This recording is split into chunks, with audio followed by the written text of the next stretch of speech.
Yeah. And then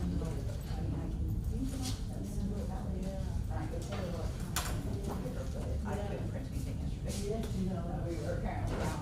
no worries. Did everybody get a posting pass? You did? Everything was great? Good. I'm good now, online?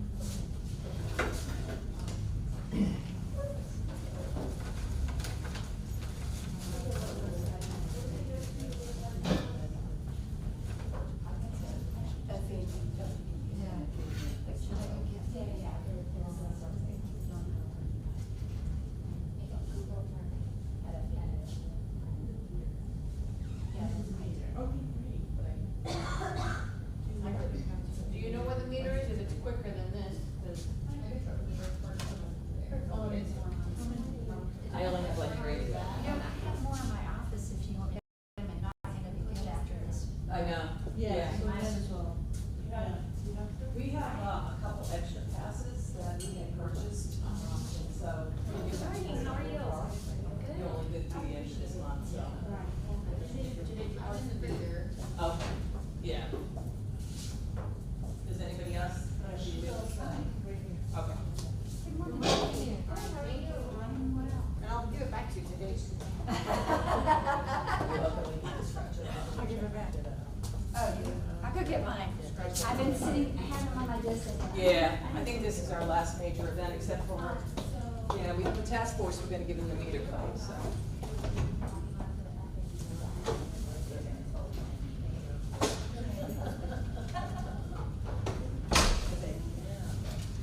Are you looking to start?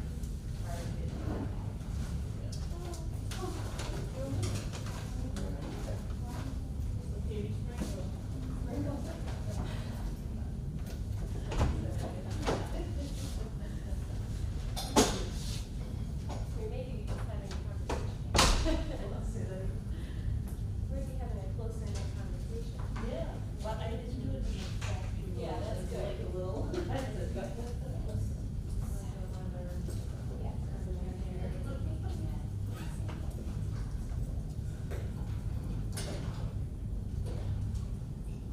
What did you get for this? I just, we had some people over. Oh, nice. Yeah, yeah. Oh, nice. My daughter, in the university, which is, and then, my other daughter was able to make it. Yeah. Yeah, Oh, my good. mother-in-law, and Yeah. my Oh, nice. husband's uncle, and a couple, another couple. It was fun, and then we had about 4 afterwards, we were 4 people at our house. Okay. They all came over and played pool. Oh, nice. There, yeah. Oh, good. Yeah, fun. And you all went to, I ran into your son too, your Oh. son in the stairway in Boca. Oh, Andrew? Yeah, Oh, yeah, really? Oh, yeah, that's funny. yeah, yeah. Yeah, Jack is, How was yours, was good? Really good. Pardon me? You wanna give it to me? Yeah, no, go ahead. Are you sure? Yes, I don't want. yes. No, we I have was to gonna use go buy, them. I was gonna go buy They it. Yeah. expire. Yeah, they expire The end of December. this month, so. And they don't allow us to buy them anymore. Oh, well, so I we had bought appreciate them. it. You're Thank you. welcome. Merry Christmas. Oh, that's funny. Yeah. Oh, good. So, did you just run into me something? Oh, I ran into you before Thanksgiving. Oh, Yeah, okay, yeah. yeah. I was there like 3 days in a row. Oh, my gosh, Yeah, yeah. so it was one of the Wednesday, Thursday, or Oh, yeah. Wednesday, yeah, Yeah, Friday it was was, there, yeah, but not. class, I was gonna be there, so. Yeah, yeah. That's good. So we So had- everyone had fun, it was great to see Yeah, the it was baby. nice to get together that with everybody, you know, we don't see Yeah. everybody all the time. So, Now, will you see them for Christmas, or?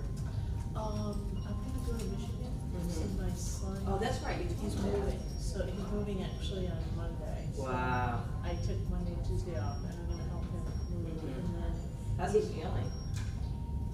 He feels much better because he doesn't have as much movement, but he's still, yeah, Yeah. it'll be a long road. Yeah. Especially with if the- it ever gets. Yeah, especially with, his immune system's already compromised with diabetes, so, But, this is just a virus. Yeah. It's pretty so he's not much of a. So it sounds so young. Sorry. He's still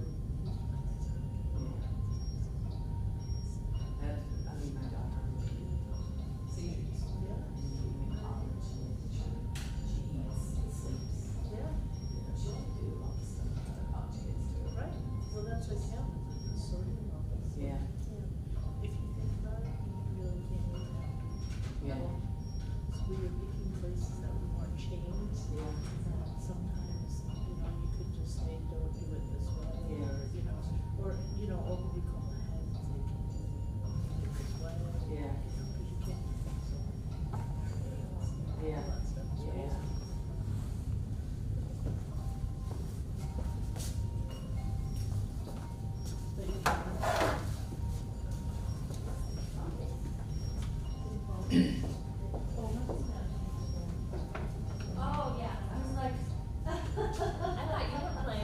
Countdown time.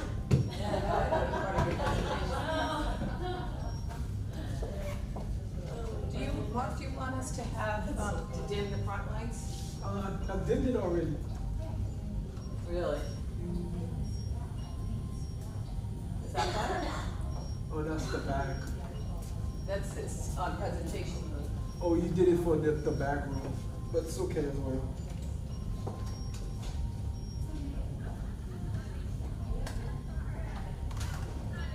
Oh.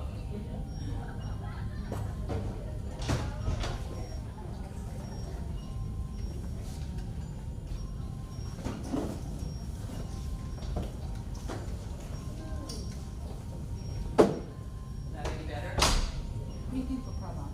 There? Yes, yes, so Mary Ellen said, the card stuff over there, and then registration stuff. Or Bernardo? Good, but I couldn't record it. Can't wait. Do it again.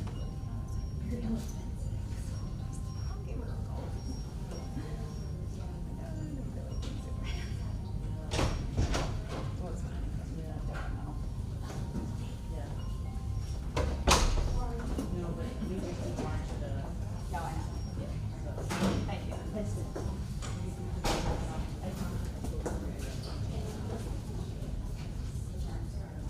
Why not? That's right. No, that's why I was like.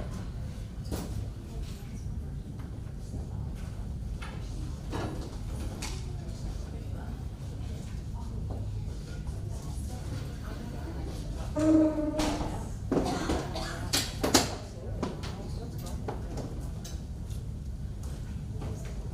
terrible with all that. I have my stuff up. I can't. You need some help? Sure. How are you? Good. How you feeling? Yeah. I don't know what it was. It was, like a respiratory. My son has been hacking like crazy. Yeah, I think I'm a little worried now because I think it's more fun into the lungs, so. My there. Yeah, I've had pneumonia before and it doesn't quite feel that way. Start working on our investigation for tomorrow. How are you?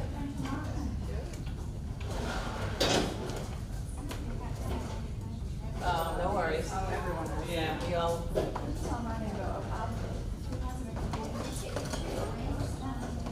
course. Why don't you like a copy today?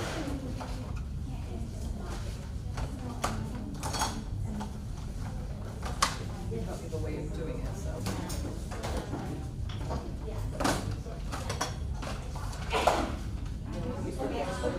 You want to do the sign sheet over here or the check? Yeah, sorry. That's what there used to be a.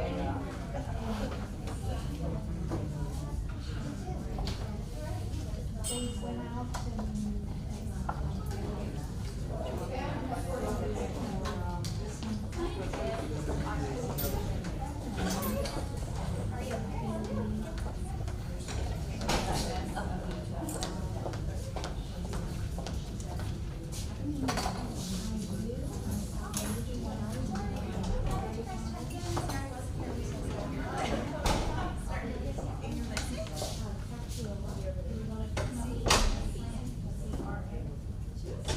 We have a couple extra passes, so if you haven't gotten your parking yet. I did, but I didn't get it. Okay, okay, sure. Oh, okay.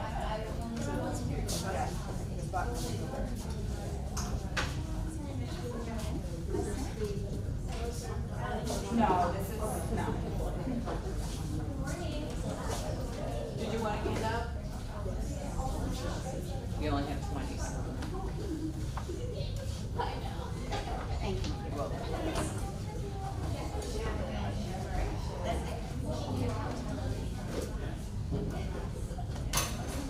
Oh, I thought it was a.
They used to always have that Friday.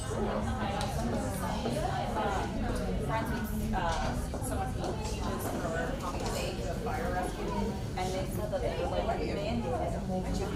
Yes. He was like mandated the whole class on Wednesday. Yeah. I think that's that Wednesday too. And you'll notice that you're going yeah. They never, yeah. I remember Professor Bad had already paid for parking those extra ones. We went around already for most of the people here, so. Okay. So just the professor was like, hey, we're quarter of an hour. But so I had such a working Tuesday or so we had redone the lab class, and so I had said to all the labs, now the whole semester.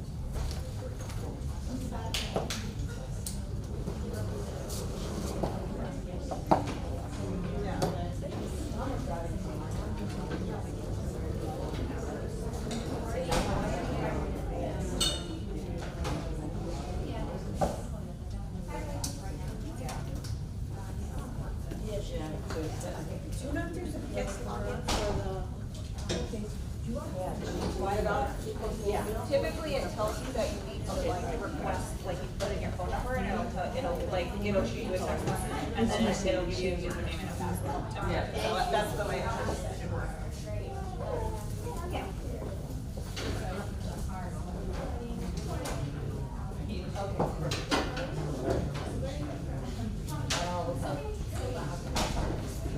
Okay, okay. Thank you.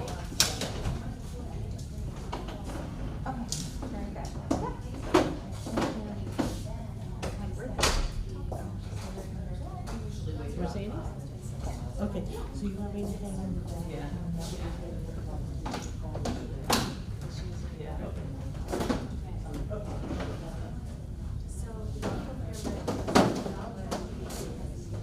Yeah. Yeah. Remind me to put this under here, because last time I forgot where I put it and I was like looking all over. To make sure there's a.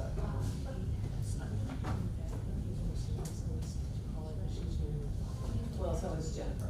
Yeah. Yeah. Yeah. Okay. Yeah.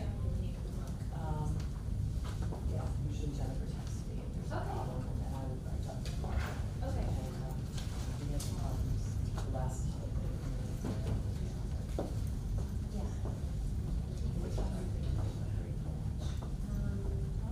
Okay. Yeah. Let me put that back together just to get people in. Yeah. And so then it would be from 11:45 to 12:45 to 1. Okay. Yeah. There's enough places to go here. And next to the block.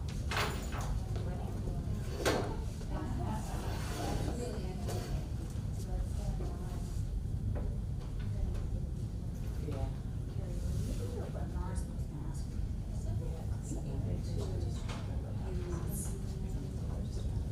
Does that remote where you use it, or do you have it worked out? So this was the lesson, I had double computers. How are you gonna do that? Just so I can do that.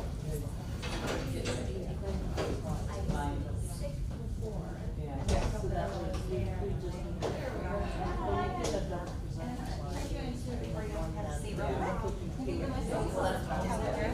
When I did my webinar, I was like, I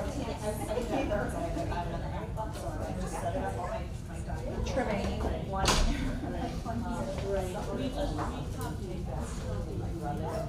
Carol? Yeah, so I was,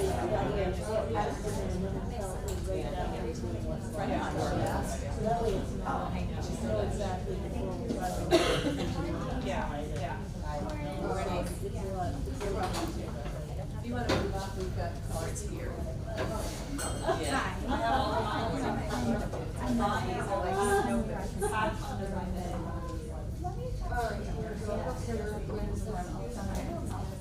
I bought prepaid parking, do I need to put this? No, they'll do it by license plate, as long as I just make sure no one's not.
When we did that early childhood, we had a small space.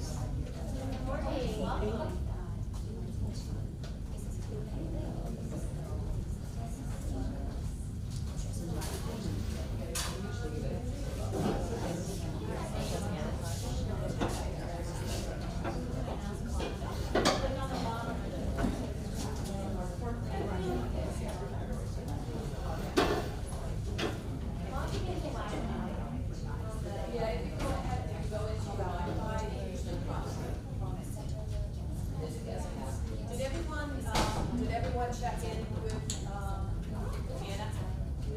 Did you sign in? Okay, so everyone signed in. Thank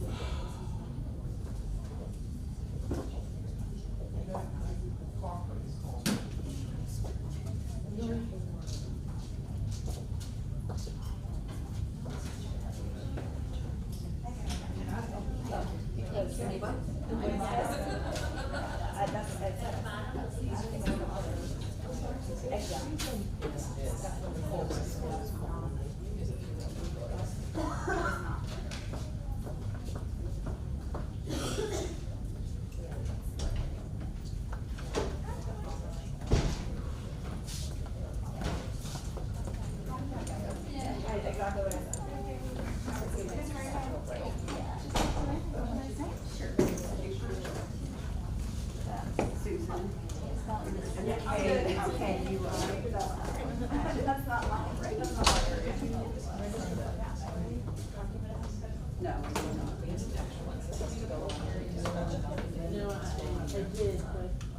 Okay, do I need to go back? Yeah.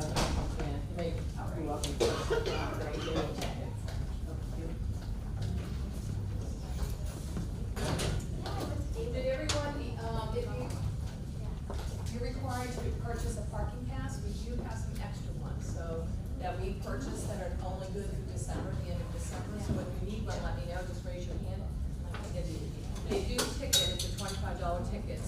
do need to make sure you guys have your car. They do it, it's all virtual. Yeah, they have your license. I registered on. Okay, did you register online? You need to put this on your car because they don't need it. Anybody else?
No, just traffic. Did he get the hit?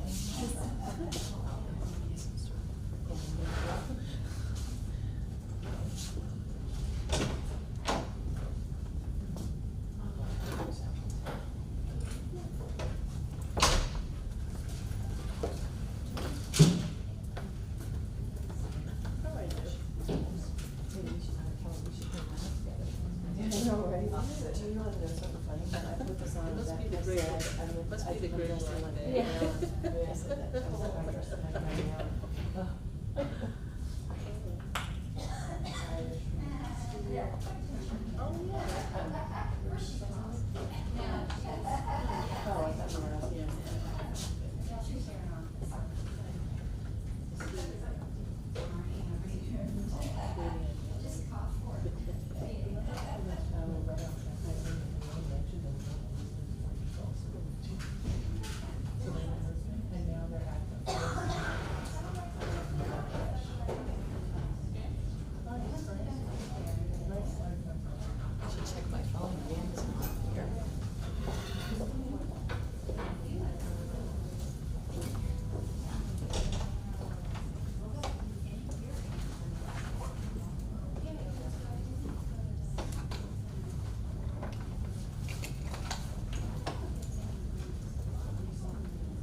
Testing. Okay.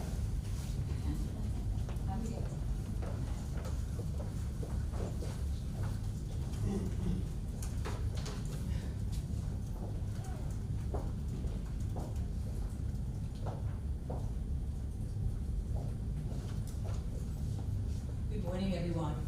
On behalf of FAU Card, I want to welcome you. We appreciate you being here, especially on this cold morning in Florida.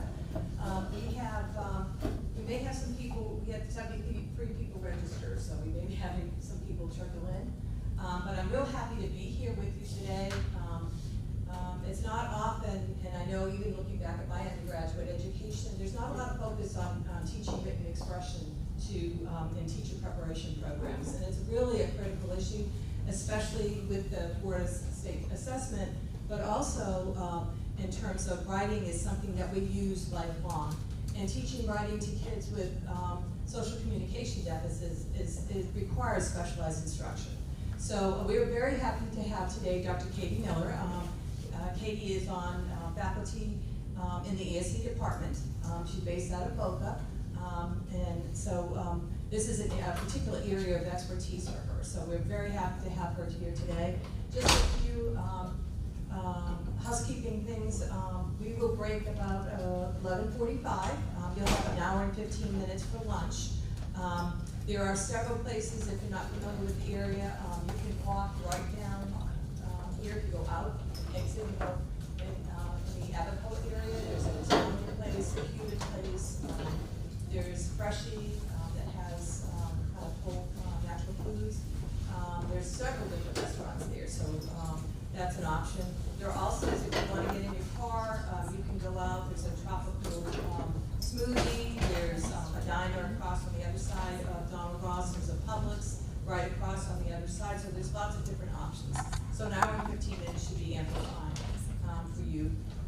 In terms of parking, that is a requirement here at FAU, and so we do have some extra passes that we had purchased. They're only good through the end of this month. So if you need one, see Anna in the back.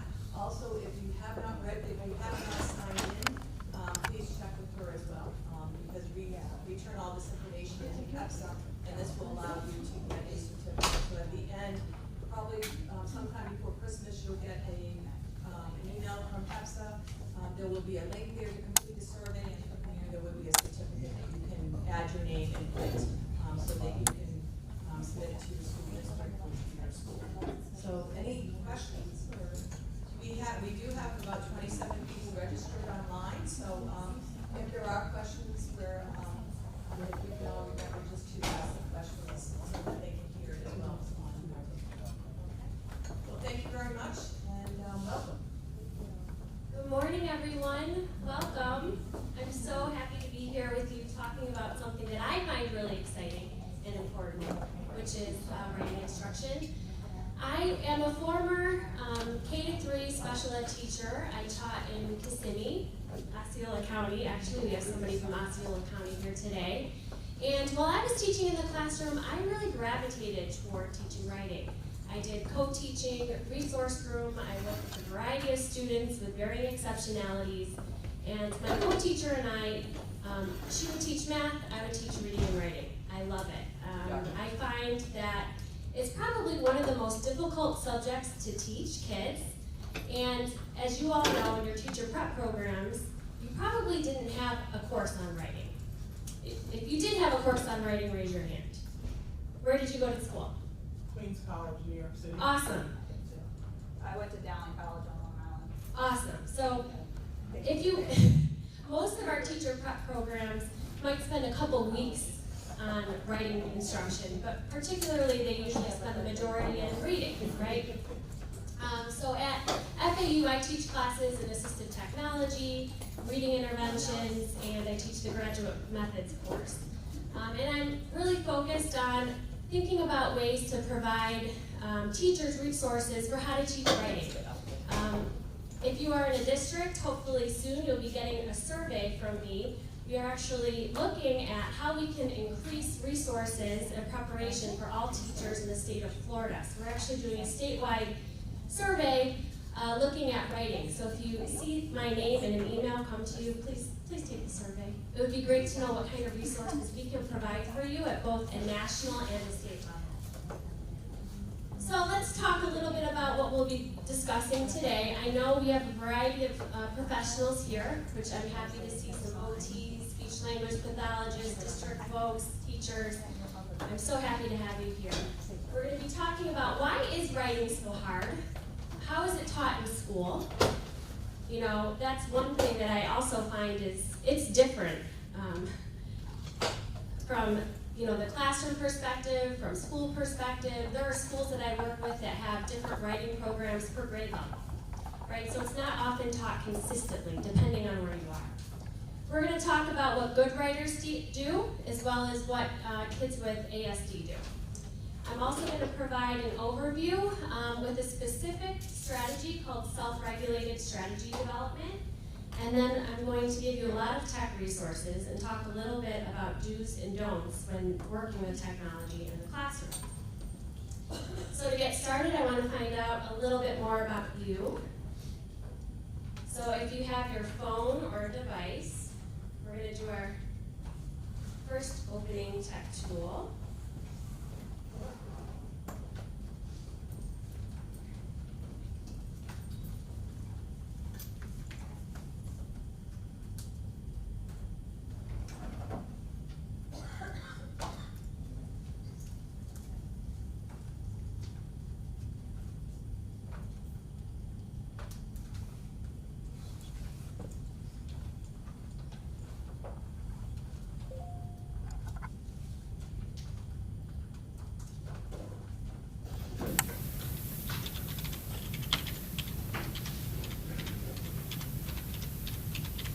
Well, you know how tech goes.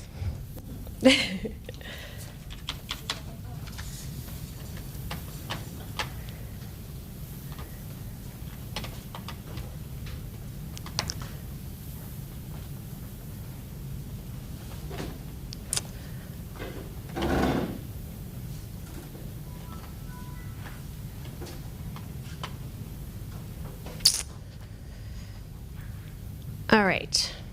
Well, I'm not going to continue on trying to log in right now. If you are an ESE teacher, by a show of hands, raise your hand. We have ESE teachers. Okay, keep your hands up. ESE, we have elementary folks in here.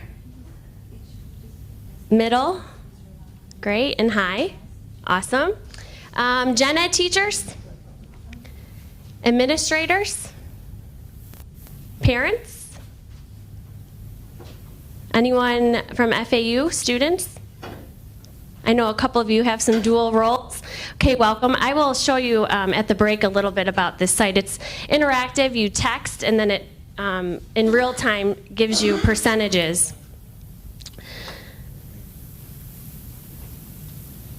Okay, so we're going to have some breaks this morning. Mary Ellen talked with you about lunch. Questions, please feel free to ask as we go. If there's something you don't want to ask in front of the group, feel free to write it on one of the colored index cards. The PowerPoint, you'll have a copy of it, which I believe many of you have access to. If you don't have a copy of it, raise your hand. You can't find it? Okay. We have some actual copies, and I'll make sure you get it electronically as well. Restroom is right outside the door. Go straight out and to the left. Okay, so just a little housekeeping items. So why is writing so hard? Why do kids find this task difficult? I work with undergrad and graduate students. They often find it difficult. I myself, it can be difficult, right? So why is it difficult? Why do we find it to be a hard thing to teach and such a hard thing for kids to learn? So let's do a little bit of a think, pair, share. How did you learn how to write in school? Thinking back. What are some memories of yourself as a child? How did you learn how to write? And how are kids taught how to write in school? So think for a minute, and then I would like you to talk with the person next to you. And then we'll share.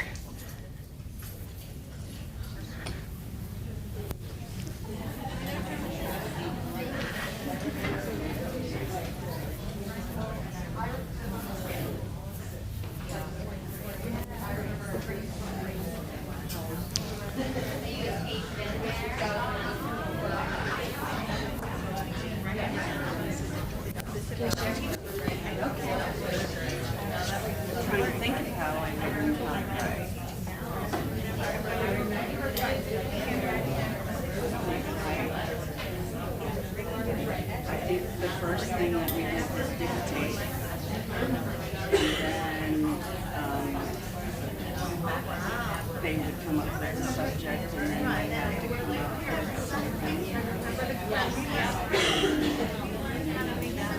or actually was kind of a close.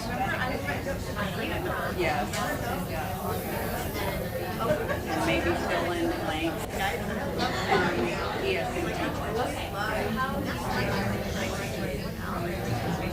Actually, I use the unique and the journaling thing. That's right.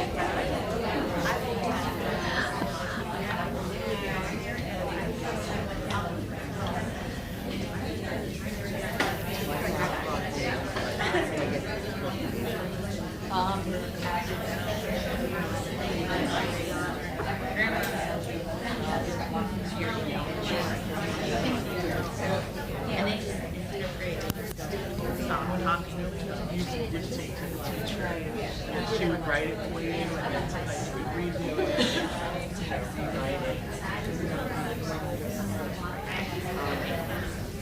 it. So I'm interested in hearing from you, and perhaps a representative from your group could talk a little bit about how you learned how to write as a child. Any volunteers to share? Thank you. Well,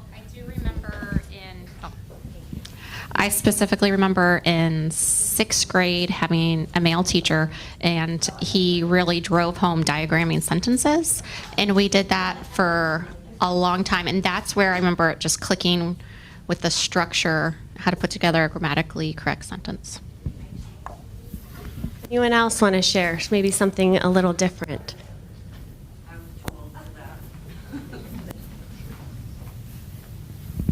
One of the things that we all remember is learning how to organize our ideas for writing using those bubble maps.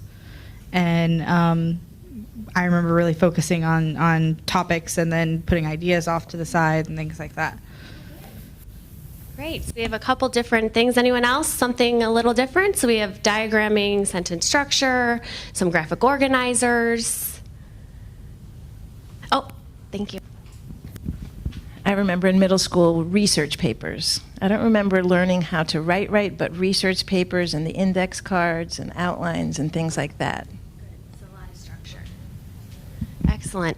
Would anyone like to share how they believe kids are taught how to write in school? Maybe a program that your school is using, or a program that you've seen, or some common things that you're seeing in the classroom. We're using Top Score in the classroom right now. Score is a common one. I know when I worked here in West Palm Beach, they had a writer's workshop. Yep. So writer's workshop, Top Score, which is a specific program that's structured. I heard unique learning system somebody's using over here. Yep. Yeah. Right. Anyone else want to throw out a program name? Lucy Calkins is used a lot, right? Yep, fundamentals. Yep, so there's a variety of different programs that are used in the school. And so I want to just play something for you just to take you back to perhaps this may draw on some common behaviors that you're seeing in the classroom. So I want you to take a look at this video and think about what Lucy's doing, which is her, and Schroeder, you'll see him. And I want you to let me know if you think anything looks familiar to you.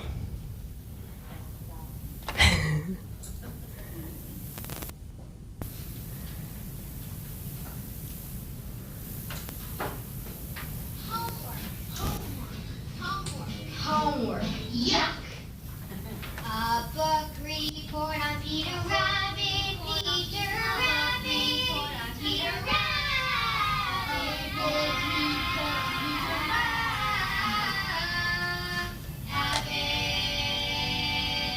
Peter Rabbit is a stupid book about the stupid rabbit who gets vegetables in other people's gardens. 1, 2, 3, 4, 5, 6, 7, 8, 9, 10, 11. 13, 14, 15, 16, 17.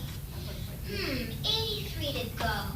The name of the book about which this book report is about is Peter Rabbit, which is about this rabbit. I found it very. I like the part where it reminded me of Robin. And the part where little John jumped from the rock and the sheriff of Nottingham's back. And then Robin and everyone struck from the trees in a sudden surprise attack. And they captured the sheriff and all of his goods, and he carried him back to the camp in the woods. And the sheriff was scared to the sinner and all, and he wiggled away and he sounded the call. And they rushed in and the arrows flew. Peter Rabbit did sort of that kind of thing too. The other people's name was Gregor. 18, 19, 20, 21, 22, 23. Consoles. What did you notice about that clip? Does anything look familiar to you? Counting the number of words, right? How long does it have to be? How many sentences? I still hear that at the undergrad and grad levels. How many pages does that have to be? And is this long enough or is this too short? Counting those words. Anything else? Way off topic, right? Thinking, Robin Hood, and then, going off topic with Peter Rabbit and that whole thing. It's very easy to go off topic, right? Yes? Reformulation, starting over again, having trouble getting started. That happens, right? And so remember that comment that you just made as we go through the writing process. That's a very important comment that she just made. Lots of kids feel this way. This is a struggle for a lot of children, right? And so, and really nationally, our numbers kind of reflect the way kids may feel about writing. So the National Assessment of Educational Progress was last given in writing in 2011. And when we were looking at 8th grade and 12th grade students, 27% scored at or above the proficient level. Doesn't really, does this surprise anyone? Yeah. Unfortunately, it's not really a surprise for many of us who are in education. For my undergrad students, they take a look at this and they're like, what? And they're shocked. But for teachers and seasoned educators, this does not shock you. And then for 8th graders with disabilities, only 5%. And there are a lot of different reasons for this. But we know, same thing with reading, same thing with math, writing falls in that same line. We need to really make sure that we're providing our kids good instruction and good intervention. What I always wonder is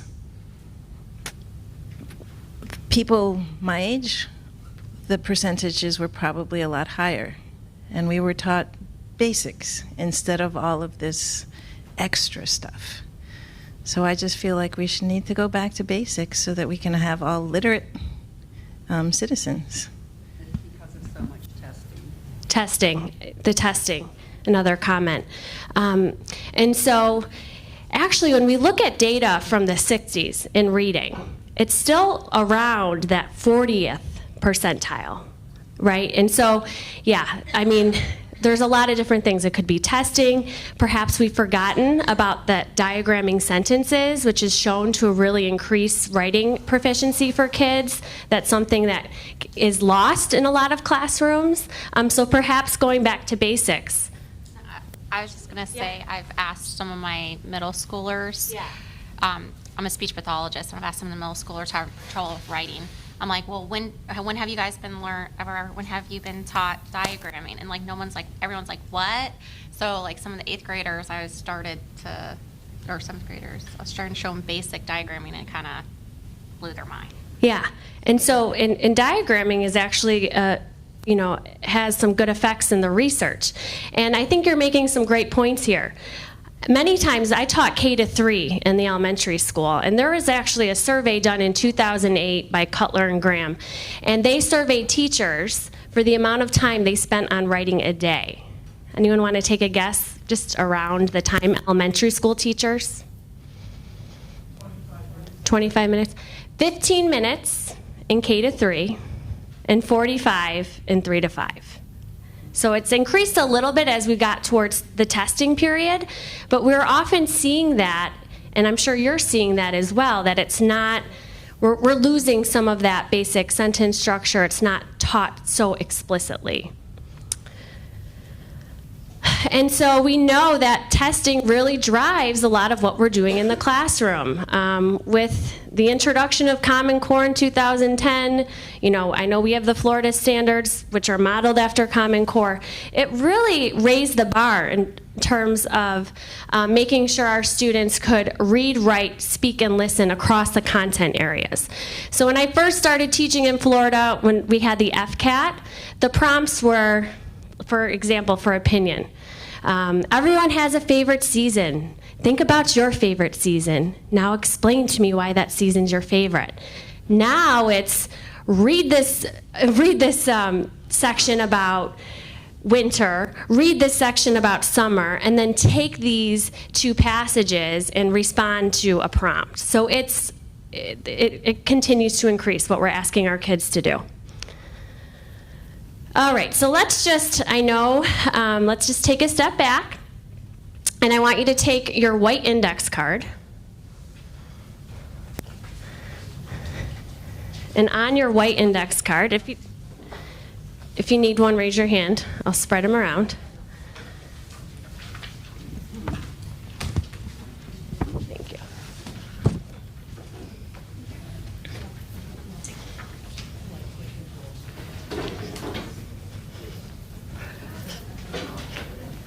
Remember the Pledge of Allegiance? All right, when I say go,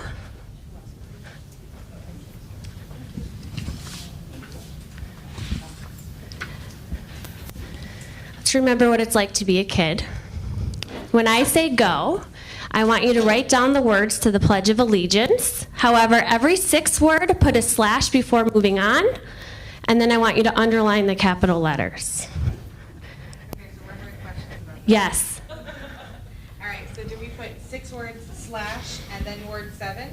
Or do we put a slash instead of word 6? Every 6th word, put a slash. So write 6 words, write a slash. Yes. Word 7, okay. Yeah. Okay. All right, so ready? Go. Writing down, I pledge allegiance to the flag.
Okay, you have 10 seconds.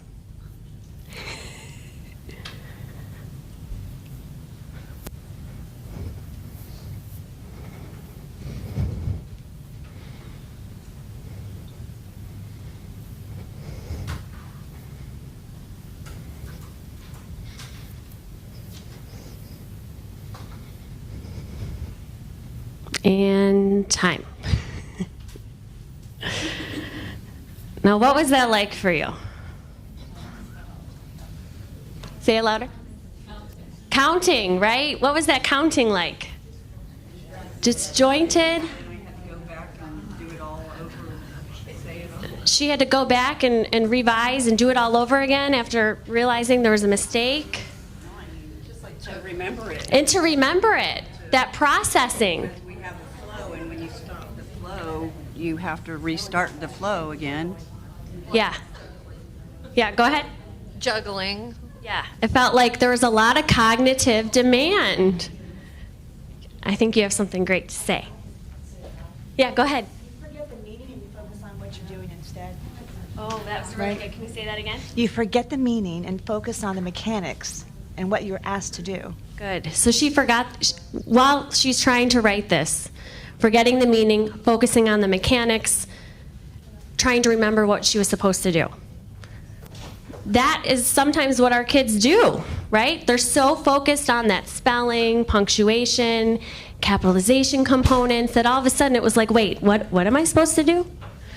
And so that cognitive load can be so difficult. Think about all the different things that are happening in your brain. All right, so if you have an iPhone, you can simply just scan this QR code. We're going to go to Padlet. If you don't, I will give you the address for it.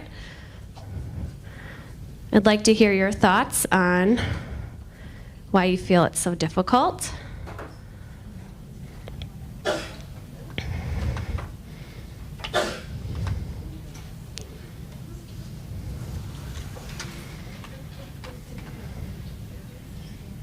Okay. So if you have the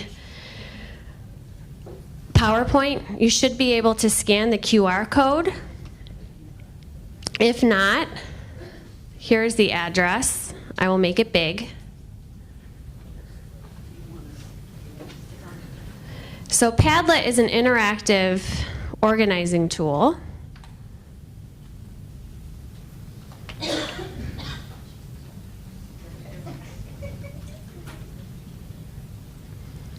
So QR code, was anyone able to get the QR code to work? Yay, okay, great. Yes, okay. So hopefully you're able to make a comment about what makes writing so hard. Sure, of course, thank you. So it's padlet.com, run a 5Kate, /6 MS3 AEQ SUS0Y. Run a 5Kate. I'm Kate, I run 5Ks, I'm clever. Ish. Okay.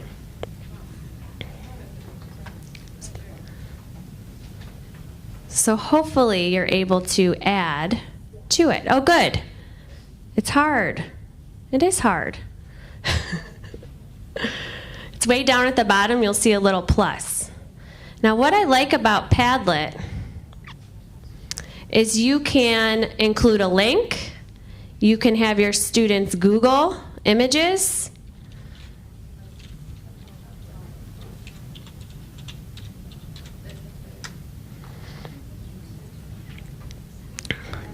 You can have them create a video.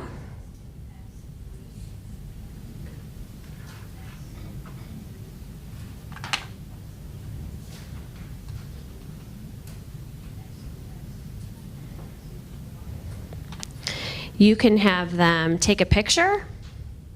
They can dictate it as well, so there's lots of different options. Raise your hand if you need a little support. I'll walk around.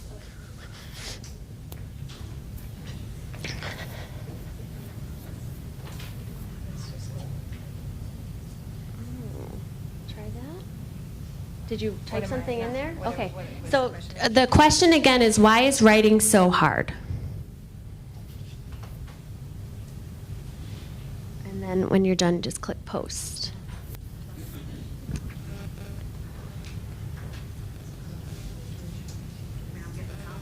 Oh, yeah. I'm sorry. That's tech. Oh, no. Yep, you can add and just put on that little wall. Here's the plus. Yeah, I don't know. It's hard. So, yep. So I will, I will shrink it so then we can start seeing some more responses. How are we doing over here?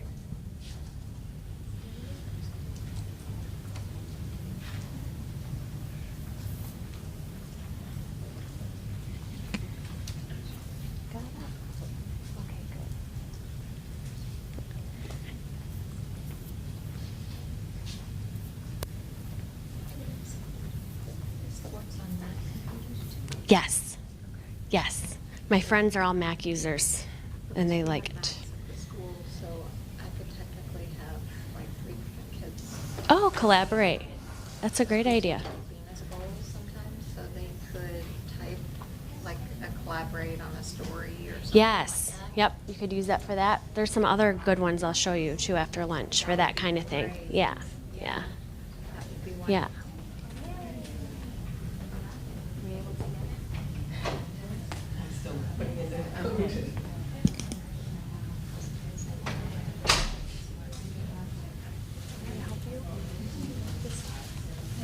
Oh, okay.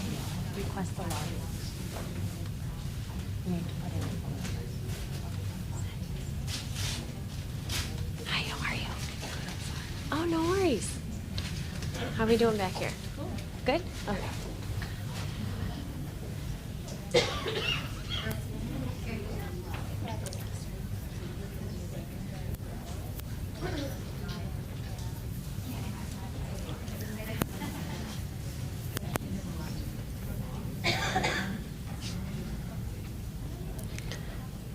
Does anyone still need the code? Okay, okay. I'm going to start showing you some responses. Now, we're going to be doing a lot of technology today, and my mantra is always get comfortable with being uncomfortable, right? Just like with your students. Comfortable with being uncomfortable. Some of this is new. It can be difficult. It can be wonky. But just remember that, and you'll be okay. It's better to try than not try at all. So,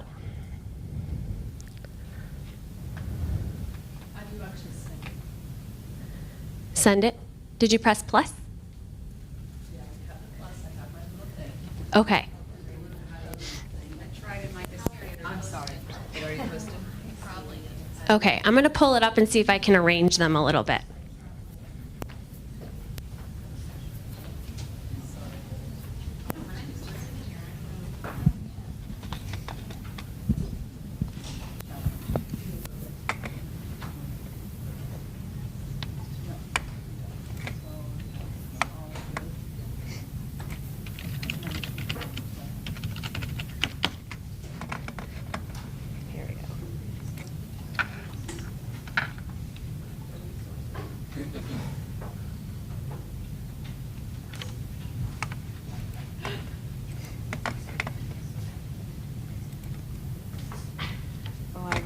I really messed it up now. All right, I'm going to show you how you can arrange these components and make an organizer.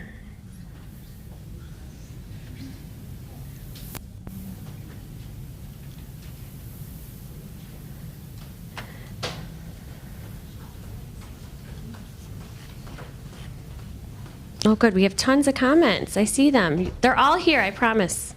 They're just down far.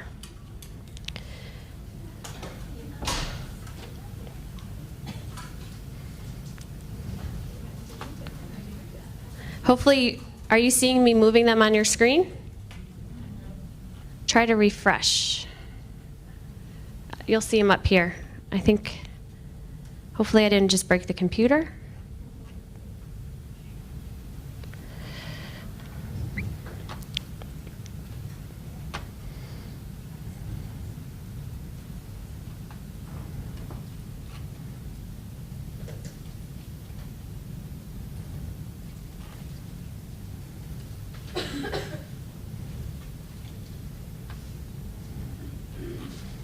Think also about how you might modify this.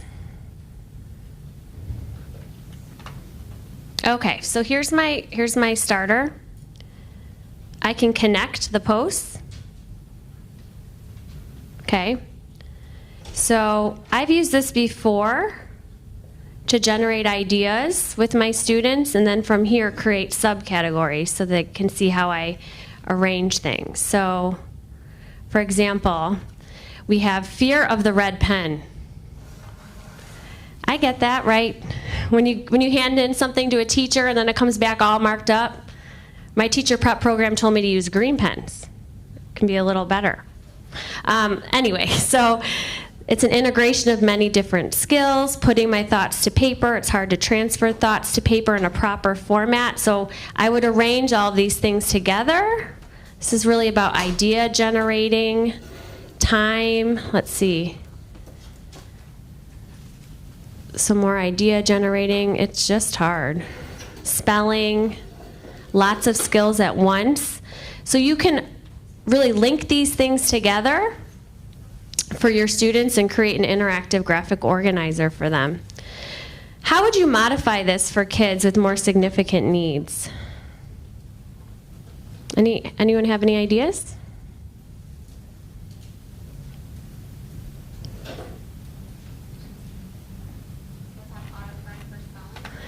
Okay, so making sure that they're using an autocorrect program for spelling? Is that what I heard? Okay, good. What about for kids who would have difficulty typing out these sentences or have less language? Strips. So perhaps even you have a topic such as the weather, Okay, you might provide some examples of things that are weather, things that are not weather, and they need to connect them before writing, okay, to get their ideas going.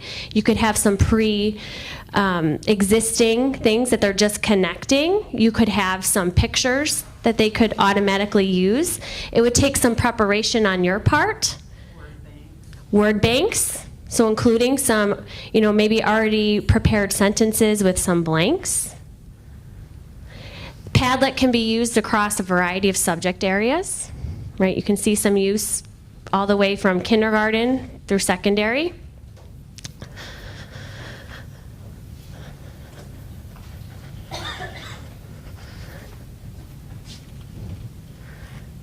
Got some good ones. Oh, so many rules in writing. All right, so that was Padlet.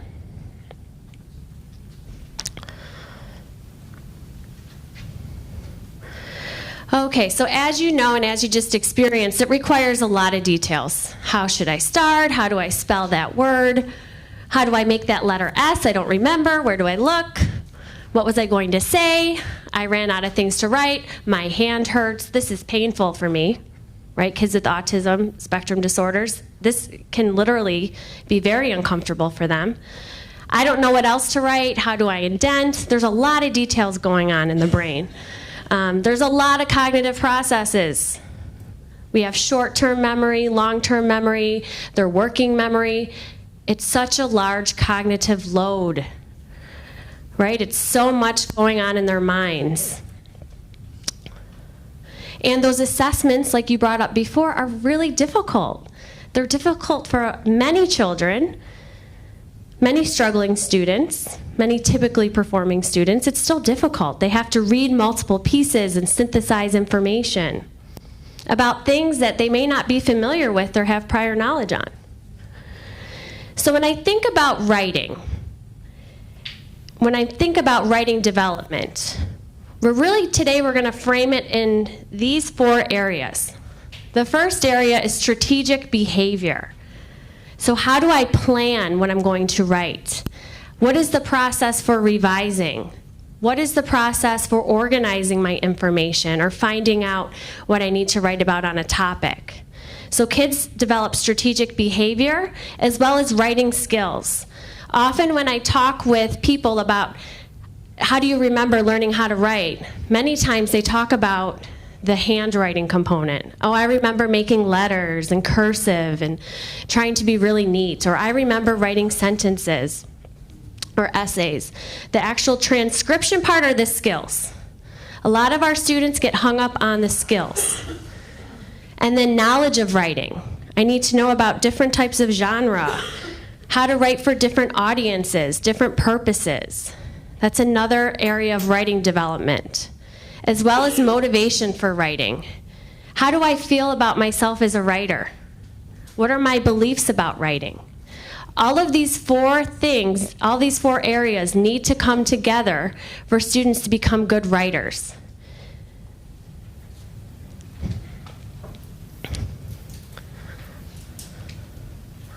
So we talked a lot about writing, how is it taught in school?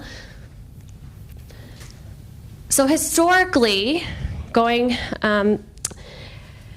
back into the 50s, 60s, at first it was taught as print, transcription, making sure that our letters are neat, our sentences are neat, we have proper spacing, punctuation, capitalization, grammar. The writing process approach began to be taught in schools. What is the writing process? Right, there actually is no one definition, and different curriculum and programs call different things different names. The brainstorming or pre-planning, okay, those are interchangeable.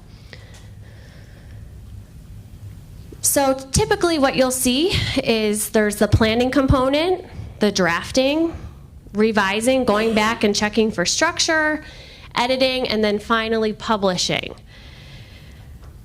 But the thing that sometimes we as teachers forget is it's not a linear process. That was the comment that you made over here. You know, not a linear process.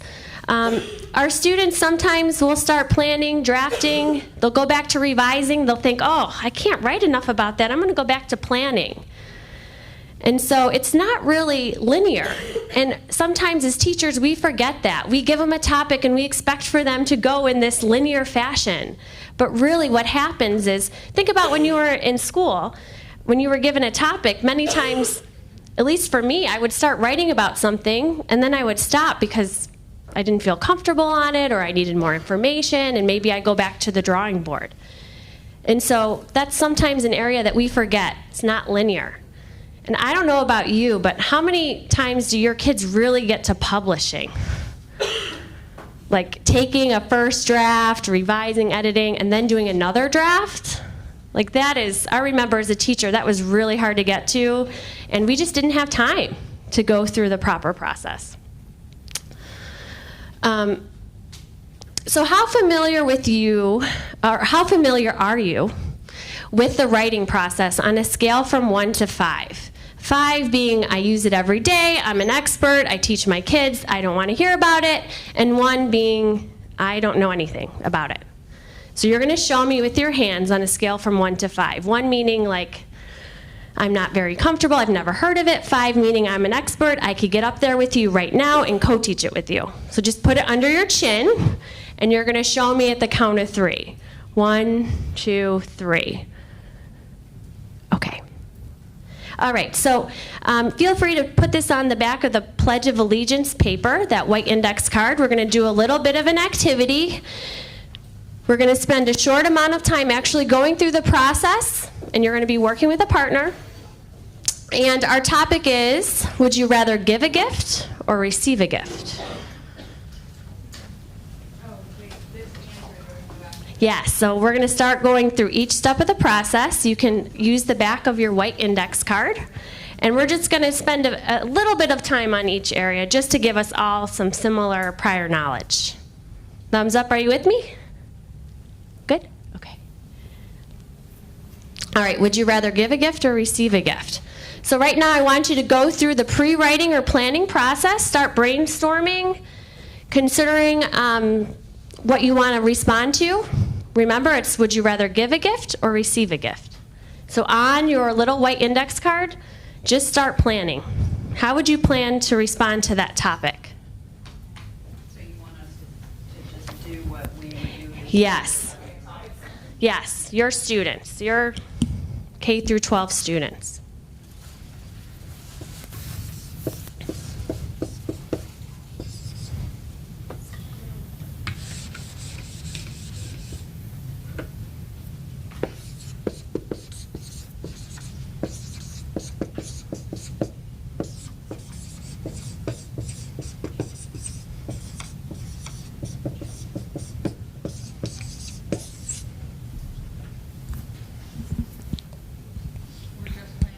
You're just planning for a few more seconds.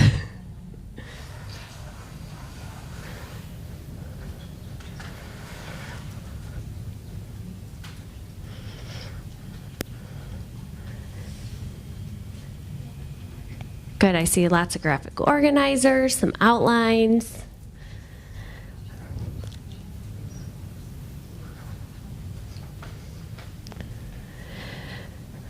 Once you have some ideas down, start your draft. So remember, this is when students begin to independently write their text as a draft copy.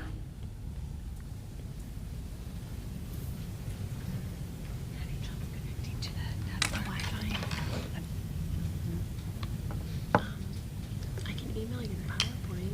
You're like, oh wait, you can't. You can't access it unless you, yeah, because you can't, yeah. I wonder if I can just sign in as me. I could do it as me too. Okay. Just log it out.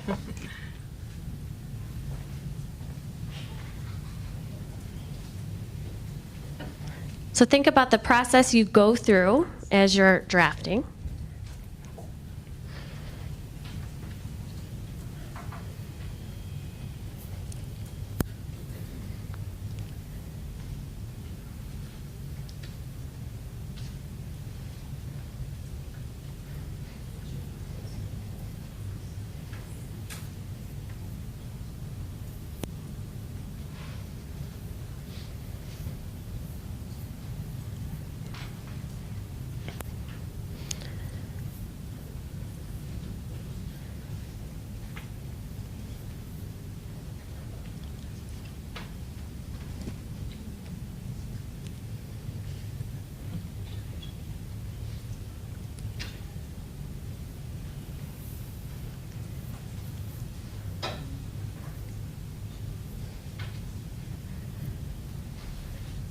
finish up your last sentence. I don't want to spend a ton of time doing this. Now, the next part is revising, and that's really when you're supposed to look at your writing and look at the organization and structure and your ideas.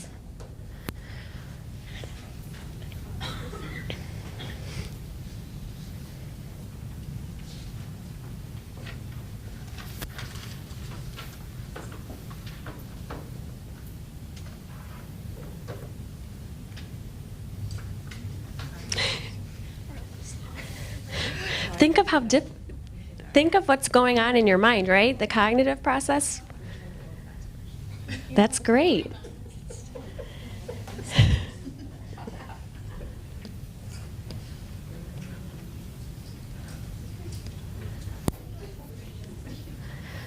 Now, once you've revised, you're going to edit. Just take a look at your sentences for spelling, grammar, punctuation.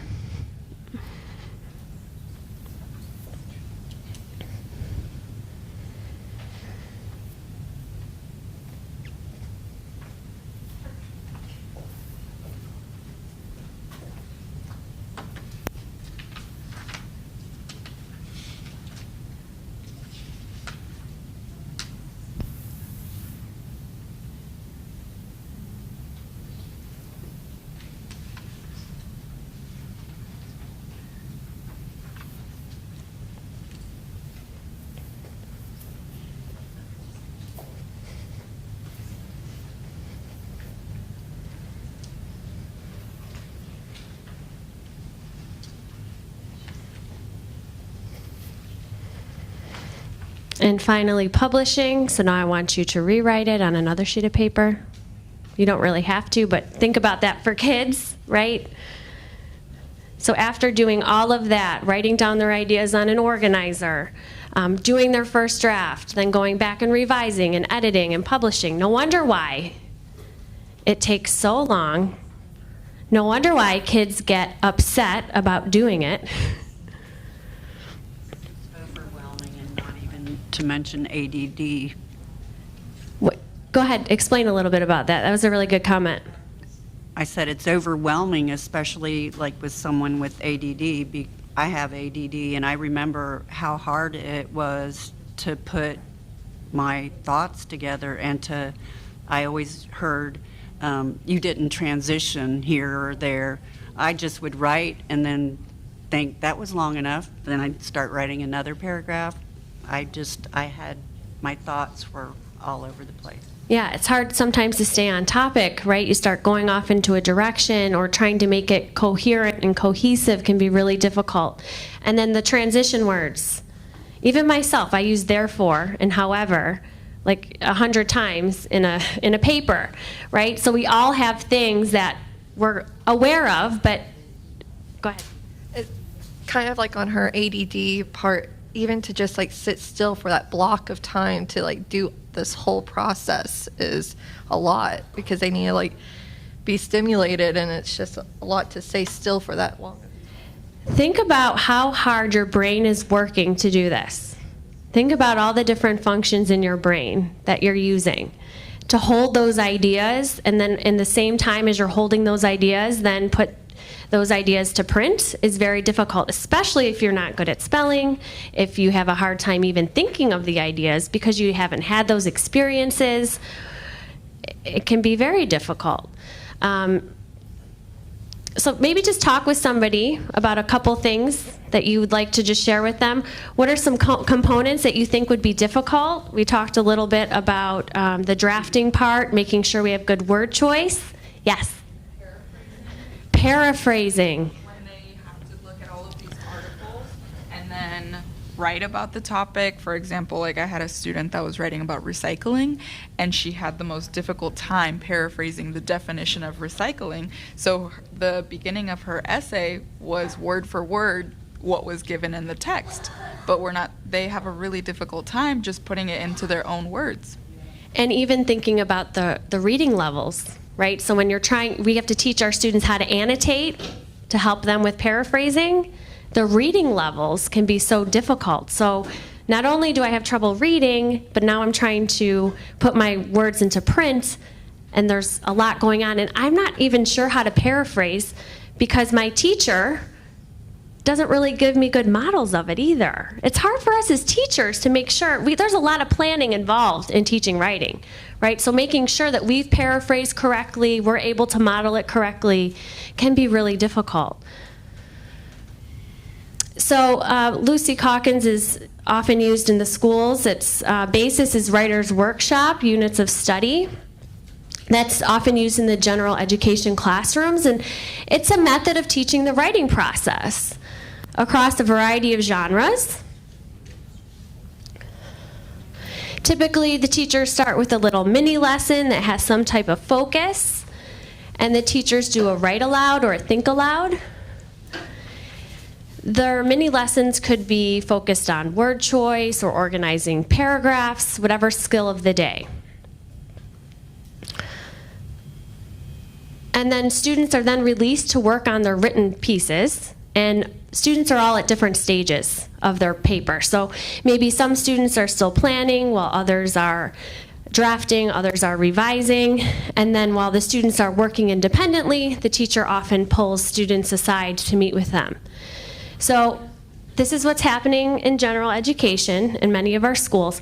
Think about, and I know you all can think of the student in your minds right now, how difficult it is for them to sit through this process in an inclusive environment.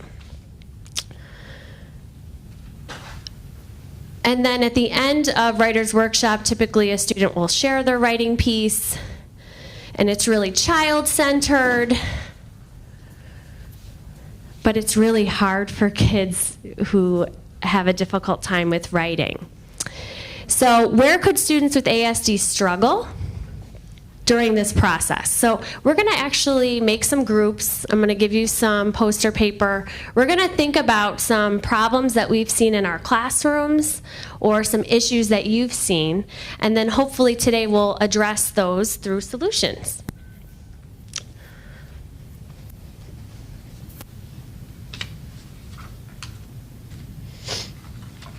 Okay, so let's see how many people we have. 3. 1, 2, 3.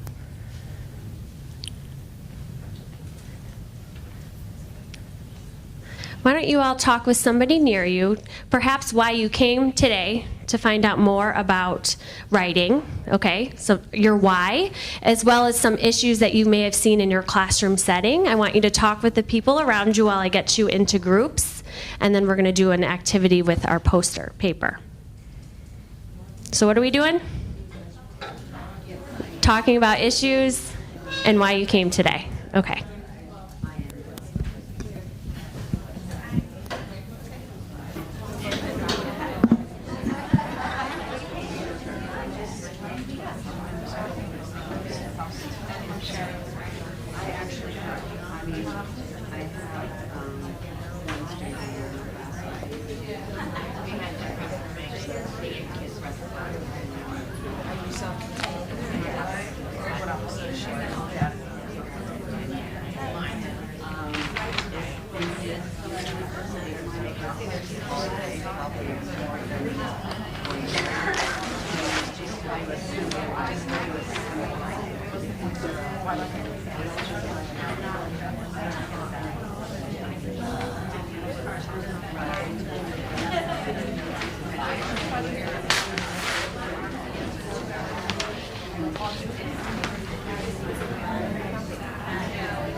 Okay, if you can hear my voice, clap once.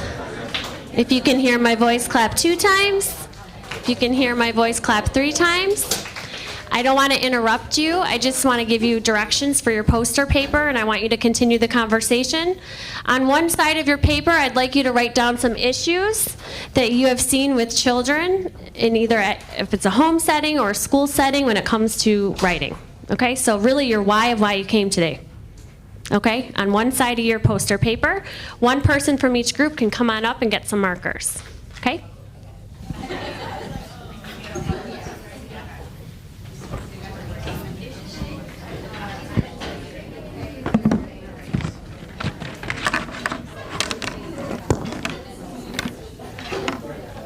We need more than one. They don't have that many, I'm pretty sure. I just don't want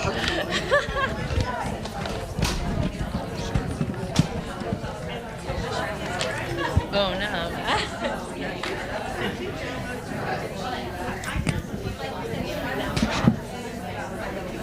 I'm sure they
My 8th graders, I have to keep.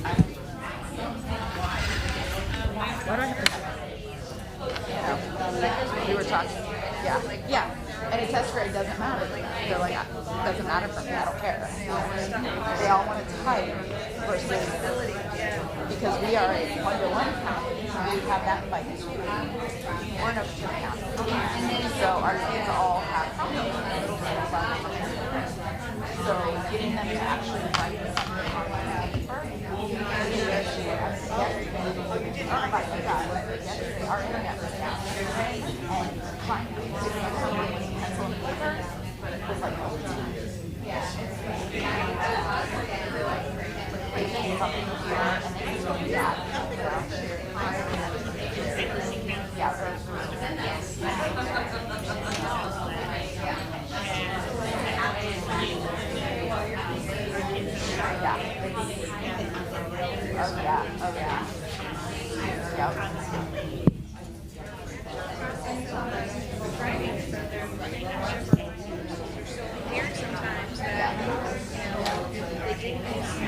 A typewriter or or something like that, they weren't able to do it, so.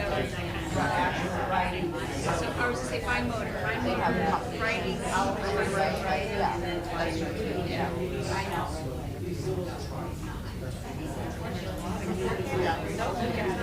That part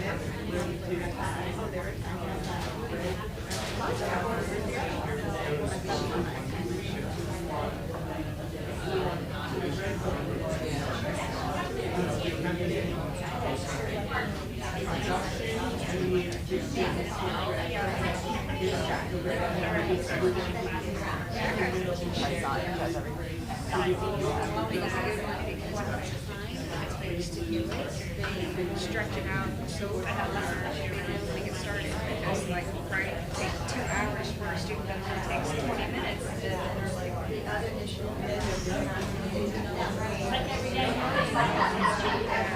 Today's or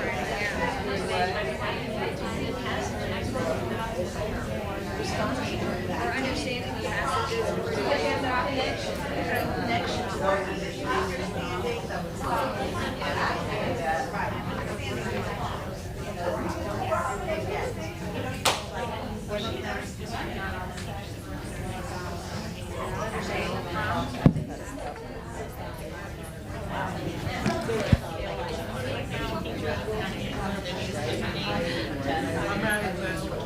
Take about 2 or 3 more minutes to wrap up, please.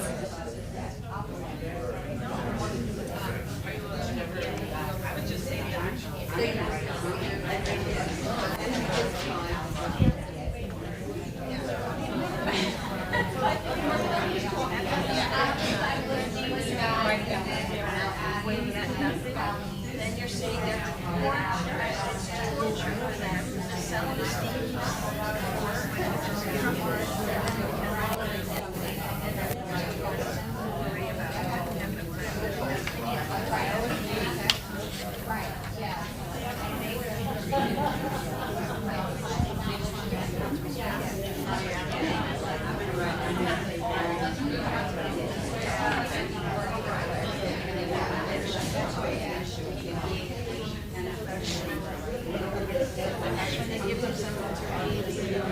Once you have your ideas, you're welcome to post them up on the wall somewhere, like a couple of our groups have done.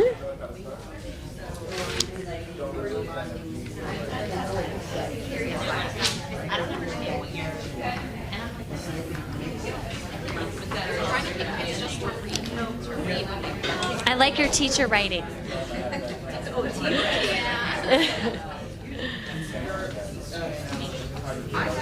Yep, feel free to hang it up on the wall.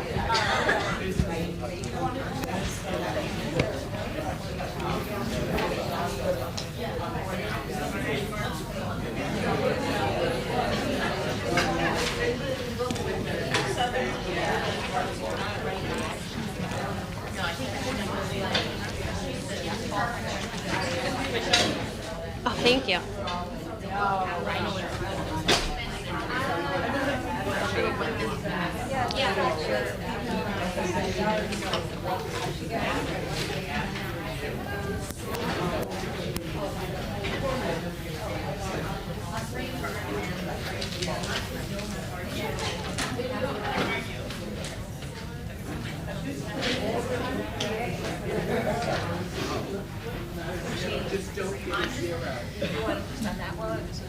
They could be all around. That's great.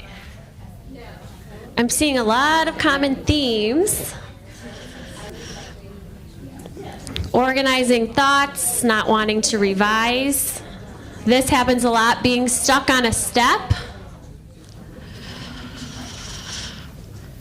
Ooh, there's a connection with the struggling readers. So being able to then organize their sentences appropriately.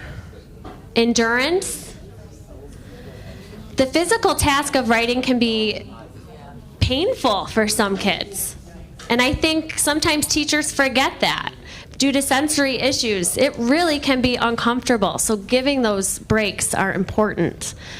Great. Organization, planning, working memory, theory of mind. Good, we're going to talk about all that today.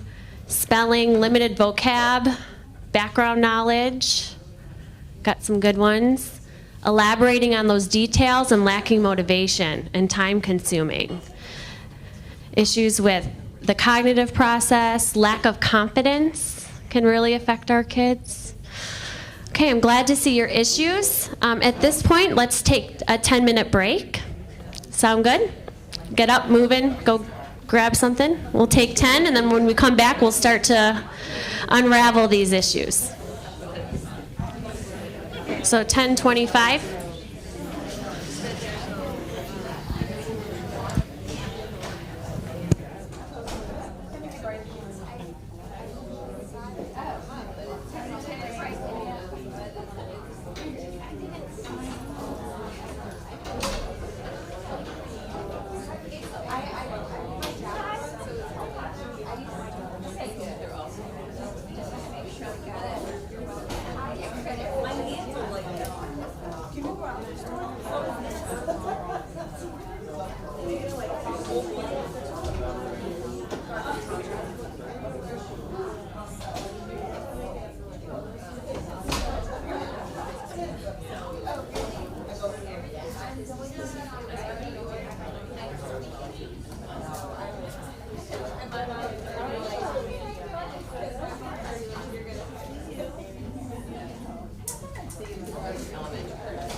We have to work for the whole day, so it should be good. Perfect, thank you.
kids are like, they would try.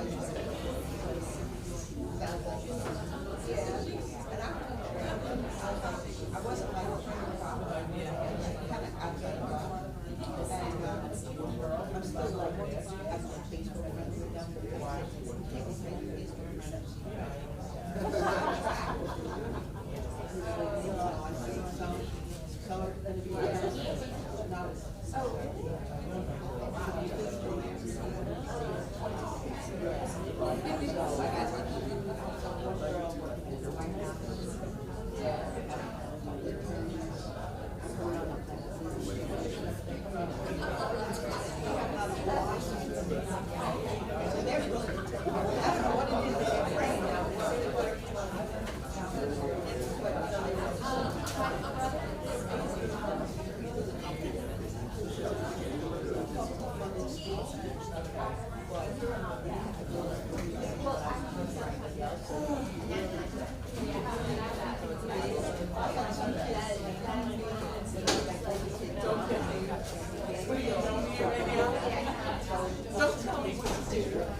It was interactive, and they had, yeah,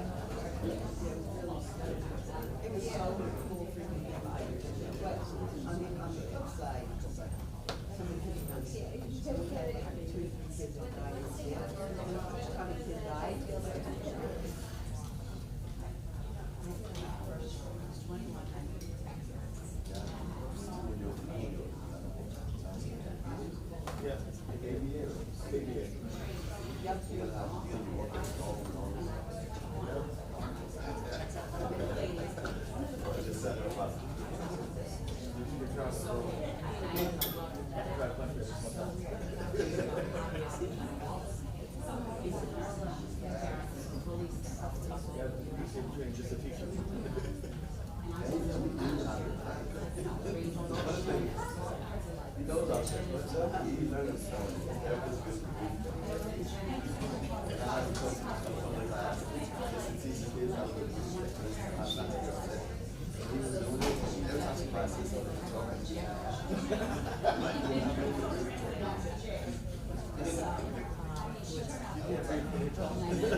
Good to see you. I'm finishing up my sustained performance report, and we got a huge grant we're doing. It's a $4 million grant. Yeah. It's due next week. Who's it through? Yeah, it's with the Mangorian Foundation in Fort Lauderdale. They've invited us, and now we're on the second round. Oh, that's exciting. Detail. It's the fun stuff. Yeah. Yeah, thanks. Thank you. Well, welcome back. I hope you are able to get up and stretch and wake up a little bit. I know it's hard to sit.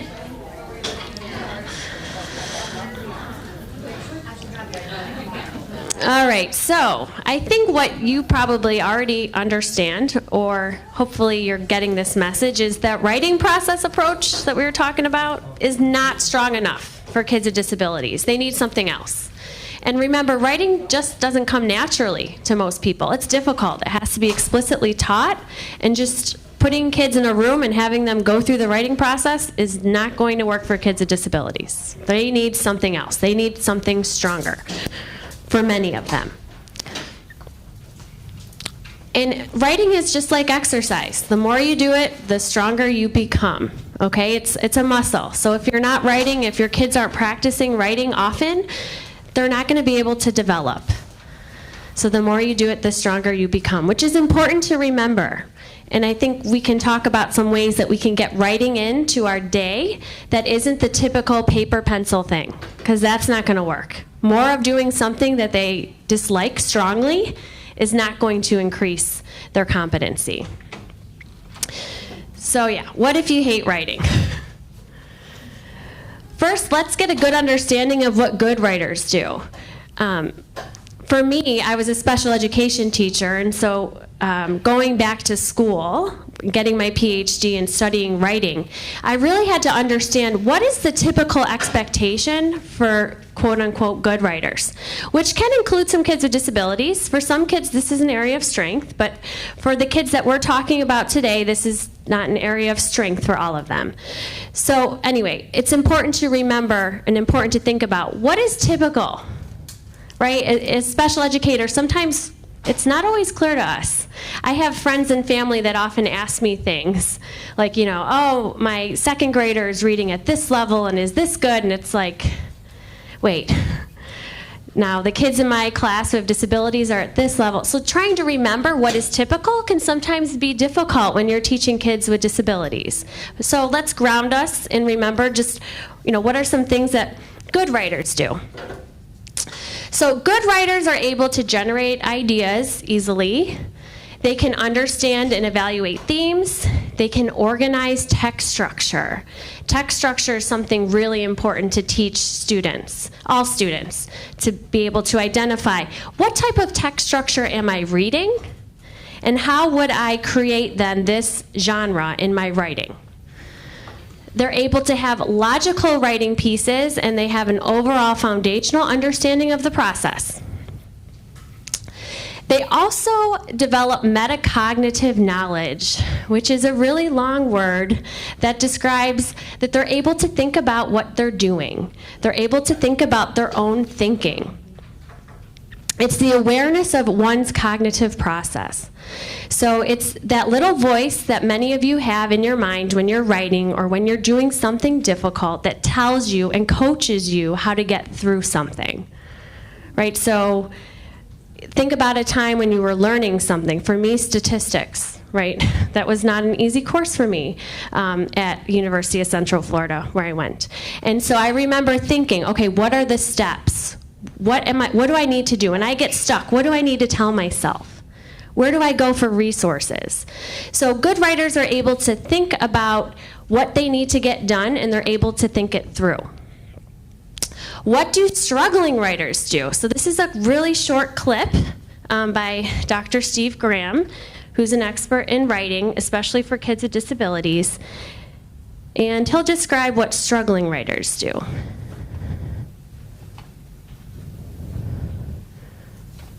Maybe. Students with strong and weak writing skills differ on almost any dimension that you can think of. In terms of motivation, Kids who are weaker writers tend to not have a very strong confidence about their ability to write. They often find writing distasteful. It's not something they really like to do. In terms of their knowledge about different genres, they often have incomplete knowledge. They're not as strategic in terms of carrying out the processes of planning and revising. They have more difficulty with fundamental writing skills. Things like handwriting and typing are slower. They often make a lot of spelling miscues and grammar cues in what they write.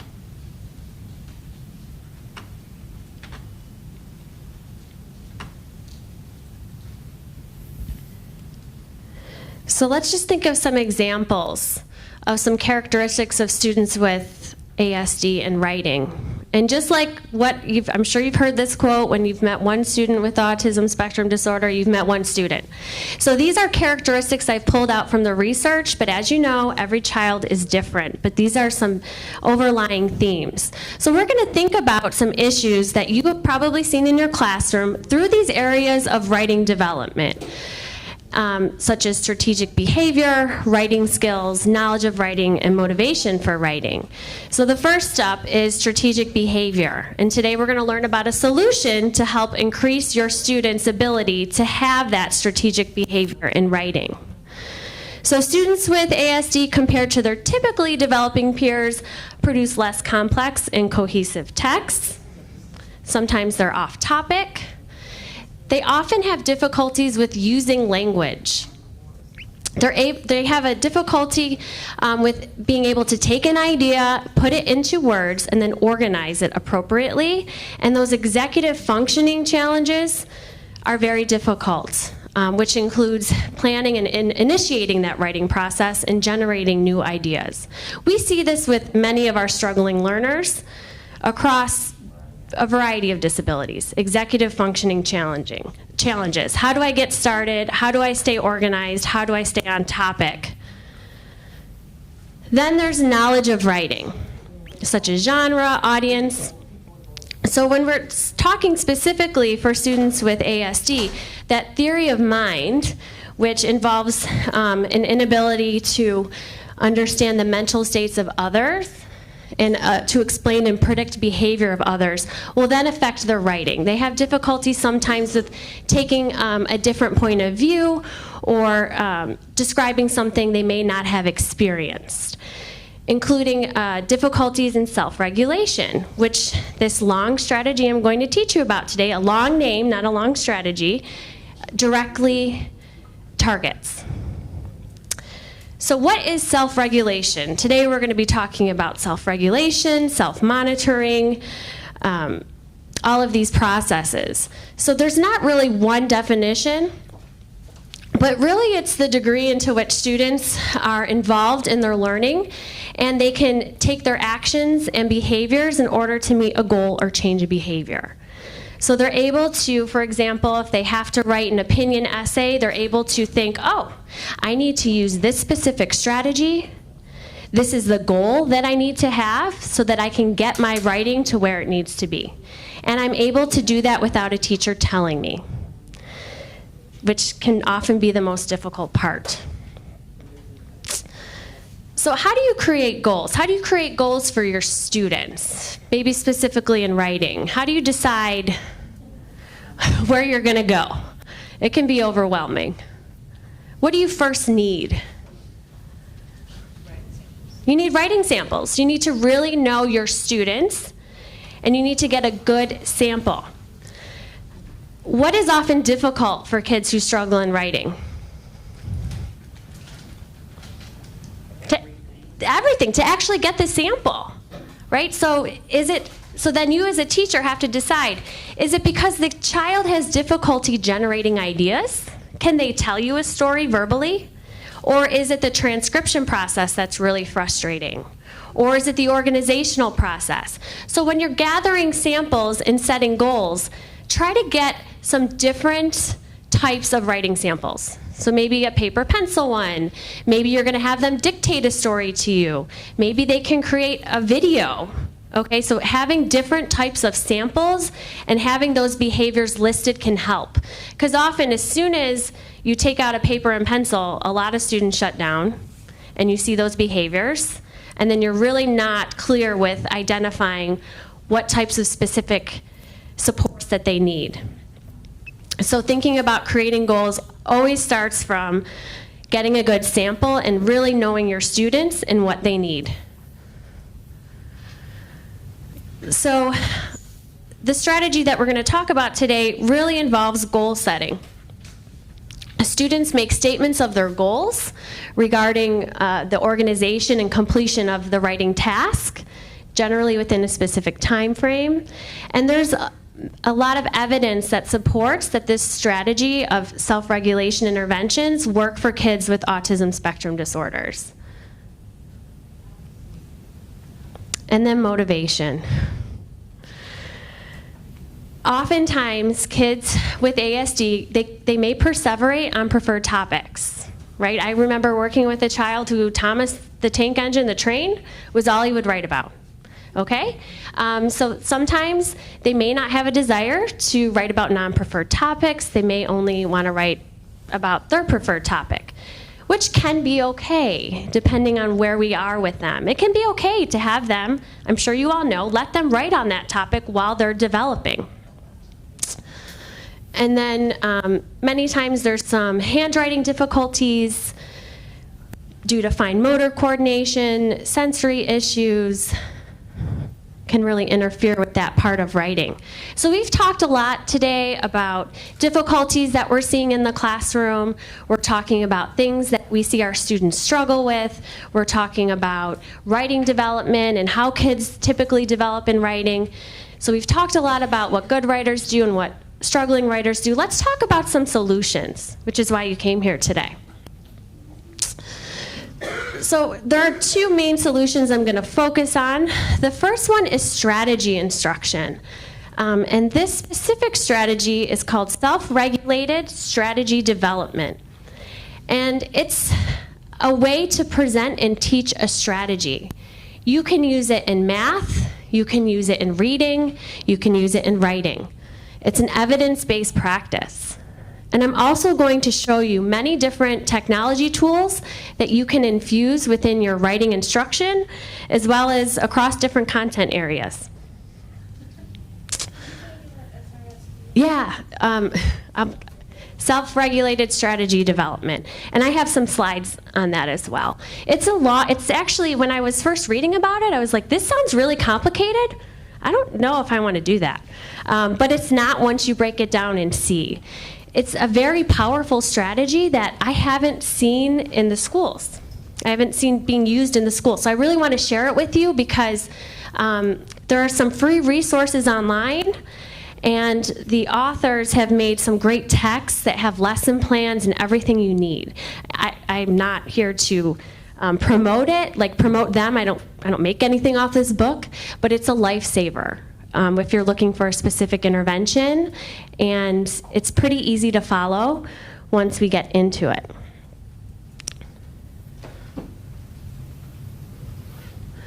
Okay, so this one I'm just going to show you the example of Flipgrid is another technology tool that you can use to get your kids to respond to either writing topics or questions.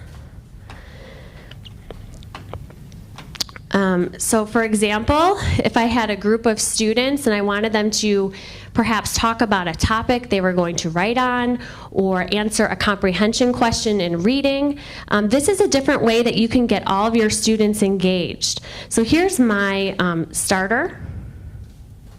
I don't know why the volume is doing that.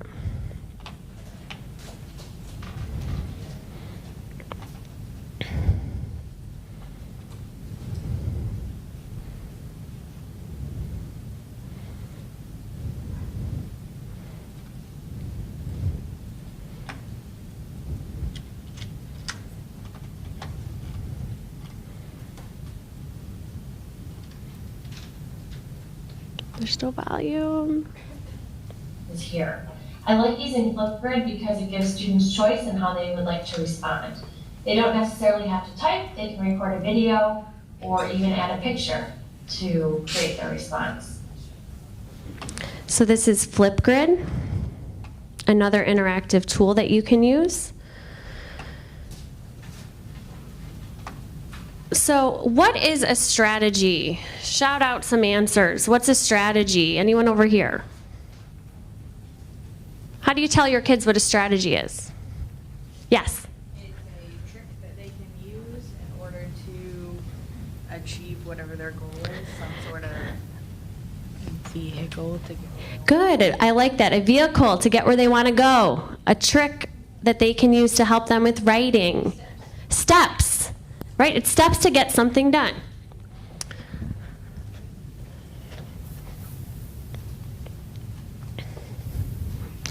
So really it can be defined as a way that a person purposely takes to complete a goal.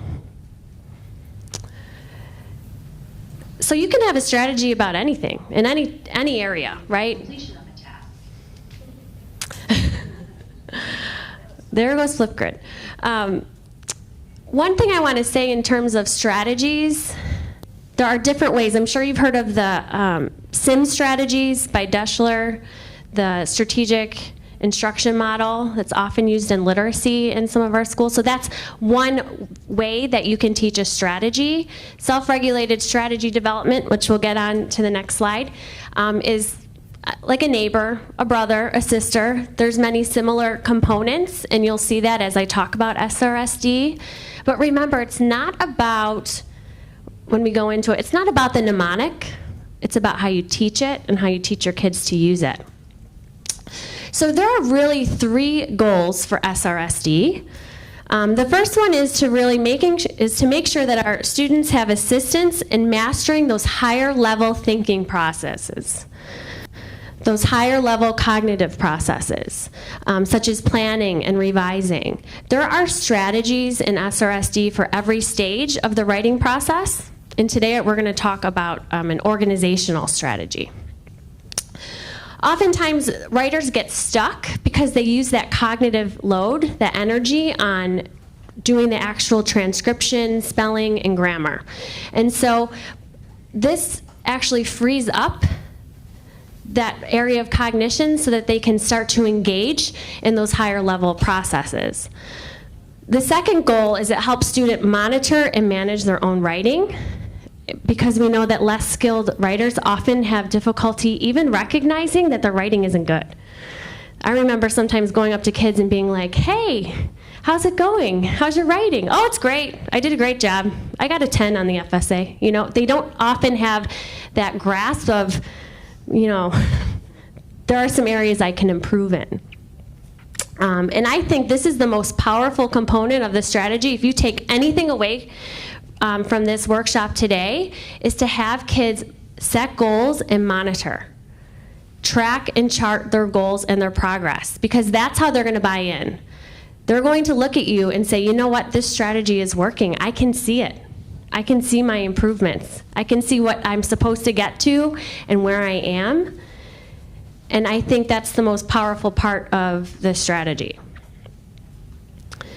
And then it's really about building their confidence and helping them develop some positive attitudes, because as soon as they learn this strategy, they see success in 1 or 2 sessions. They see an immediate improvement. It's powerful.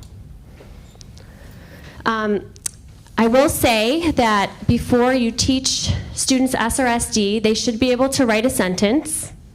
Okay, so that's one qualifying. They have to be able to write a sentence. So that's important when you're working with a variety of different students.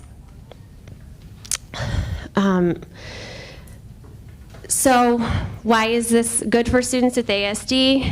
It teaches them to monitor their behavior. They can discriminate between what's appropriate and inappropriate, and it's reinforcing. And we'll talk about the different areas.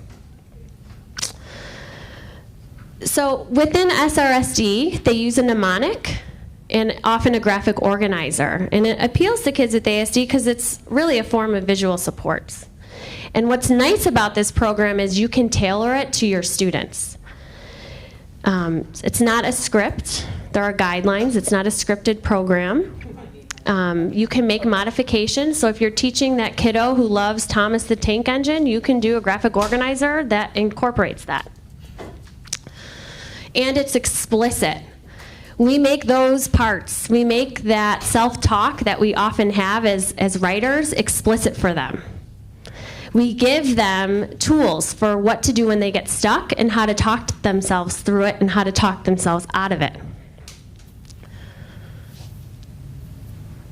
We provide self-reinforcement. I'll show you some of the strategies we use for that. And eventually, the goal is to get them off of this graphic organizer and to reduce some of the supports that they need so that they can generalize it into other areas.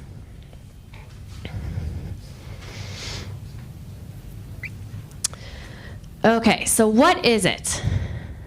There's been over 129, probably more than that since I pulled this up. 129 studies were completed in the past 25 years.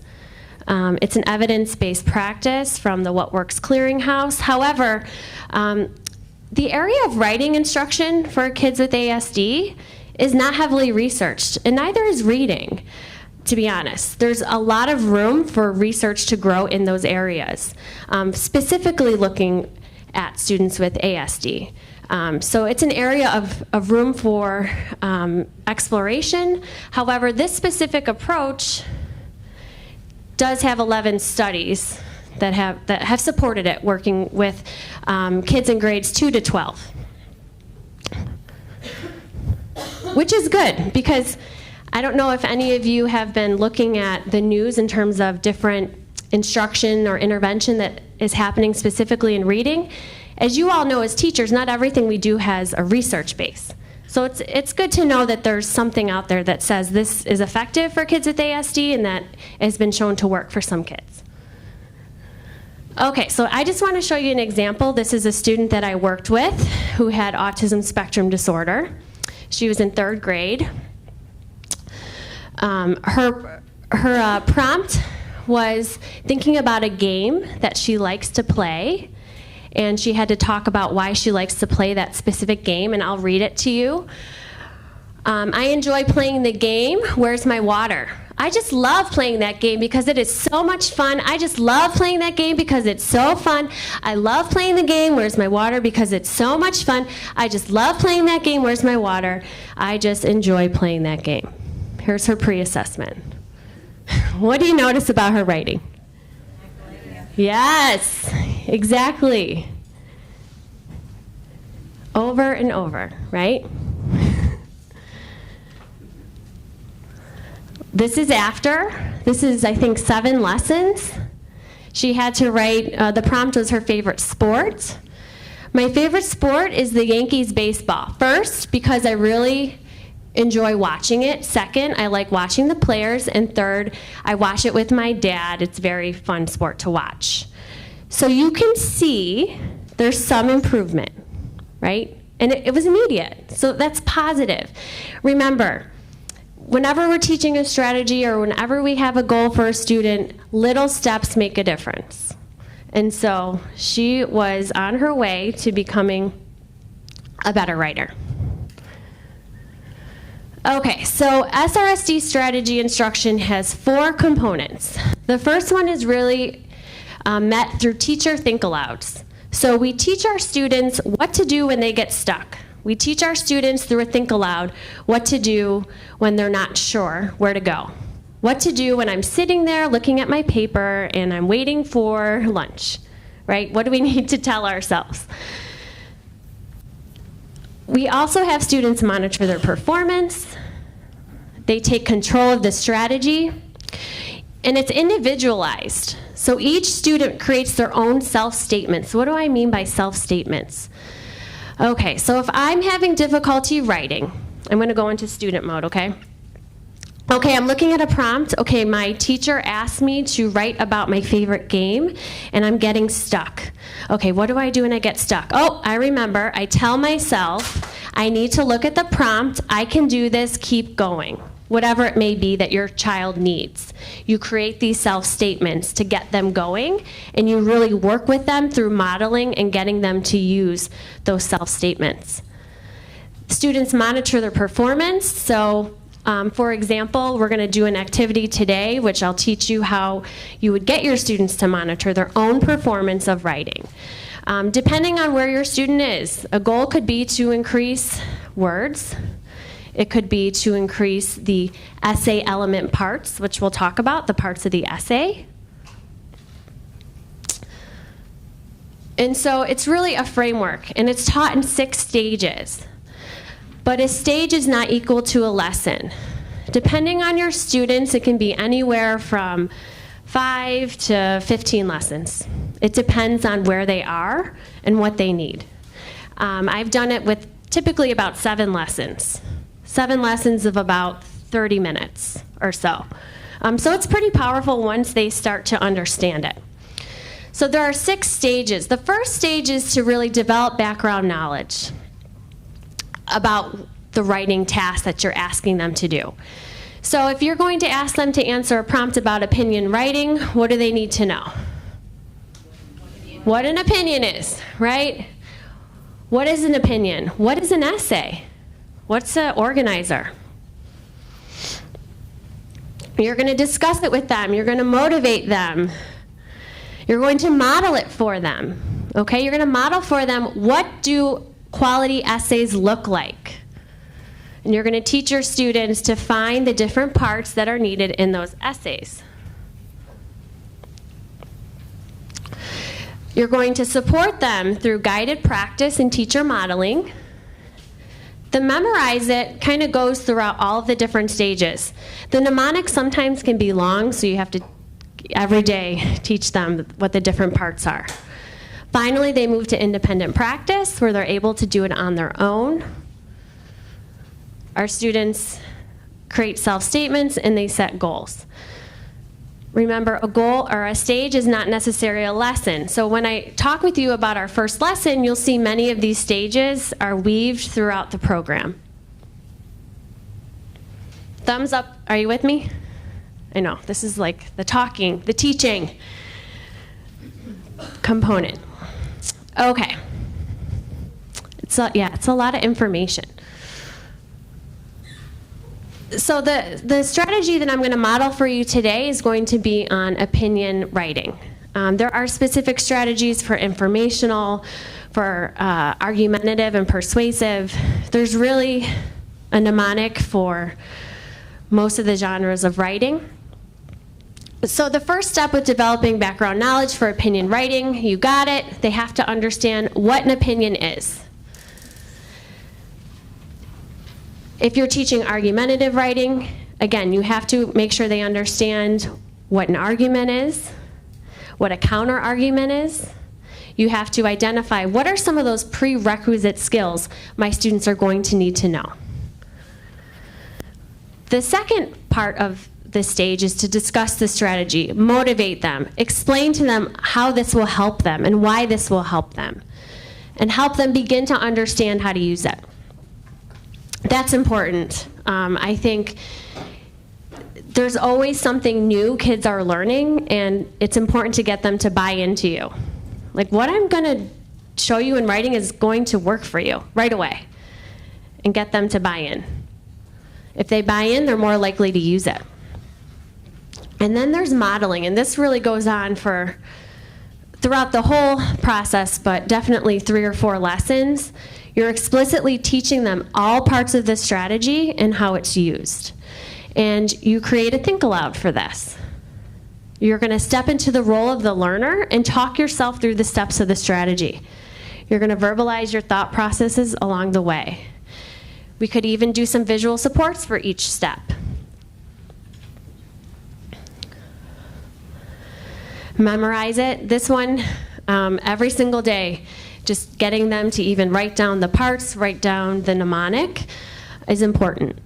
And some of the mnemonics are longer than others, but I was actually surprised with working with my students that they caught on right away because of some of the graphics that I used, helped them remember the strategy. Then there's the support it stage where the teacher's modeling, students are working together to support the strategy. And once you feel like they are confident there, they reach a level of mastery, that you're going towards more independent practice. And you don't stop supporting through independent practice, you monitor and make sure they're getting there. All right, so we're going to work on the first lesson today. And really you're going to develop the student's background knowledge and discuss the strategies. Teacher's going to review the first mnemonic of POW and discuss the tree strategy and make sure that they understand what an opinion is and what an essay is. And after you initially teach SRSD with the first lesson, you don't have to spend so much time with explaining what a strategy is and how you pull it apart, because they start to understand the routine. All right, so today's lesson is going to be on opinion writing. The mnemonic is POW and tree. So POW is really the overall facilitator, if you will, for elementary students. You have students pick an idea, they organize their notes with tree, and then they write and say more. So originally, the mnemonic tree stood for topic, sentence, tell what you believe, reasons, 3 or more, why do I believe this? Well, my readers believe this. Explain each reason, and then end it, wrap it up right. So when I was working with students, I decided to make this, what I call boring looking graphic organizer, a little bit more tailored to them. And I encourage you to do that as well. The authors of this program encourage you to do it as well. They want you to do what works for you, what will motivate your children in your classroom. So POW, I changed it. We're gonna POW. First we're gonna POW, we're gonna pick my idea, organize my notes, and write and say more. What is it, everybody? It's POW. Say it with me. POW, good, okay. And then you would introduce them to tree. I could do something a little more exciting, but that was my skill of clip art at the time. So you're going to tell your topic. Tell what you believe. What are you going to do with T? You're going to tell what you believe, and you're going to give me reasons for why you believe it. With those reasons, you're going to have examples, and then you're going to end it and wrap it up right. So what is it, everybody? We're going to POW, and then we're going to tree. We're going to POW, and then we're going to tree. And you really have to be like that. Step out sometimes and think about how you can engage your students. And I was an elementary teacher, so you can all see that by now. All right, so let's take a look. We're going to practice. So the first topic is it better to live in the city or in the country?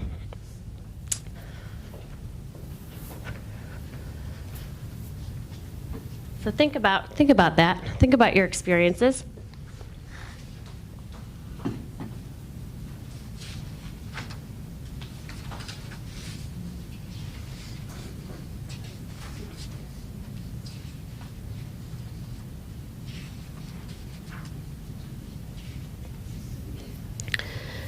All right, what are some reasons to live in the city? Public transportation, awesome. More things to do, stores, okay. What else do you think kids would say? Big buildings. Friends are right there. Closer to friends, good. What about the country? Quiet. It's quiet. Fresh air. More space, freedom. Less stress, good for animals. What are you going to do for kids before presenting them with that prompt? Show them pictures, good. Maybe show a video, read a book about either. Ooh, I like interviewing people. Good. Remember, many of our students come from different places. I know some people here are from some more rural areas, others are from more urban and suburban, so depending on where you are, it's really important to give them those visuals. Okay, because we want to make sure they have some prior knowledge.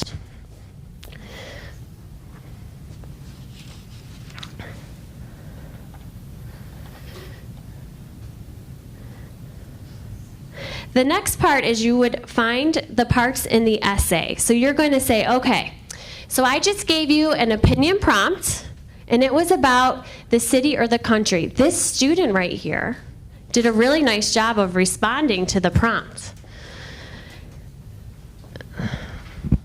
So remember, in our responses, we need to make sure we tell our topic, we give a reason why. Why do I believe this? We give an example, and then we end it or wrap it up right. So I'm going to read the essay, and then while I'm reading, I want you to look for the tree parts. So the tree parts are topic, a reason, why do I believe this, example, and then an ending. So let's see if we can find some of these tree parts. I think it is better to live in the city. First, there are many more things to do in the city.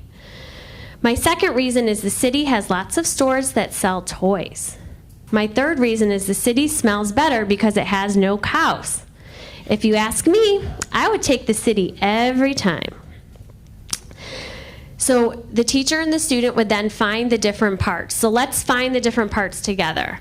Where do we think the topic is? I think it's better to live in the city. Okay, awesome. This student had one tree part. So there's the topic. And now we're going to find the reasons. Why do I believe this? Can anyone find a reason?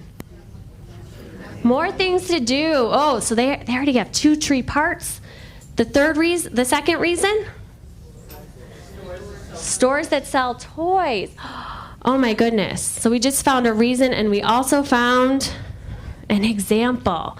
So the differentiation between the reason and example you have to make explicit for our students. Most of the time when they're first learning how to do this paragraph, you'll find just reasons. When we're starting, we want them to be able to do a topic, 3 reasons, and an ending, and then we expand from there. And so I'm teaching and I'm showing you the very elementary basics, but you can expand through, if you're writing an essay, for example, eventually you could get them to do like the 5 paragraphs. Okay, so then the third reason is it smells better and it has no cows, the example, and then look how they wrapped it up right. If you ask me, I would take the city every time. Wow, look at all those parts they have.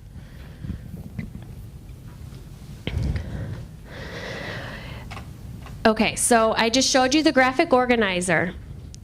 Eventually, you would have them put it into this more concrete organizer without the visuals. And so the teacher would model the topic, the different reasons, and the examples, and then count and graph the parts. The first day, though, you're just developing that background knowledge. You're introducing the mnemonic. You're finding the parts. Then I would have my students write tree and what it stands for. And then, after they write tree and what it stands for, they would find parts in a second essay, which I'm going to have you do right now. All right. Everyone get up and stretch.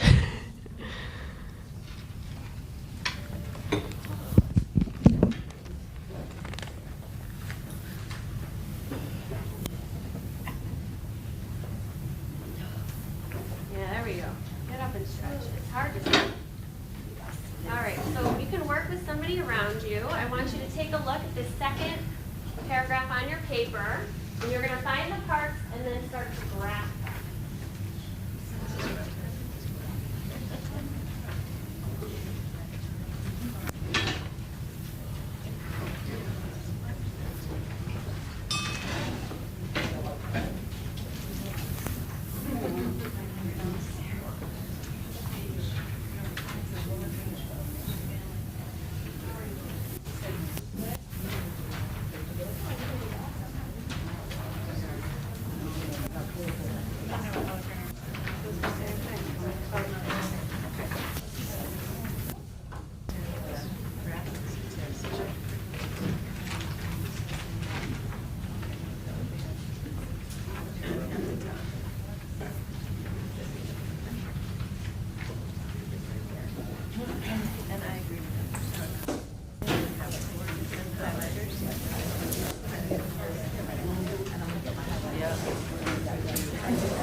Everyone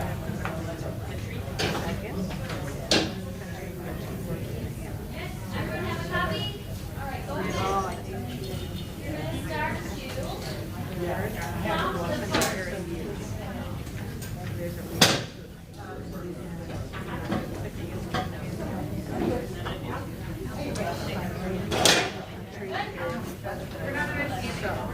Okay, good, thank you.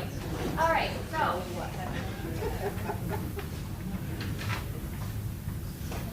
We're at step 5.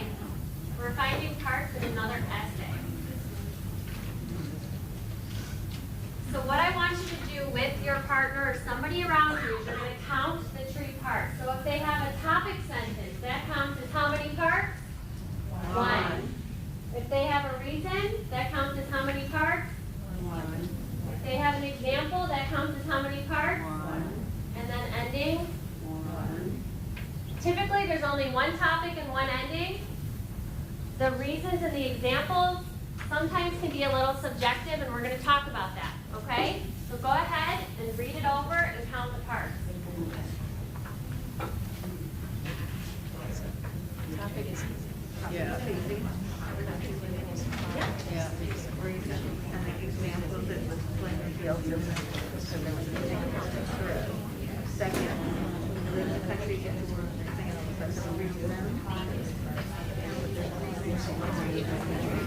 It's a combination. Do we count each reason or just once? It's fun. And then Yes, there could be 3 reasons. There could be 1 example. So we're going to talk about how we count it.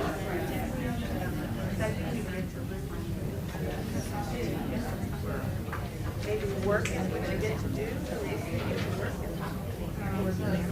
But that's what she was saying, that it's just, sometimes it's subjective.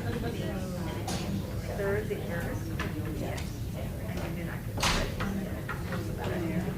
but finally, the so It got cut off? Yeah. So I cut it off on my slide.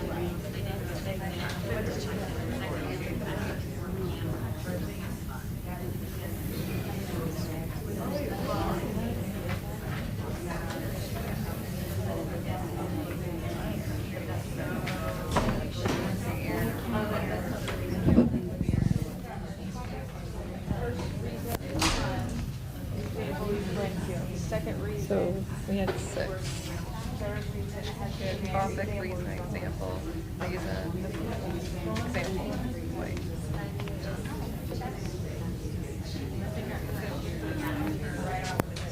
So let me show you. Okay, once you count the parts, stop, and then I'll show you how to graph it.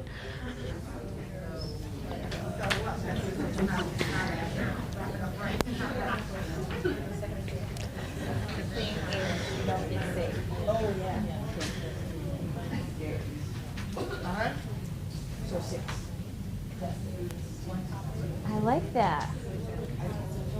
I like that strategy. I'm going to show them that. I can tell you're a teacher. How are we doing? Trying to get started. I'm so cold. It's crazy. Yeah.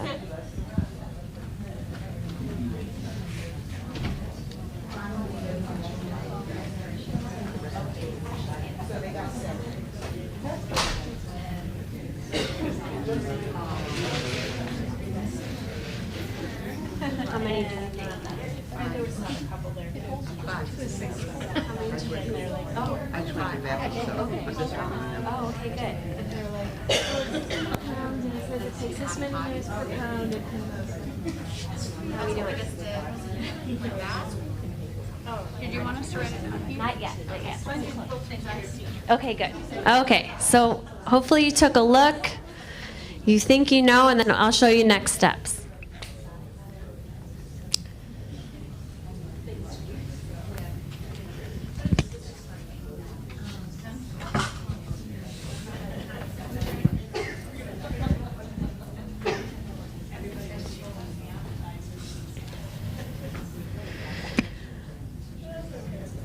Okay, so let's take a look.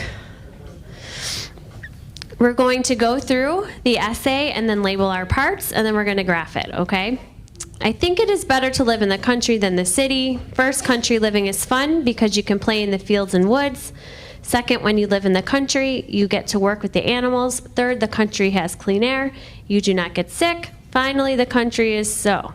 All right, so let's take a look at that mnemonic tree. I need to find my topic. Where's the topic usually? First sentence. I'm going to check my first sentence. Do I have a topic? Good. I'm going to label it a T.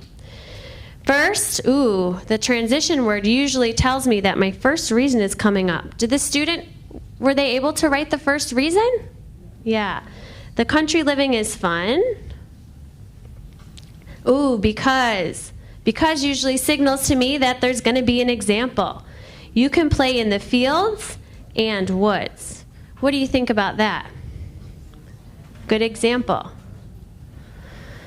Second, when you live in the country, you get to work with the animals. That tells me it's another reason. Third, the country has clean air. That's another reason. You do not get sick. Example. You do not get sick. That must be because they have clean air. Okay, now I need to find the ending. Finally, the country is so... Oh my goodness, the student didn't end. Okay. That's good to think about. Let's count how many parts we have. They have 1, 2, 3, 4, 5, 6. Thumbs up if you're with me. Okay, great. All right, so then you would have the student graph how many parts they had with their first essay example. They usually put a little check for each. They had 6 essay parts. What would be a good goal for this student? Good. To increase the ending, right? And so we'd want to increase the ending and we'd want to increase our parts. That's a good start. The student already has 6. I think they should aim for 7 or higher with their next writing piece.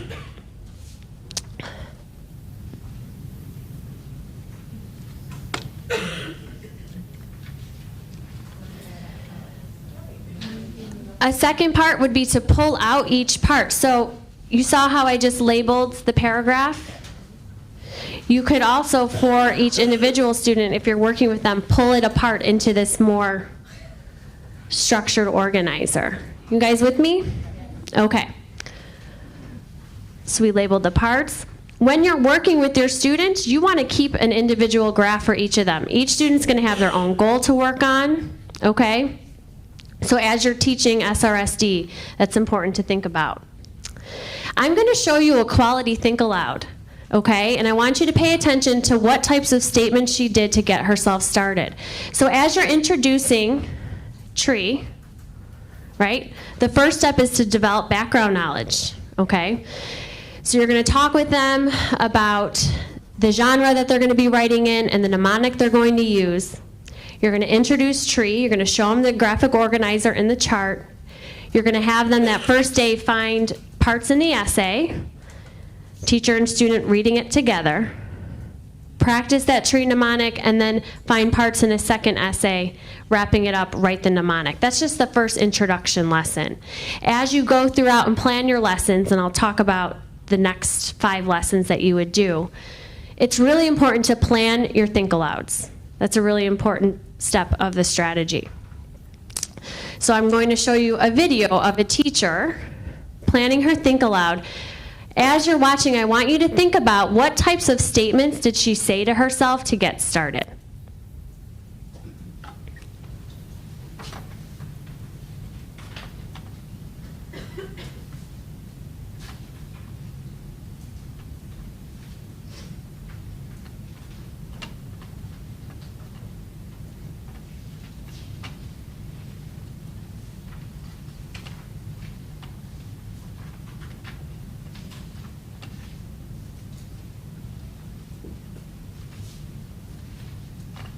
Hey boys and girls, so what we're going to do right now is I am going to model a think aloud for you.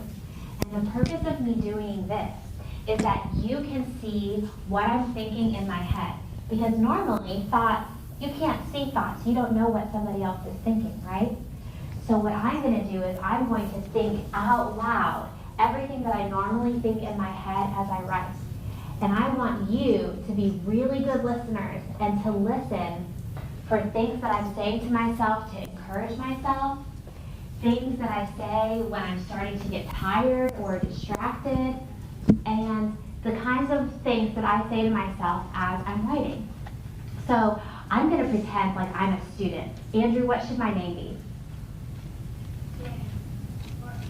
Katie? Okay, I'll be Katie. And Katie doesn't really like writing.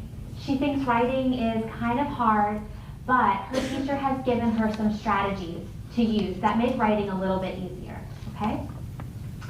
Okay, so. Oh, it's time to write. I really just don't like writing, but okay, I can do this. My teacher has given me a strategy for writing, and that's Fau and tie. So I'm going to write that at the top of my paper. Okay. All right, I can do this. I'm just going to start with the first thing, which is P. P stands for pull apart the prompt. Pulling apart the prompt, oh, I know, my teacher always makes me go, do what? Whenever I have to pull apart the prompt. So I'm going to do that at the other side of my paper. Do what? Okay, so the prompt says, gosh, I'm just really tired right now, I don't know. Okay, it's okay, I can do this. I'm just going to take it one step at a time. The prompt says, describe how octopuses protect themselves. So the do is always the verb, so that would be describe, okay? So the prompt wants me to describe.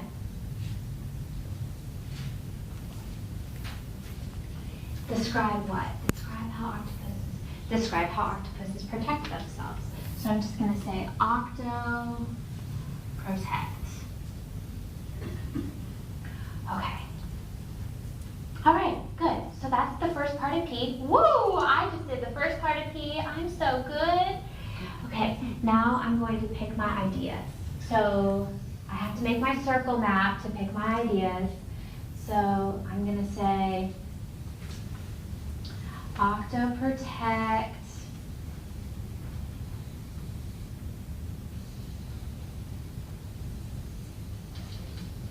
That's a nice circle. Okay. One way the octopuses protect themselves is they squirt black ink. Okay. I wonder what's for lunch today. Oh, I should ask. No, I'm not going to ask my teacher. Right now I need to stay focused. Okay. I'm done with my P. Now I'm ready to go on to my O. Organize my notes. So my teacher always has me fill out that organizer with all of those boxes and colors, and so that's what I did. Oh, all right, so I just put my ending on there, so I'm going to check that off. And now I have completed my essay. Oh, okay, so I'm going to go back to my self-regulation plan and make sure I did everything. I used the tools I had. I used Fau Tide. I checked off my parts as I went, so I know I have all the parts of a good essay here. I used self-talk to get myself through. And I'm done. Oh, that feels so good. I knew I could do it. All right, guys. So, turn and talk with a partner.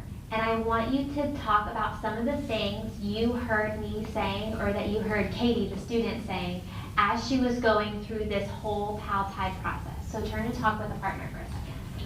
Okay? Sammy, what's something that you heard me say? Okay.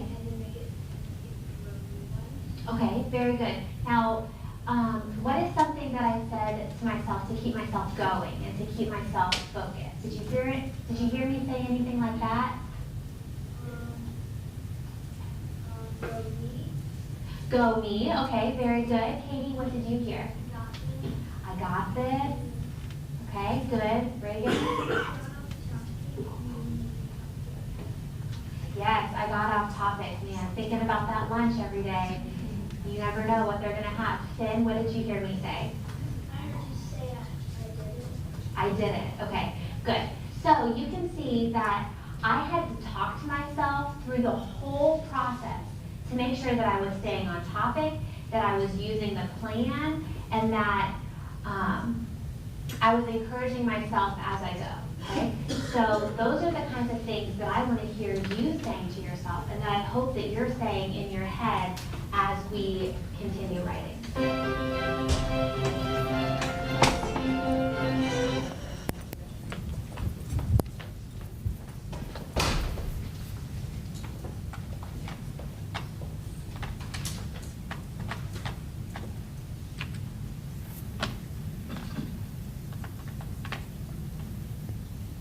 What did you notice?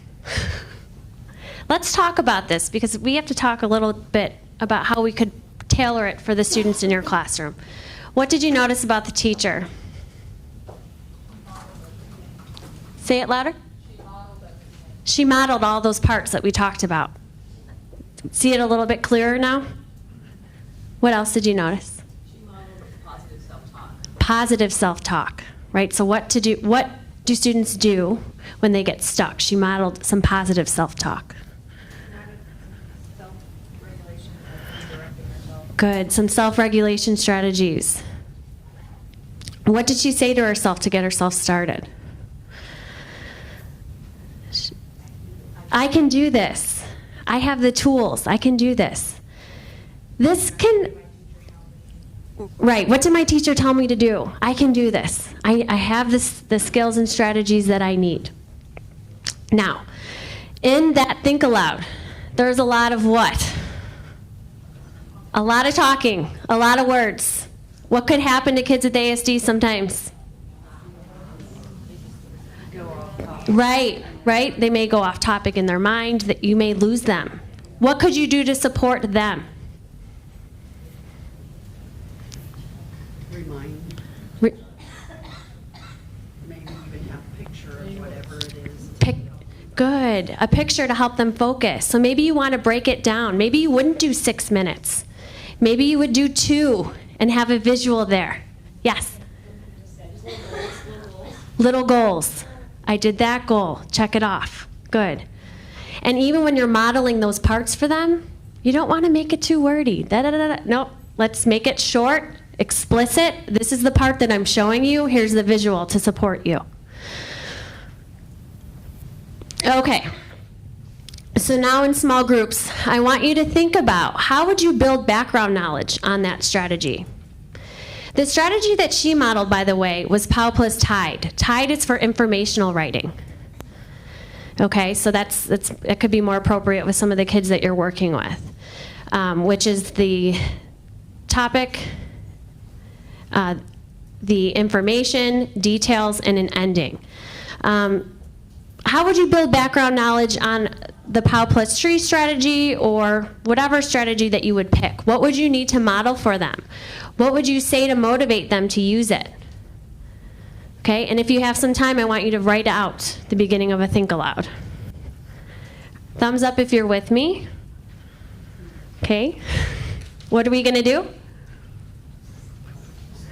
First, we're going to discuss how would you build background knowledge on this specific strategy. What would you need to model for them? Second thing you're going to discuss. What would you say to motivate them?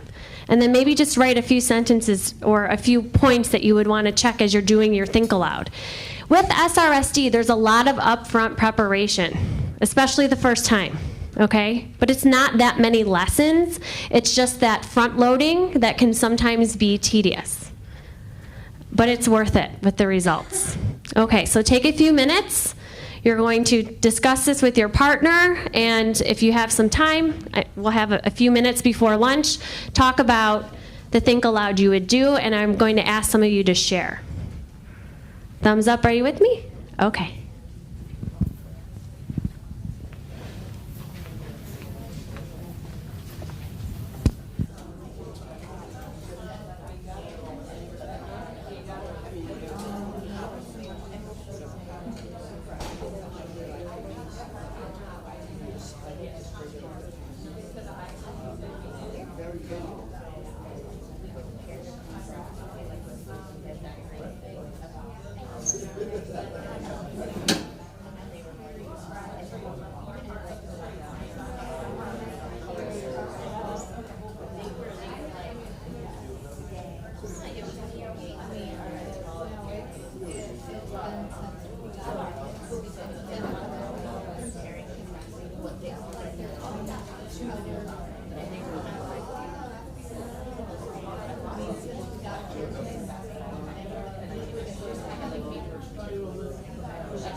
I was talking to some groups over here, some great ideas about building background knowledge.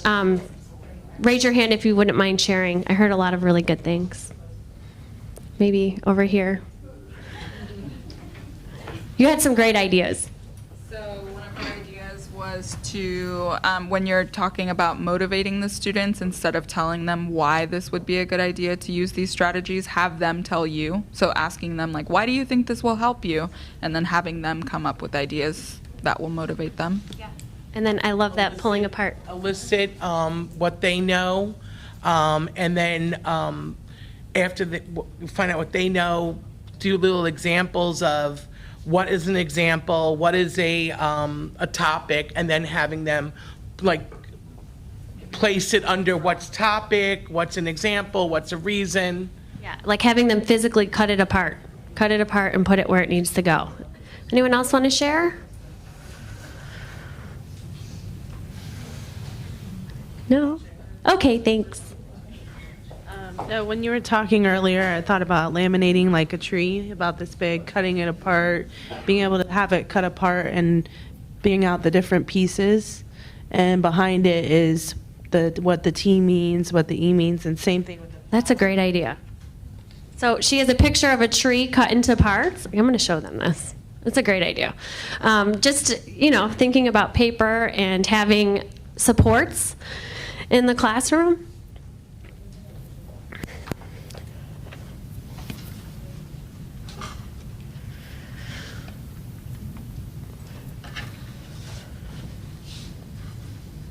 Okay, so having the tree, and then behind each piece having what it stands for, they can start to write the responses here in their organizer, pull it apart, and they can see what the mnemonic stands for behind each piece.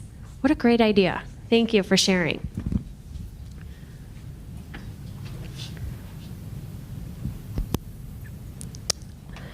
Okay, so the first lesson is really that overview, which we went into depth on. The second lesson, students look for the tree parts in an essay as well as in an essay that they have previously written. So we talked about that assessment. If I was teaching opinion writing, I'd want to make sure that they have written something in opinion writing. There's some type of sample, so they have some type of baseline goal they can work on. They graph the number of charts on their chart paper, and then they set goals. The third lesson is when the teacher really starts to model and dive in deep with how to write that opinion essay using the mnemonic. Students write those personal self-statements. So what do I do when I get stuck? Here are some examples. You want students to remember, what are some things you could say to get yourself started? You can give them some prompts and support for that as well. You want them to put it in their own words, though. Things you said while you worked, you want to try to make it positive, right? Things you said to yourself when you finished. I actually have my students write this in a notebook, or I'll show you the handout a little bit later. And they keep this on their chart and they refer to it. In lesson 4, they work collaboratively. This is really the guided writing component. And they write an essay together using Fau plus Tree. The fifth one is they're continuing to practice. And your focus is really to start weaning them off the graphic organizer and creating more of just the mnemonic with some lines, right? Because when they get to an assessment situation, that's where we want them to go. So I also want to just talk a little bit about, quickly, the FSA. It has changed. And I know you all are aware of this. That they really are starting to have to read and write across the content area. So if they were answering a response on what kind of pet is best, a cat or a dog, they would be expected to read multiple pieces, and then they would have to answer the prompt. There are strategies within SRSD for reading and writing. Before they can actually do this task, though, they need a strategy for how to read for information, and they also need a strategy to just create that paragraph. So that's important to remember. Through this all, remember, it's not the mnemonic, it's how it's presented. There are some free resources available through Think SRSD. The IRIS modules are some modules out of Vanderbilt that are federally funded, free to everyone to use. They actually have modules on how to conduct this strategy in your classroom. Two of the books I recommend are right there, and I'm just going to show you right in 1 minute what the lessons look like.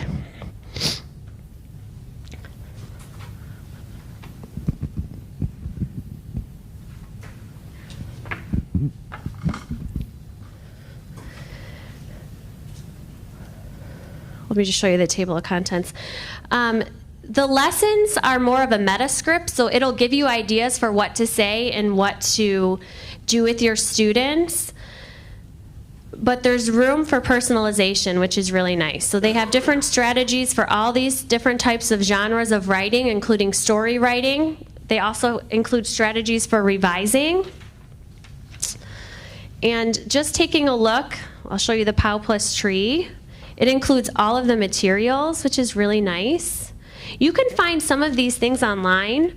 I've found some teacher sites that were pretty good as well, and all the materials are free. The researchers for SRSD, they didn't commercialize it. Like, you can get professional development done at your schools, but they're not about commercializing it and charging teachers for it. They really want it to get out there, and so many of their materials are free that you can find online. But it includes all of the lessons as well as all of the materials for both older and younger students. You'll see the lesson plans all have objectives, the materials they need, as well as different steps. Is that second book? This is the first book. This really focuses more on, it has more of a beginning focus for beginning writers, but it does have some later elementary kind of components. The second book is for more adolescents, older. So anyway, so these are the lessons. They include the different mnemonics, the graphic organizers. You can see the graphic organizer for older students. They have different graphs, right? Because a big part of this strategy is that self-monitoring tool. They include samples for you to use for modeling. And then they have some lessons for older students as well, using POW and Tree. This is the first book. Oh, that's what you're asking? Yes. Sorry about that. Yep. So it's this one right here. It's the first reference, though. The second one has some reading and writing, and this is really more content focused. I think I lent it to a doc student, and I didn't get it back. It wasn't any that are in this room, though. But anyway, these are two. I think they're like $30 on Amazon. So yeah, you can probably get them used for less. Oh, good, good. I think it's definitely worth checking into. All right, so it looks like it's time for lunch. I'm going to let you all be free and go on your way. We'll get started at 1. A couple minutes after 1, we'll get started. So enjoy your lunch. When you get back, we will be talking about technology tools.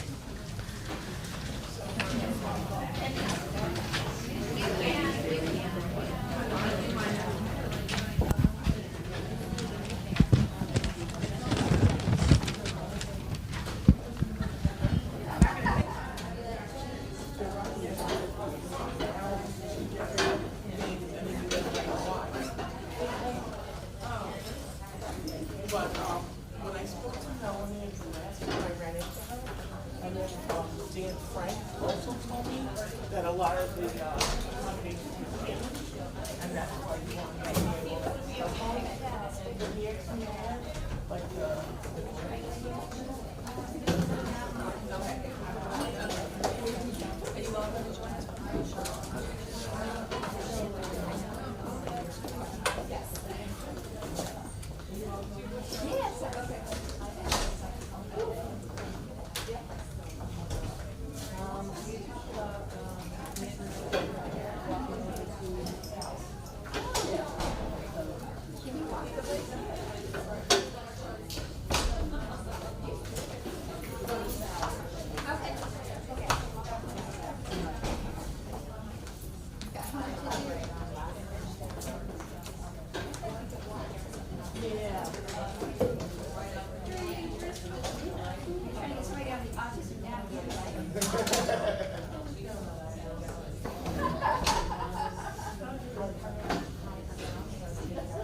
Yeah, it's like, it's next to the cute little place, the French place.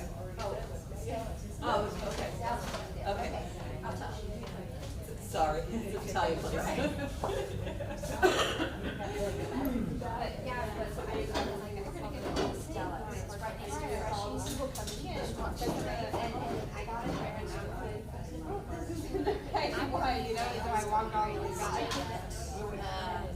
It was, the first building was, Oh, it's the easy buildings, right next to the meeting.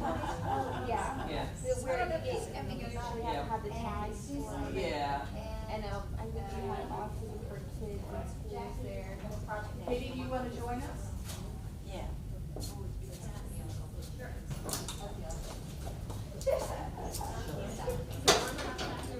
It's probably warmer outside. Yeah, Gary. I forgot the lady's name, but one of my neighbors, I want to say her name is Laura, but I'm not sure. She has two twins. And I don't know where she's at. She's been, nope, she knew you from a while ago. I think you guys talked together. She has twin little boys, and all of our boys were playing at the park yesterday. And I told, younger than my Zion, maybe 6, 7-ish, maybe 8. And she said her name was Laura. Yes. Well, we're going to a place. It was, I'm quite sure I'll see that at park.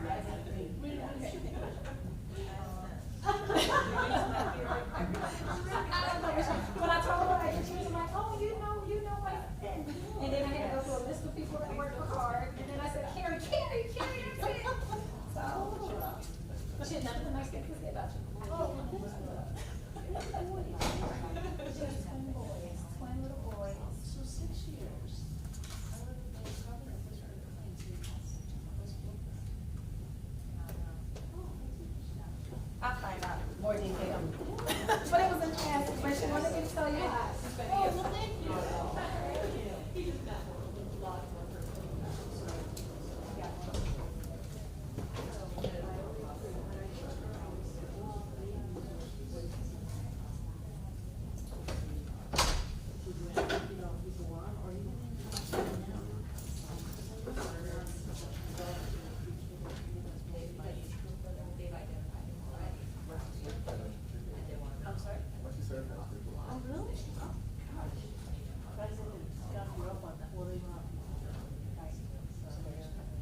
It'll be really good.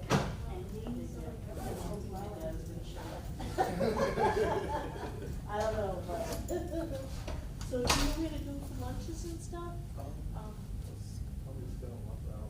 Okay, yeah, I'm meeting some others, she's our intern actually, and it's her last day.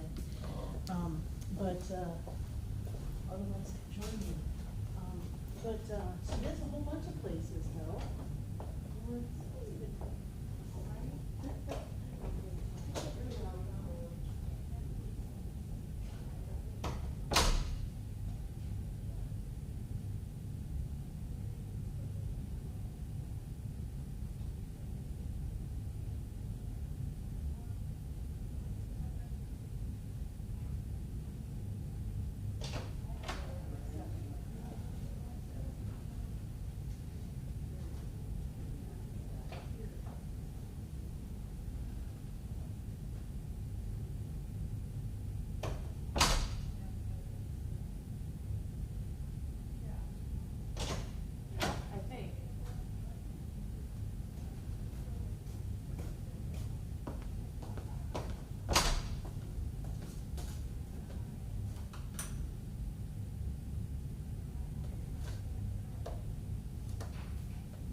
It's so cold in here.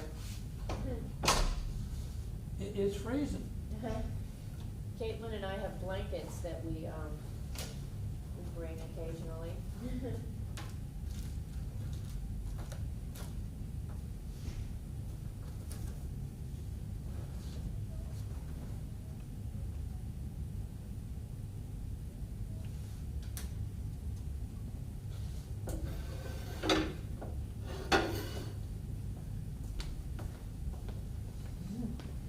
It is freezing cold. One is at little luncheon for Amanda. I think they're at Costello's or something. Great. I can't get over here. Yeah, no. Yeah.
make it look like you're like sad.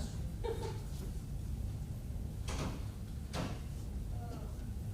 feel like he's like, I'm just gonna follow you. You look like you know what you're doing.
box gives them some feedback in terms of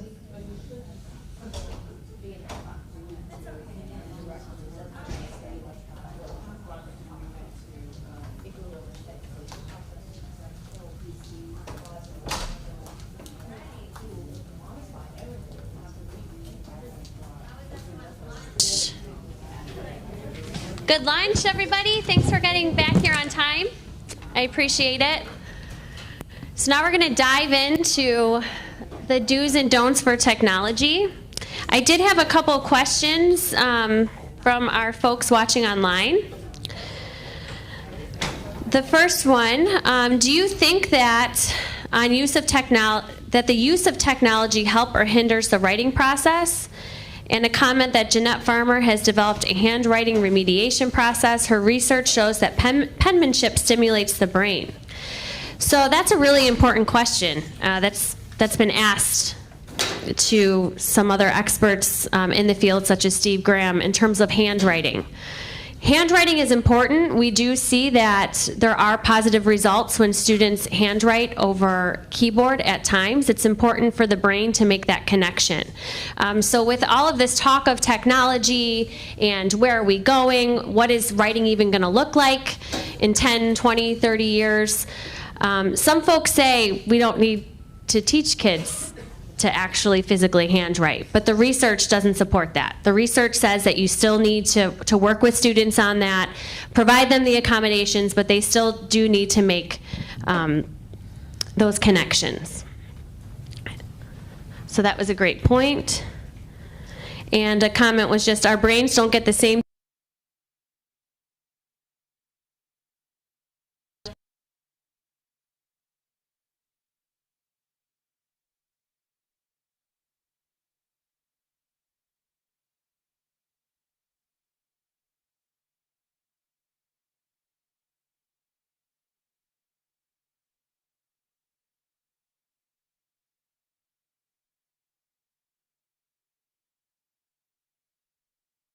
do's and don'ts for using technology, and hopefully I'll give you some ideas of different writing tools that you can implement in your classrooms. So we're going to do a quick turn and talk. So you're going to think about this and talk to someone near you. What issues do you have with your struggling writers when you're using technology to get them to write?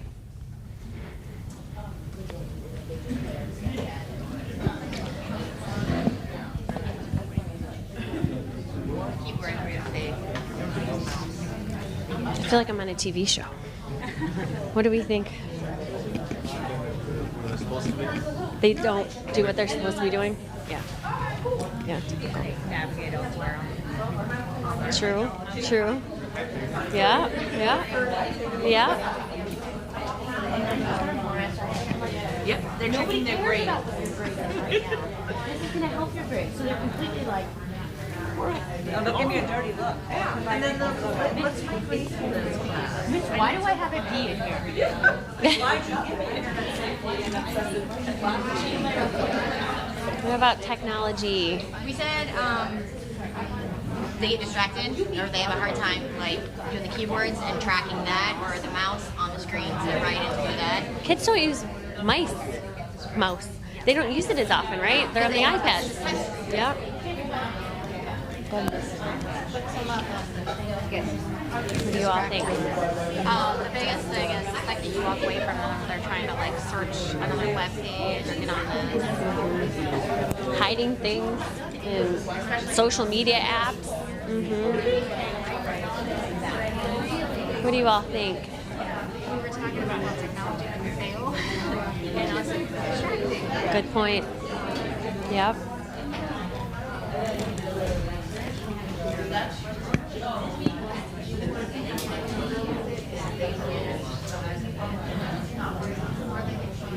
About how they're like check it. That's the whole thing. Like they know how to do their game.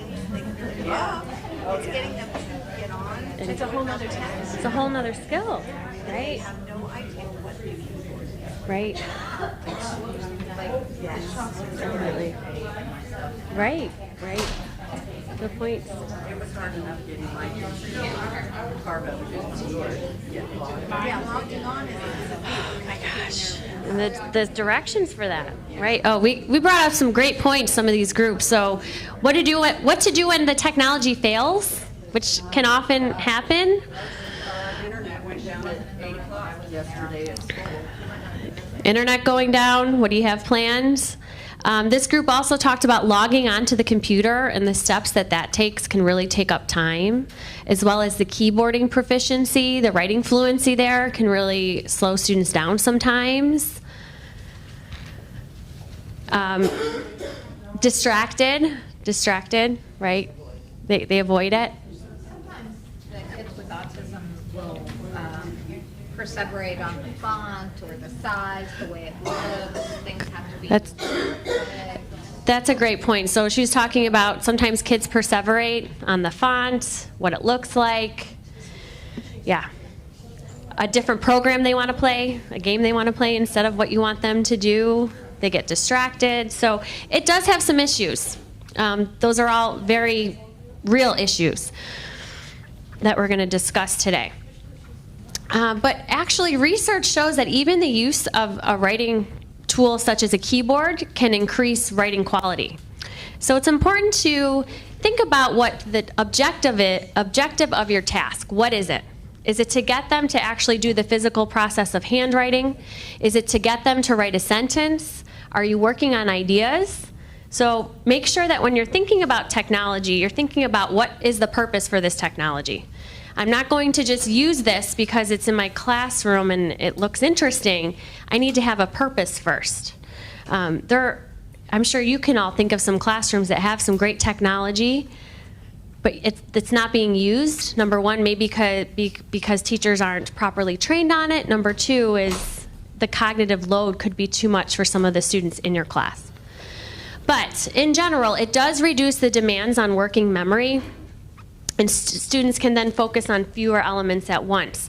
So if I'm trying to increase my students' idea generation by eliminating the cognitive load of spelling, they're more able to get their ideas onto paper. It can support specific areas of weakness, and it can motivate reluctant writers. Hopefully some of these tools you'll find may be motivating for your students. So why technology for kids with ASD? We know that it can help with the spelling, transcription, and handwriting process. Students often respond well to visual supports and stimuli. You can make it highly individualized, and it gives an opportunity for peers to work together depending on the tool that you're presenting to your students. So we're going to talk about each area of the writing process and ways that you can perhaps infuse technology into your classrooms. I had some comments earlier about technology availability. I know that not all of you have technology at your fingertips. I know some schools don't have any technology, but we're still going to talk about different ways to complete the writing process, different components, looking at no-tech, low-tech, and high-tech tools. So pre-writing, the brainstorming. So specifically, we're wanting kids to think about a topic, decide on a topic, gather research. Oftentimes, students have a tough time with organizing that information. They're not sure which part of the organizer it goes into. They're not sure if it's even on topic. So the no-tech option, of course, is explicitly teaching them on a paper graphic organizer.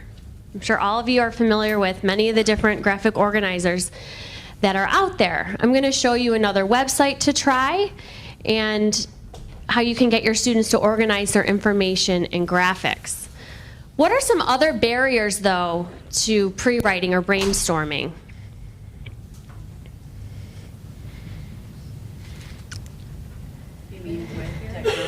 Just in general.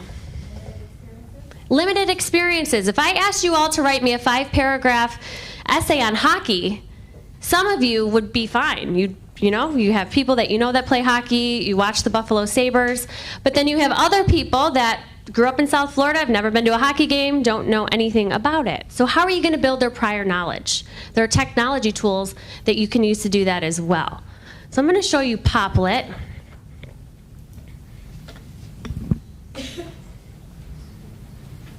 You can also download this into an app form.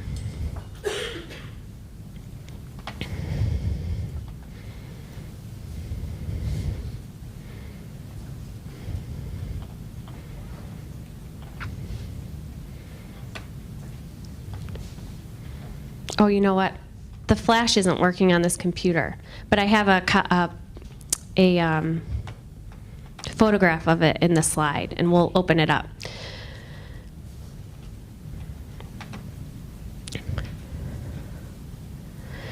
So when you're, and let's just go back to graphic organizers in general. So we're going to be talking about graphic organizers and some do's and don'ts, and we'll be looking at Poplet, which is the specific program that you could use in your classroom. Has anyone used it before? What do you think? It is pretty good. I use the Poplet Lite because it's free, so I like it just for a simple visual and then the words that can go with it. And you can use it with groups, so that's what's nice about it too, is the visual, and it's easy to, oh, I have to fix the little, how do I expand that? There we go. Sure. Okay, great. So yeah, it has its uses. You can use it in small groups. There's a free version, which is always great. But here are some do's when you're thinking about using graphic organizers. Make sure that each graphic organizer, you're very clear and explicit about what type of writing it's for. That's important. So you wouldn't use the graphic organizer I have up there on the screen for a narrative story. It wouldn't make any sense. So it's important to make sure that students understand when and why they use the appropriate graphic organizers. So for example, simple story map, you can see the different story elements that are up there. And then as students progress and as they go throughout the grades, it's important to show them what they previously used, and then as they're working towards more like longer pieces, the story map would be more appropriate. Story maps for informational writing, making sure they understand what each component is for those graphic organizers. What do I put under fact and details? And so many of those SRSD strategies, of course, have a graphic organizer, but making sure that you're very clear about what type of writing each graphic organizer uses. Or I'm sorry, is for. Okay, so I'm going to actually just borrow your iPad to show them Poplet. If you all can try going onto the internet and going to www.poplet.com, you'll see it up here. Thank you. This is the light version.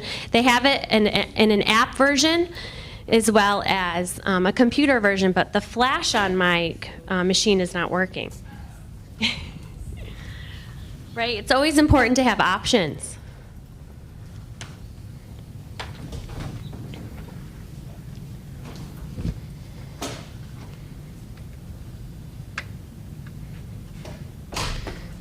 So this is the light version. You can see she has a picture.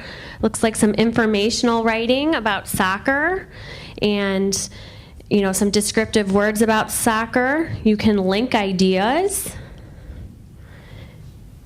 You can also, just like in Padlet, you can have a text tool, you can have a tool for pictures, writing, and so this is the free version, Poplet.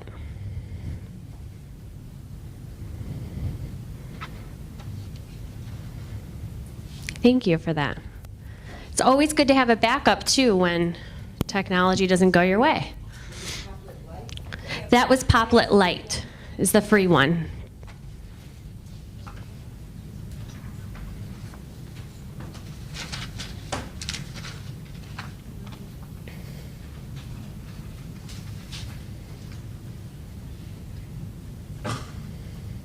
So perhaps when you're also, again, going back to the graphic organizer, when you're teaching informational writing, you want to start simple. So teaching them the basics and then showing them how the different concepts are different from each other, right? Using highlighting is another good strategy that you can use. So how do we use them effectively? So you all have a copy of this in the handouts, a graphic organizer that looks just like this. And right now I want you to plan your essay. I want you to plan your 3 main points for an essay on distracted driving. So the topic is distracted driving, and perhaps the dangers of distracted driving. The dangers of distracted driving. So go ahead and plan that.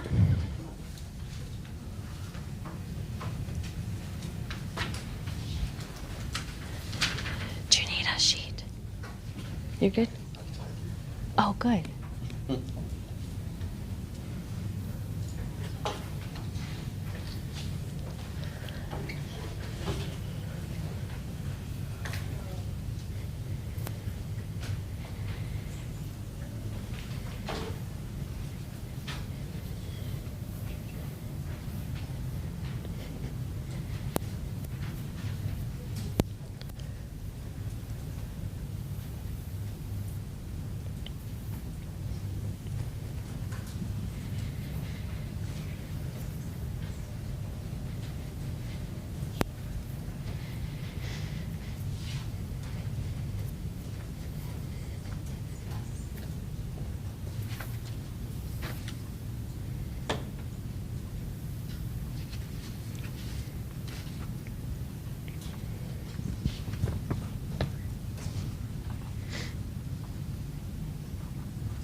Oh, good.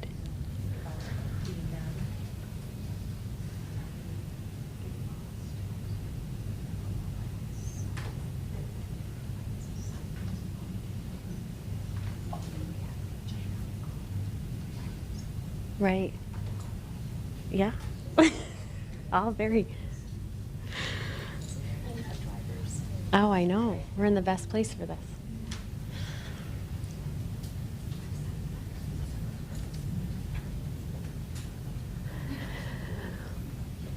All right, so raise your hand if you need another minute. Are we good? Thumbs up, you with me? Okay, great. All right, so what are some points that we have? Distracted driving and why it could be dangerous. Who has a good point to share? But yeah, it could cause bodily harm, right? You could get distracted, you could get in a car accident, you could get really hurt. It's another danger. Yes? You could cause harm to somebody else. You could hit somebody, right? You could get lost, right? Very good. You could get lost, like I did on the way back from lunch. Go ahead. Being overwhelmed by all the sights and sounds and jumping out of car. Yeah, if you're distracted, you could be very overwhelmed. Very overwhelmed. You could act erratically, possibly. Anything else over here? You could run out of gas. Yeah. What was this assignment, just this quick, was this easy or hard for you as an adult? Easy or hard? Two of them were easy and the last one.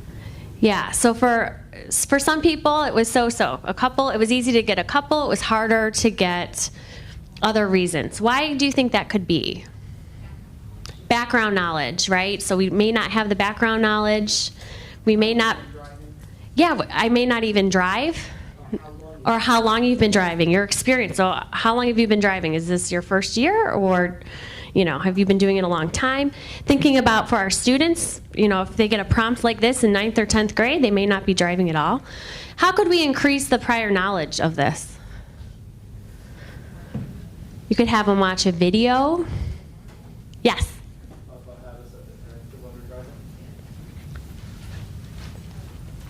Sorry, say that again? Habits about their parents. So have them watch their parents and then give us some feedback. That would be good, right? Maybe we change some behaviors on the road. Right. Yeah. Yeah.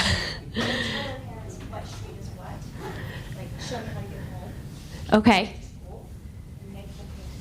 Yeah, so make them pay attention to what their students are, or what their parents are doing in that real-time experience. So those are all great suggestions. So it's important, of course, to, when you're teaching this, make sure that you're giving examples, you're providing appropriate strategies to give them some prior knowledge. So here's an example of what I wrote. Distracted drivers cause a lot of accidents. Some are distracted by texting on their phones. Some are distracted by their kids or other things in their cars. Look at how I can shorten that, okay? So it's important, too, when you're teaching your kids how to use graphic organizers, is that they shouldn't be writing sentences here, right? We need to teach them how to write the notes. Why is that? Why do we want to do that? It's quick, it's easy, yeah. And how are they going to feel if they already don't like to do the paper and pencil task? Right, it's going to be it's going to be very aversive, right? Yeah, so make sure you explicitly teach them how to go from this to this. And those will make the use of graphic organizers much easier for you if you're not already doing this. So don't have students write out complete sentences on graphic organizers. It frustrates them. Think about all the different times then they're actually writing their product. If they're doing it during brainstorming, they're writing their ideas, and then they have to do it again in drafting, and then perhaps again in publishing. It can be quite frustrating for them.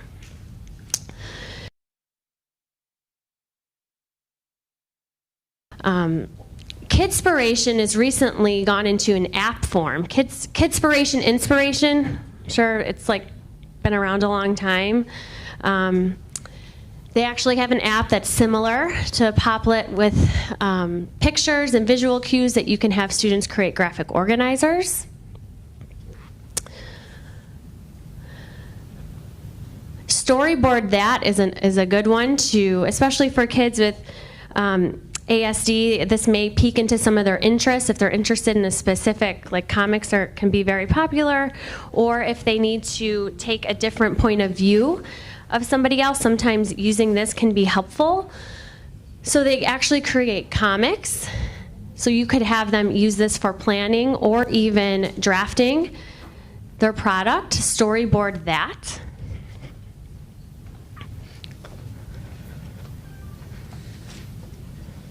So we can take a second to pull that one up.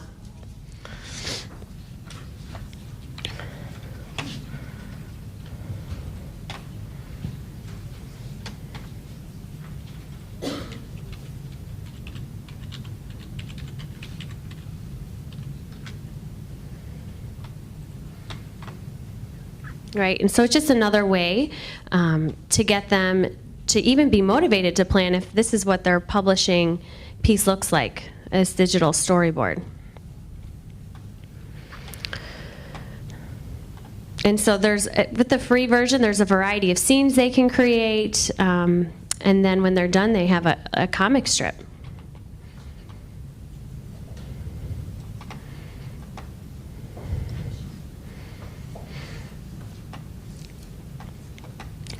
Bonus, you can also use this for helping students understand vocabulary.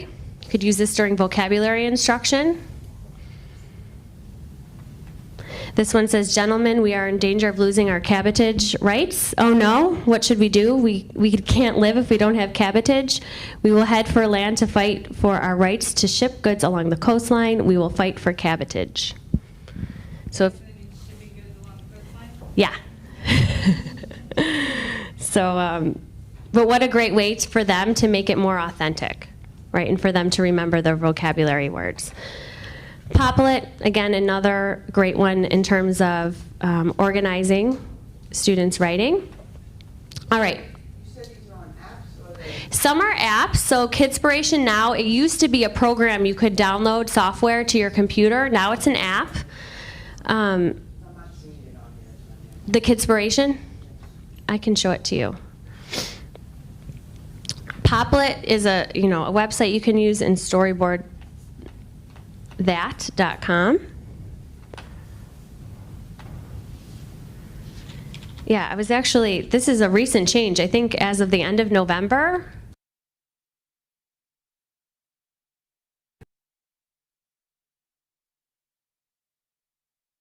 Kidspiration Maps. They also have a light version.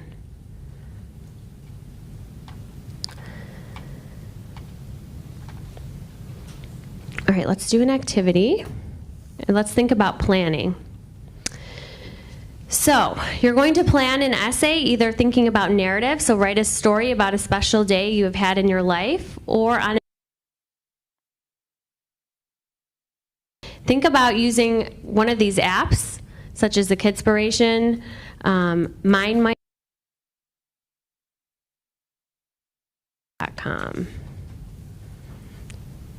So you can either work alone or with a partner. And then we're going to talk about ways we could possibly implement this into our classrooms.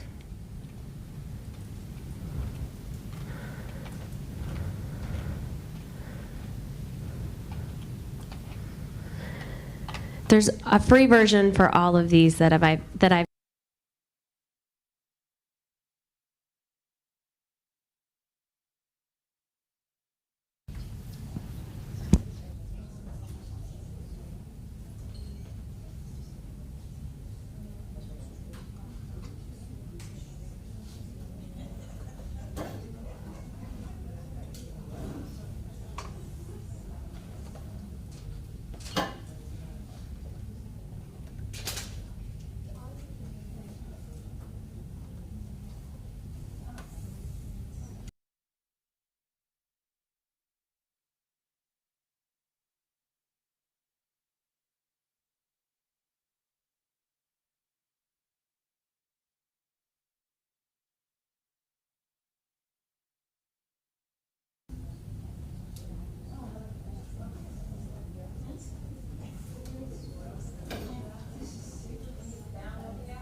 If you're using Storyboard that, look up at the top where it says Textables. That's an area you can put in cartoon text.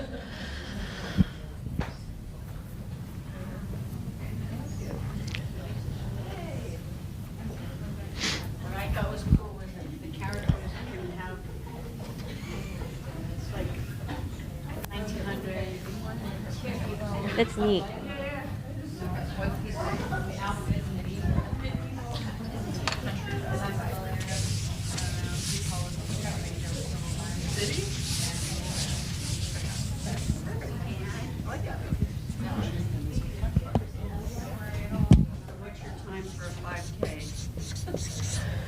Oh, not that fast. Like 20. Say what? Like 20 minutes. It's not that fast. Not like some of these girls are like 17, 18 minutes. Really good. Yeah. Lately it's 22. That's pretty fast. Yeah. Thank you.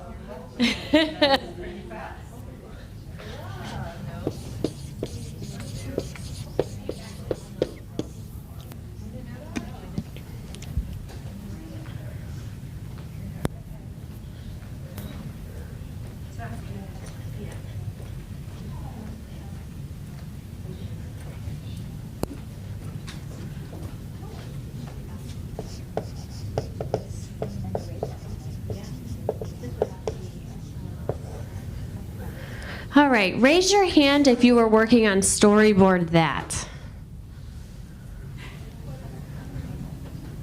Great. MindMeister? Okay. Poplet? And was anyone able to get Kidspiration to work? Let's talk about Storyboard that. What surprised you from this? Really involved. I've used something a little bit similar, but this one you can get like really involved and lots of options, lots of personalization. Yeah, so it could get a little bit, distracting. Yes. Yeah. Our group talked about having things already set up, like the backgrounds, and where they just fill in some options. So maybe when you're brainstorming initially with the children, you can get the ideas that you need for the prompts, and then you can put in what their vision is, and then have them come back and give you the actual sentences or what they'd use. So brainstorming with the student, setting up the scene, maybe having them doing a couple parts with them and having them finish just the last one so they don't focus on those details. Anyone else have any comments?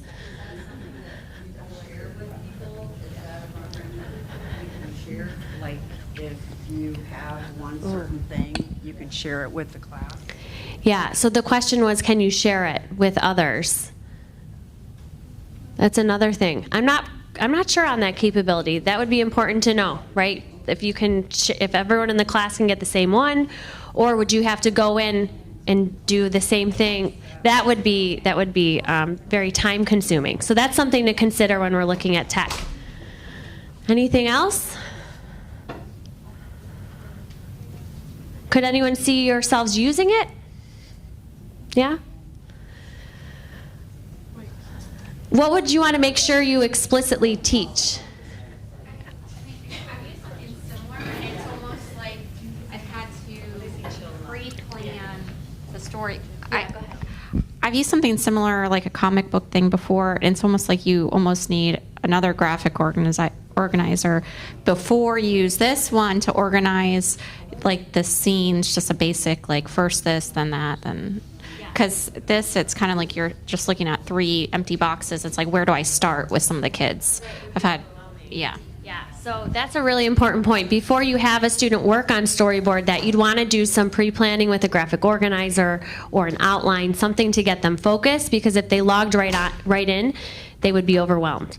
For many of our tech tools, you want to make sure you're not forgetting that planning component before they go ahead and draft, whether it's dictation or a program like this. Excellent point. Anyone have any feedback about either of the other two, Poplit, MindMeister, Kidspiration? Oh, good. We have some feedback.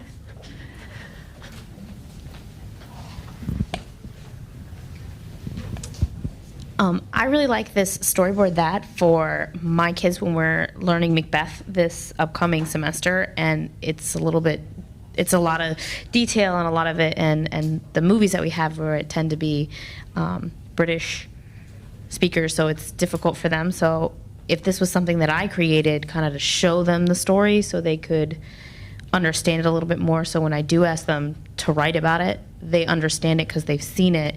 So are you with thinking I could use this more as a teaching tool than a tool for them to get to write more of a, so it's not as abstract? Yeah, great point. You can simplify.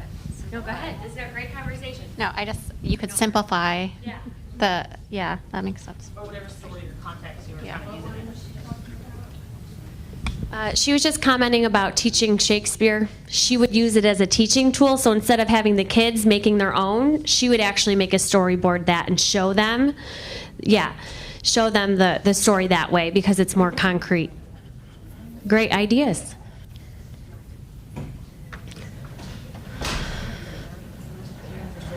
Okay, so let's get to drafting. This is one that is difficult for many students.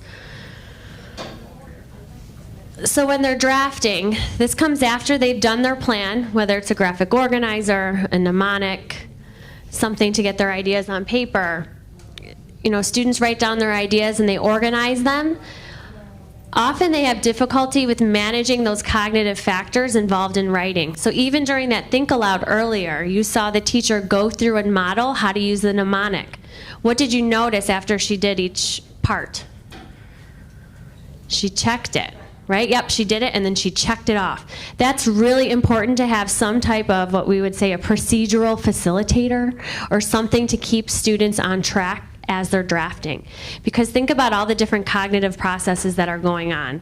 They're trying to think of how to spell a word, or they're trying to think of what is the next line I'm going to write. So we want to make sure that we're managing those cognitive factors. No tech tool. They could, of course, dictate their first draft to a peer. This actually has a little tech, or even video that component. So you're asking a student to write about the plant life cycle, some type of informational text. Okay, after they've actually done the writing with a paper, pencil, graphic organizer, you want to teach them how to look at that organizer and say what they want to say about that piece of the organizer. And so you could have them dictate their first draft to a peer. Maybe a peer can write it down for them or can type it for them. Maybe another peer that has more skills in that area. You could get them to try drag and dictation. On so many of our devices, such even just on our computers, it's built into Microsoft Word. Google Chrome now has an extension. Google Docs, you can use dictation within Google Docs. How do you do this? You need to allow students to dictate their first draft into a phone, tablet, or computer after using the organizer. And so I'll talk with you about steps for that. Who here is using dictation in their classrooms? So it's good to see a few. It can be difficult for a few different reasons. First reason being, if you're in an inclusive setting, what happens? If you're in an inclusive setting, your students with autism. It gets people People get distracted. So what can you do in that situation? Okay, so you can have headphones. You could provide headphones. You could also give all students in the class that choice, right? And so to get over the stigmatizing component of these accommodations in a truly inclusive classroom, why not let all kids do this sometimes, right? And so then that's less of a stigma of using that dragon dictation. The important part is dictating is a lot different than speaking. And so when you're talking with your students about learning to dictate, you want to say to them, we're writing, it's different than talking, and you want to model for them how to write that sentence dictating. That's really important because it's different than their conversational speech. When I was working with third grade students, I would give them a choice. They could either type, they could dictate, or they could do the typical paper pencil. It didn't matter to me because I was working on getting them to compose a paragraph. I didn't care if they could do it paper pencil at that point. And so I had to go through and really model for them how to look at the organizer after they planned and put it into their phone or their tablet. I was at a place where we didn't have a lot of technology. They would dictate into my phone. Be careful with that. But then I would email the text to myself and then print it out, and they did the assignment, okay? And so breaking apart the writing task is important. Having them work on little parts using different tools could be helpful. So, for example, if you're still wanting to get them to work on their handwriting, have them plan on a graphic organizer, have them dictate, and then go back and revise that way. It's less cognitive load for them. And dragon dictation is actually more accurate than it ever has been. So you want to teach them how to use those dictation tools appropriately. There are smartphone built-ins. They're built-ins to most of our into our tablets, our computers even. I found the app to be more accurate than the software. Has anyone ever used the software? So the software can be difficult because students have to actually read passages to train the system. And so that can be difficult because of their reading levels, okay? And so, but anyway, I found that the app to actually be more accurate than the software program.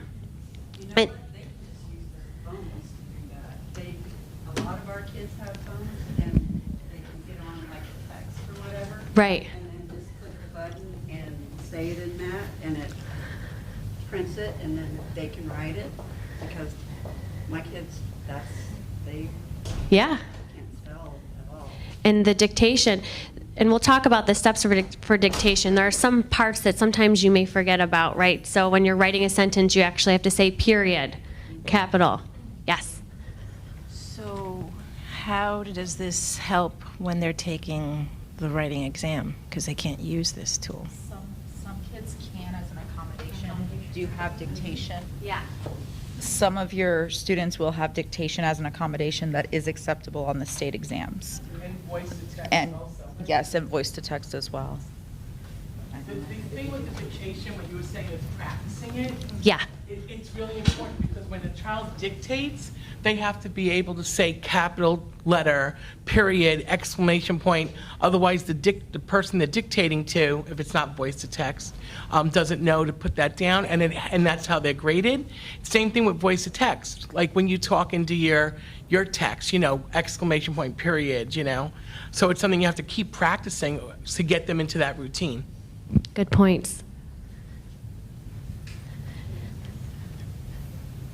Yes. The problem I was having with dictation is I work with speech impaired kids, so it's English speakers who are learning the language, and their accents or their speech impairment are then picked up on it, and they would say, I said hamburger, why did it write that? They know the word in their head, but then they see it's not doing it correctly because of their speech impairment. So what do we do in that case? Some are going to have adjustments. Some are Yeah. going to have speech to text. Because I guess, I have a New York accent, and it never picks it up right, and I don't know what it says. Yeah. Sometimes. But you can adjust some of them. And some of the programs like Co-Writer or some of those word predictions would hopefully, if they were writing a paragraph, they would be able to look and say, but see, that's the thing. We have to make sure that we're constantly working on those reading skills as well so that they can choose the correctly spelled word, which can be difficult. Good points. I had a student in a study who had such a severe speech issue that it was very frustrating for him. And it also made it clear to him, he could actually type better. So making sure that you're modeling and practicing that punctuation, you're teaching them those basic editing skills. Remember the carets, the insert, going back and editing and making sure that they can look at whatever they're writing and they have the skills and strategies to go back and make corrections is really important. And then modeling it for them, which can help them feel less embarrassed. Right, so if you all were in my class and I was teaching dictation, I would model for you how I did it, and you would see some of the errors. We would laugh together. We would go back and fix them together. It's also really important to making sure that we're using an organizer. We can't forget the planning part. And if we're going to be using it on the assessments, like some of you brought up, we have to make sure we're practicing it all the time. Also, another really great point came up. Someone earlier was talking about fluency with keyboarding. That can be difficult for kids, especially in early elementary, up through middle, even high school. They're not that fluent with typing, right? And so that's a skill that we have to work on in order to get them to be able to type up their writing. Otherwise, it can be frustrating because they're writing it or they're typing it and then they're doing it again and again, and it's not reducing that cognitive load. So perhaps even putting some dictation components into that writing process can help alleviate some of that stress for them. So maybe they're not dictating the whole paragraph. Maybe for this assignment, you're having them just dictate the graphic organizer, because that fluency part can be difficult. So make sure you're teaching them explicitly, and don't assume it's for everyone. It's not going to be for all kids, right? Nothing really is, but it's important to know your kids, to know their strengths and their needs, and decide if it's the best option for them, and then advocate for them if they're in more inclusive settings, why this is important for them to use. Working with general education teachers, I was a co-teacher. I was always in and out of those classrooms, and I get those comments, like this is socially stigmatizing, especially in high school, some of these accommodations. And so it's about working with your colleagues and saying, well, why not offer this to everyone? Find somebody that you really get along with and say, just try this with me. Try this with me for a couple weeks. We'll see how it goes. If you hate it, we won't do it anymore, but just try it. So trying to relieve some of that socially stigmatizing aspect is very beneficial. And then do teach them different ways to use it. All right, so now we're going to go back for revising. So students review the content and work to make it better. They focus on content rather than mechanics. They often have difficulty with identifying content that needs revision. They may look at something and they're reading it and it sounds great to them. So what do we need to do? They can't see it. What do we need to do? They go back. Read it to them. Okay, read it back to them so they hear it. Have someone else read with them if they're comfortable with the person. Good. Have someone else read it with them. Do a checklist, a note tech tool. Do a checklist with those steps, those explicit steps.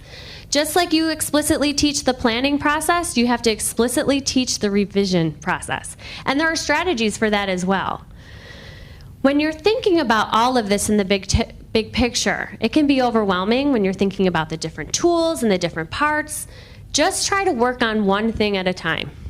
Okay, so if your student really is having difficulty with even writing a sentence, okay, even just starting, just first get them used to telling you a sentence and getting them used to some planning strategies and then going from there, right? So it's about taking something and just trying that one little something and building upon it, right? Building upon it.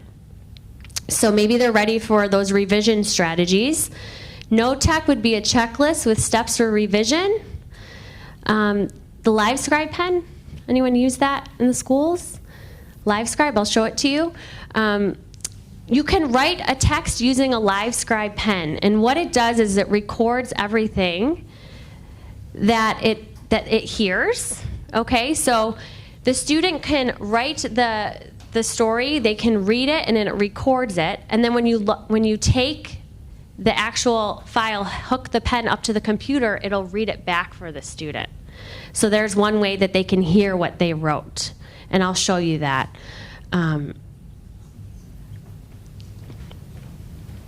It was another tool I used in statistics.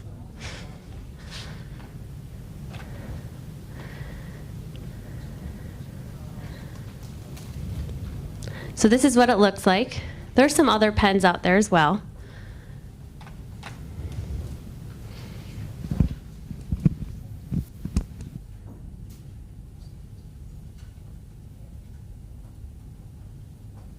I know that that's really good, but it's very expensive for the paper. And, with our budgets. What do we do about that? That she's got a good point. I mean, what do we do? It is expensive. Districts do have budgets. Who do you see in your district for assistive tech? Right? You all should, at Fiddlers, there's a person that you work with, the district area, that should help support you. If you have a kid that you really feel needs this, then you have to try to work with those people. You're right, though. It's just like those parents that walk into meetings sometimes and they want an iPad, right? And it's not always the appropriate tool. We have to look at the kid. We have to look at their strengths. We have to look at the environment that they're in. We have to look at the tasks that they need to do and then decide what our best tool is, what's already available. I always recommend try low tech first. Okay, try low tech first. See what you can work with first and then go up from there, because tech can be expensive and not all schools have it. Right? A lot of our schools are, we all know, we're out there. So that's my advice, is try low tech first. Doesn't work for you, then go up. Okay, and if you really do an appropriate assessment with your IEP team and working with people in your district, they have to provide that tech for you if it's the best fit for the student. Any other comments?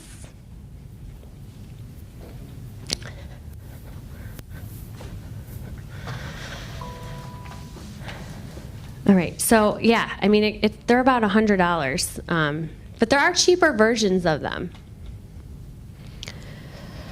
I'm just saying the books. Yeah, the actual notebooks. Actual notebooks are not matrix books. Right. Pretty expensive. Yeah, it can add up.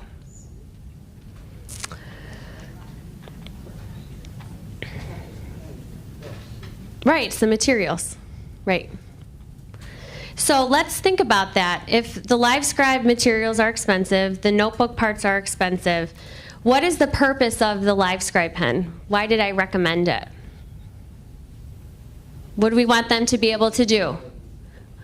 Hear their own writing. Okay, so if we can't do a LiveScribe pen, how can they hear their own writing without using a peer? Something that's more accessible. Can they record their own voice? Yeah. Yeah, sure. They could record it on their phone. Intonation. Or they're missing words in their writing, and then they read it back and they fill in the words. It's like, no, you didn't have that word. You didn't, you just missed, you just added in 4 words. And that, you just added a prepositional phrase that you didn't have written. Right, so you're adding it. So stop. What did you just say? And working and coaching them through that. So if they don't have the LiveScribe pen and you have a phone where you can videotape them and you and the student go through it together and then stop and say, wait, you were just reading that on the video, you were just reading the text we have right here and you're missing the, and so pointing it out and coaching them through it, right? So just thinking about the purpose and being creative is important, because technology can be difficult. So you could have them create a video. What about those students who may have difficulty or don't want to do a video recording of themselves? What would you do for them? Whisper phones. Who said that? Yes. You remember the whisper phone? especially in elementary. You can take some piping, put it together, and have them listen to themselves. Or what I always found too is, I can say it out loud and I'm reading it like she's saying, and it looks great to me, but having them with a peer. And remember, when we're doing peers, we don't want to do like, yeah, making sure it's a trusted peer, making sure it's not someone who's like, is getting the 110% in the class. You want to build some confidence with them as well. Good points.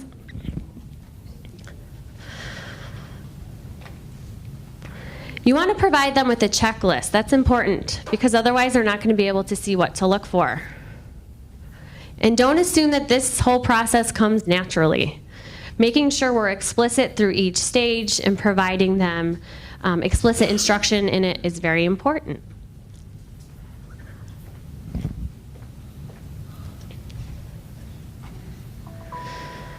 All right, editing. Oh, look, we did revising first, then editing. See, there's no definition. Some people edit first and then revise and vice versa. So the skill, when we're thinking about editing, we're looking at grammar, punctuation, spelling. This is the thing I hear the most from kids. Spelling, right? Punctuation, wanting it to be perfect. There are some students that I've worked with that just freeze. If they don't have that word correctly spelled, they cannot move on, right? Cannot move on. So the barriers, oftentimes they do have a lot of errors in spelling and punctuation. We have moved a little bit away from some of that. If they're not getting that concrete, explicit instruction in writing and reading words, they're not going to be able to spell correctly. So again, another checklist, and we can talk about some of these websites that you can try that have some good interactive tools on them, such as Google Docs, Co-Writer, Read and Write. Anyone on Google? Anyone do like the Google certification or play with some of those Google tools? So there's Google Slides, Google Docs. There are a lot of Google plugins now that can support this kind of stuff.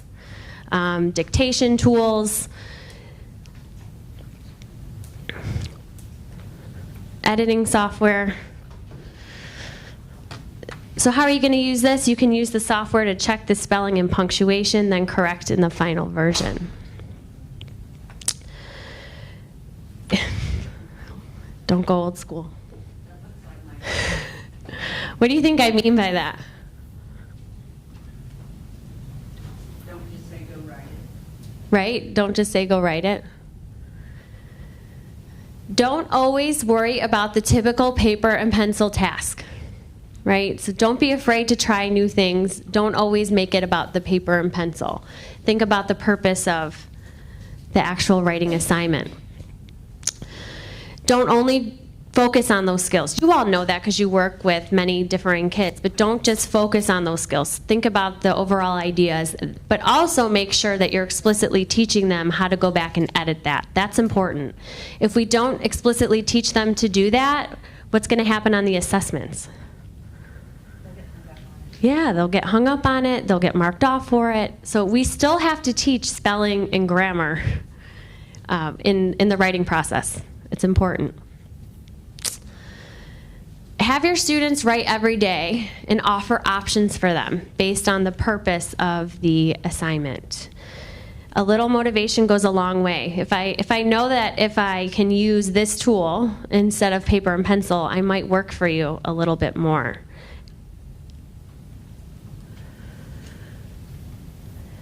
And then publishing, which really allows students to finalize and share their work, which is the stage I told you all when I was a teacher, seldom got to.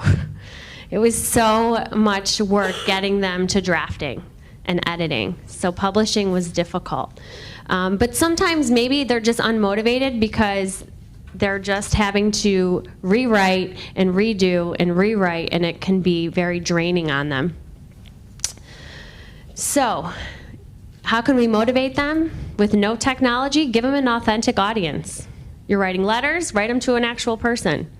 You know, make a connection in the real world for them.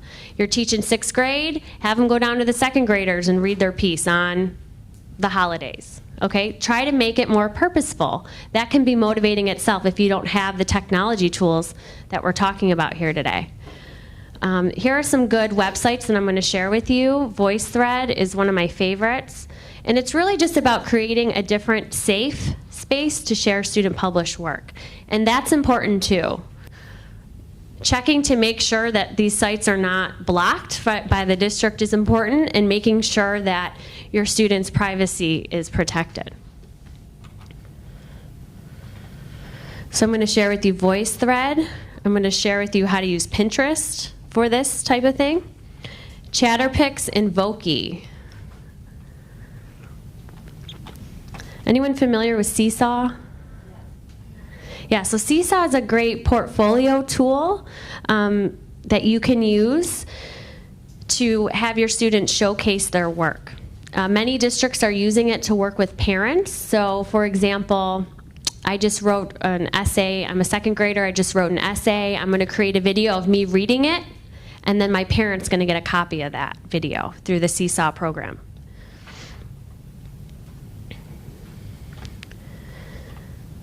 Okay. I just skipped one important thing. So YouTube, you have to be careful with the privacy settings, but there are some other programs that you can use. So even instead, maybe you're just trying to teach them to organize their writing, and you're not wanting them to go through the whole component, the whole process. Just have them record a video about the information they learned instead of having them write a paragraph. It can be so powerful because you're releasing some of that higher order thinking skills on them. So thinking about different ways for you to meet the objective of your lessons. Okay, so this is from the language arts standards. Reporting on a topic or text, tell a story, recount an experience. VoiceThread, anyone use VoiceThread? You're gonna love it. So I use it in my classes at the university. You can do a variety of things with it. Here I have a picture of the beach. Students could then, of course, write a response in regards to the beach. I've had it used for discussion questions. So maybe I'm teaching pre-service teachers and I say, hey everyone, give me a tip for a technology tool in the writing process. I could have the prompt there. People can log on and respond in different ways. You can create class stories on here. So I'm going to show you a good one. What's great about it, especially for students with autism spectrum disorder, perhaps they don't want to videotape themselves or they don't want to read it themselves. You can actually have a feature where it reads it for them, or you can have characters read it for them. So it takes away that social component they may not enjoy. Luba Stream for Luba.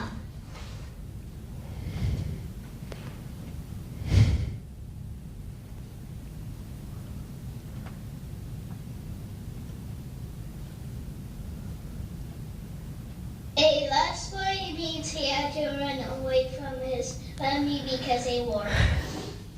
So this one is obviously early elementary. Each student created a page. The student is reading the pages. To stay in the war.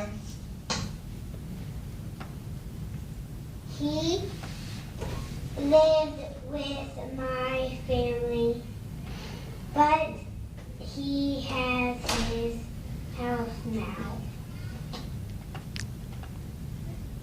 So what's nice about this as well is that other students can comment on it. So a student could create a story or could respond to something and then share it, and then you can comment on my story.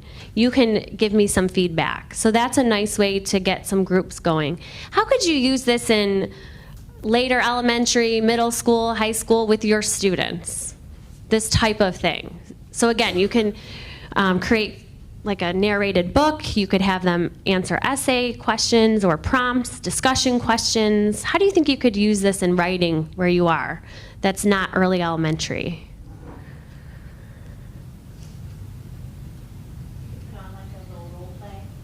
Okay. Yeah, you could use real pictures of students role-playing, doing an activity in class.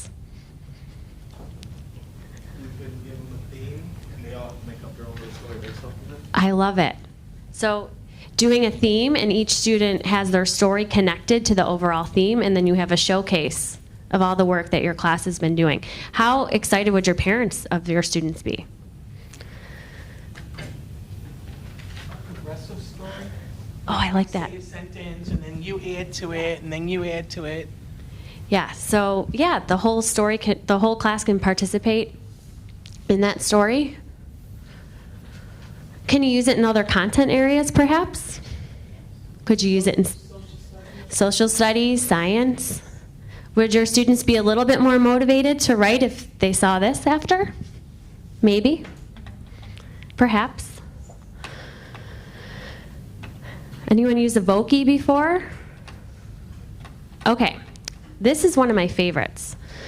This one, the standard is analyze how complex characters develop over the course of a text. So you can create Vocees, and it's really an avatar.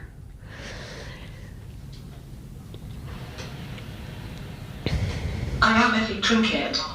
I like to be noticed. You can tell by the clothes I wear and the colour of my hair. Underneath though, I am kind, and I really care about Katniss. I want to take care of her. I am Hamish Abernathy. I care about Katniss too, but sometimes I get very frustrated with her. Also, I don't want anyone to know that underneath my rough exterior is a kind person. So I act mean most of the time.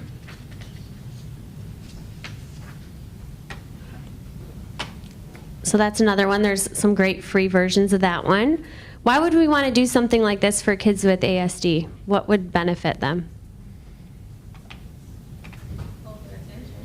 It would definitely hold their attention. They could express themselves in a different way. Perspective taking skills, right? So getting them into that character. Great.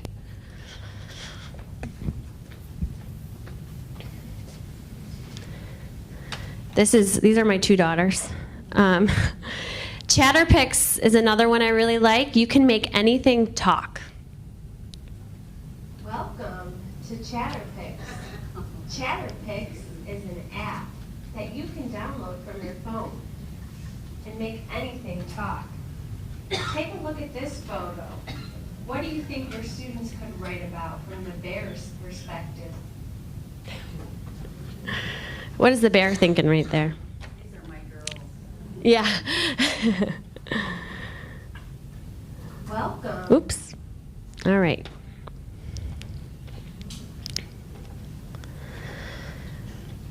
Pinterest. We're like, oh, more social media. What would you use Pinterest for with writing? How could you gather information to help your students with their writing? Background knowledge, right? So creating specific boards for them to gather background knowledge. You could do storyboards that way. Very good. Showing those visuals, right? Activating that prior knowledge.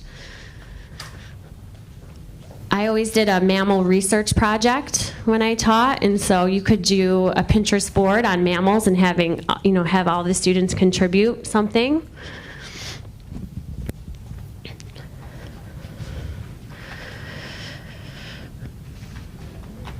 Twitter. My undergrads always roll their eyes at me when I tell them I want them to go on Twitter and do something for school. But it can be done, and I know it's different based on where you are, but you can also think about the concept and how we can do it without even the internet. So here's my topic, or here's my theme. 11 Atlanta educators were sent to jail for cheating on standardized tests. Here's my thesis statement regarding standardized tests. That was the prompt. If educators are cheating on standardized tests, that shows that the tests carry too much power. We should eliminate standardized testing in favor of measures that really show what students know and how well teachers teach and inspire their students. On Twitter, now they've extended the amount of characters, but before it was 140 characters. So if I want to teach my students how to be less wordy, I tell them I want them to do a thesis for Twitter. And it says the same thing. If educators are cheating on standardized tests, tests carry too much power, we need measures that eliminate how teachers teach. So you can still do this concept of an assignment without Twitter, right? You could have them write their thesis statements and try to reduce the character amount and then send their partner a tweet, which is really a post-it or something. Okay, but it's the concept there.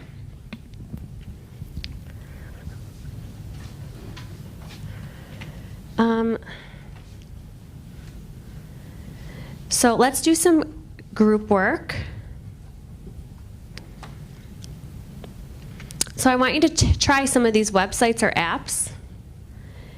And I want you to publish that essay or that little small piece you wrote earlier using those graphic organizers. I want you to go ahead and play around with some of these apps and think about, again, what surprised you, what would you make sure to explicitly teach while using. These are all things that you log on to on the internet except for ChatterPix. When you put in ChatterPix, it'll prompt you to download an app for your phone that's free as well, but the rest you can just log in.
Grammar and organization.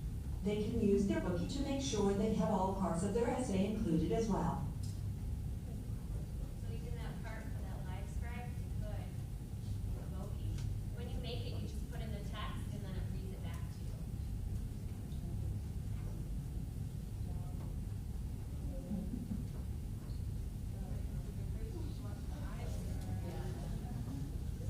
Which is important, right, when we're thinking about apps, thinking about the level of your students and what they can and cannot do based on their levels.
If you Google ChatterPix, it'll take you up.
I don't know if you're fine. So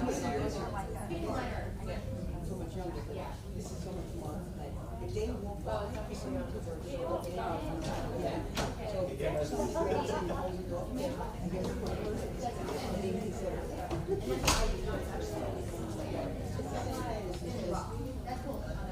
All throughout your school. So if I have a kid that I don't even know who he is, and he's like nice to somebody else, I'll be like, yeah, go on.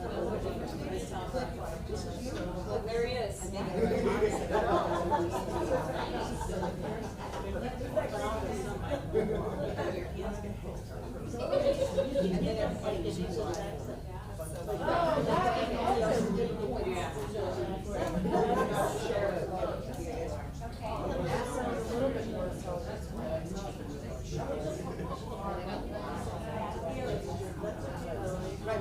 You did sign the law for the one, so give him that some of the give him that. You get off. Yeah, for fun. And then it goes back to our kids' account, why would we, whatever they got, or save it, or,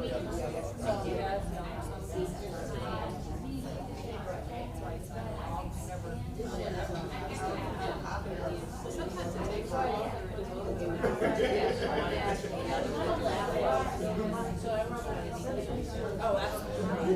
You've never seen it all.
There you go, I'm giving you more signal.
It's really good.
Trying to get the whole of the bull. The bull broke his arm.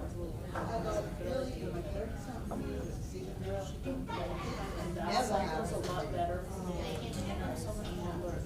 Now, yeah. I'm so clear. This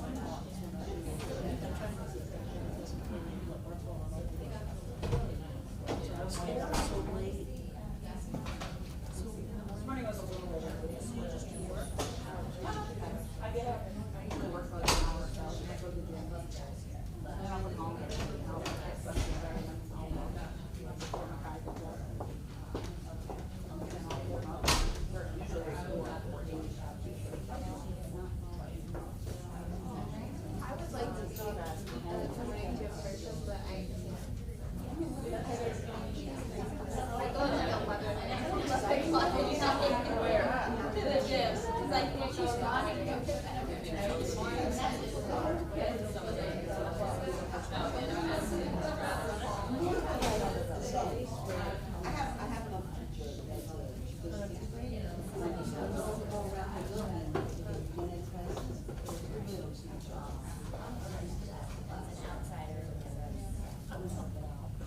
I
know.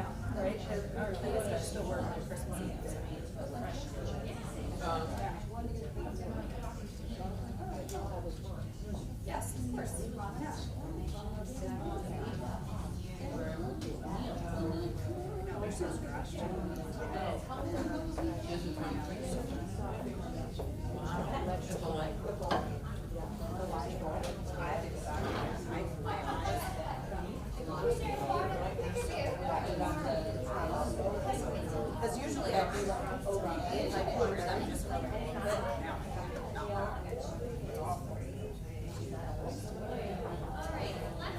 but I haven't spent really large.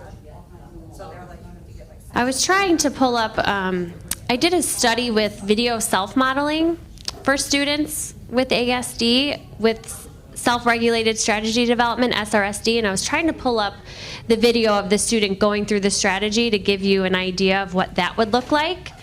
So many of our interventions, you can create video models so that students with ASD can go back and refer to them as they're completing the writing process. And I had a really good video self-model one, but I'm having trouble with the privacy settings on here.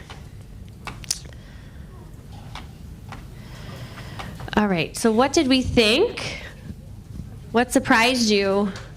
What did you like? What did you not like? How could you use it in the classroom? I saw a lot of laughter with Voki. What was cool about it? Hearing your voice coming out of that. Yeah. I like Voki because it seems like the kids could practice their typing. Yeah. I liked Voki because it seemed like the kids could practice their typing, and then the voice output would be, be rewarding. And then also, if they were just reading it back themselves, like I said before, they add in words and stuff. This would give what they actually wrote back to them, that input. We let the Voki, we chose a So you typed it and then let it, typed it, the information and then let the Voki do it in its voice. But for the kids that are like too self-conscious or too shy to actually express it themselves, then they could type it and let Voki speak for them. That might be a transitional way of getting their confidence up and, Good. Yeah, great thoughts on that, yeah. So you all had Voki read it for you based on what the student would type, right? And then the Voki would say it. I know the group up front had the Voki do it in their own voice, which I know you all enjoyed. Anything surprised you about it? Anyone surprised by anything, or? That we were able to figure it out. You were able to figure it out, right? That's half the part with technology, is that sometimes it can be like overwhelming and it can get frustrating, right, for a lot of people, but get comfortable with being uncomfortable and just try to pick one thing when you're trying to do technology and put that one thing. So maybe you're going to work on Voki for a couple months, right, and then move on to something else. Great, good point. I noticed something in playing with it that, like I saw that you could change the language, or at least I thought you could, but you can't. It changes the accent, which we're in an area where we have a large migrant population, so it would give our kids a little bit more of like, oh, that really does sound like me. You could change from where they're from, right. The accent that is used. The accent could match them, right. Instead of it being, a non-accent or something. Sure. More relevant, more meaningful. Good. Yes. There's actually a way to change the language. I tried, because when I did it, it was. He says there's a way to change the language? Yeah. So you go to the sound settings where you type it in. Under where it says text, it asks you to change the language to, you have Dutch, Esperanto, whatever that is, French, Galician, German, Greek. I did that, but it doesn't actually say it in that language. It's an accent. It just changes the accent. He had it. No, and then. Yeah. That's, you can go to a different language.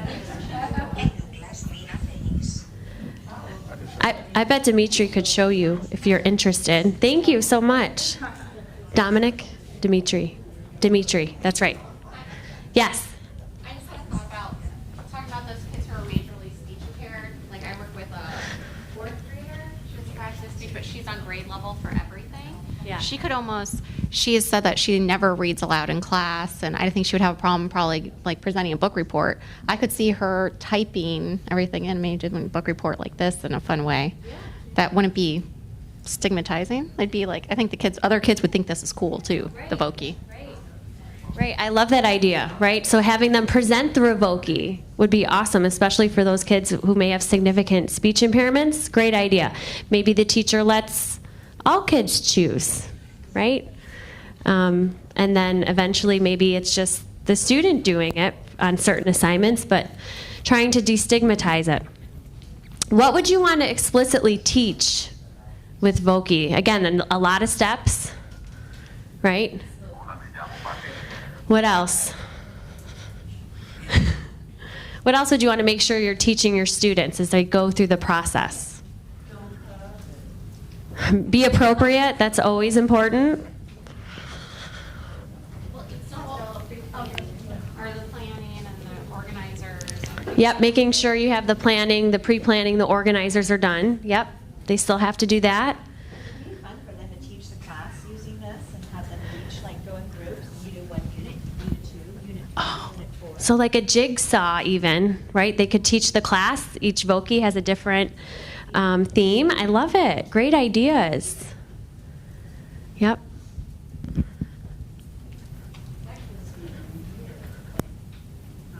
when we do planets, have each one of them do a Voki. Yeah, so each planet, yep, each Voki is its own planet. Too. We also thought about that for storyboard, to put that in, to have everybody, was that the one? Right, was for storyboard, to have everybody do a different part and then put it together, like a different, either, we've been doing forms of energy, so like energy forms and different things like that, so, yeah. Yeah, so other content areas. Awesome. Did anyone try VoiceThread? Try VoiceThread. It didn't go well? What was it?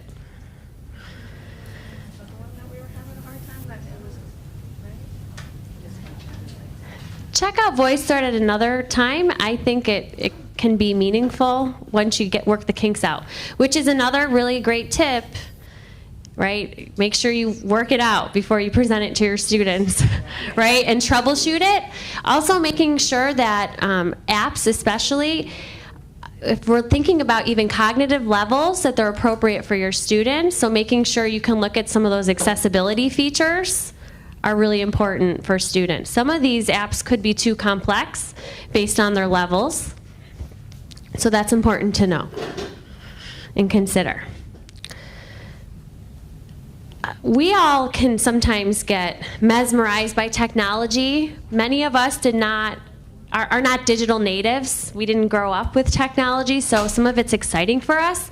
But for some kids in the classroom, it's not. Like they're on iPads all the time.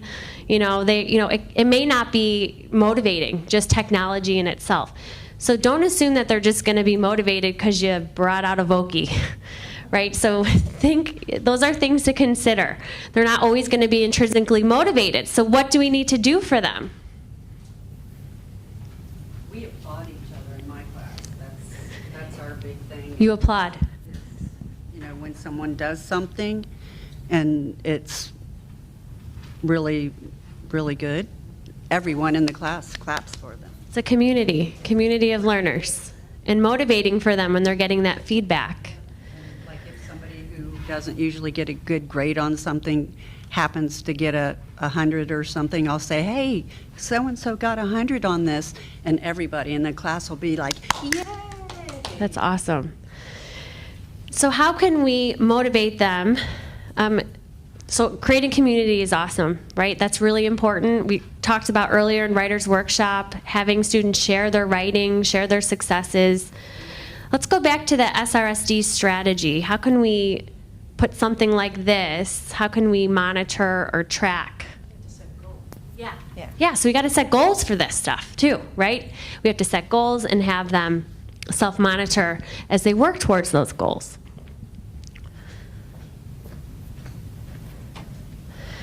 And we have to explicitly teach them how to set goals and self-monitor, right? Our students may not recognize the areas that they are struggling in, which is fine. So we have to teach them how to set those goals and make sure those goals at first are obtainable for them. right? When we're looking at their IEP goals, those are goals for the year, but what are some goals we can have for the week or the day or the month? So we can use some different tools for goal setting. Google Docs users here.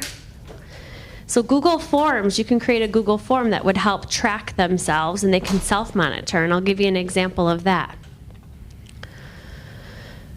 So here's an example of the writing process checklist. So this student could go through, like during pre-writing, break it down. Can I brainstorm at least 10 ideas or topics? If I did, I'm going to click on it and check it off. Can I narrowly and clearly define my topic?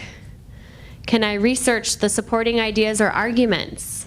Can I choose an organizing tool? Can I organize my ideas in the tool and elaborate on them? And can I create a timeline? Right? So as you're giving the student the task, you're first of all explicitly teaching what all of these things are, right? So that's already been done. But as they're going through that process of pre-writing and creating a timeline, they're going to check themselves off. You submit it, and then you get that data into an Excel sheet. So I'll show you that.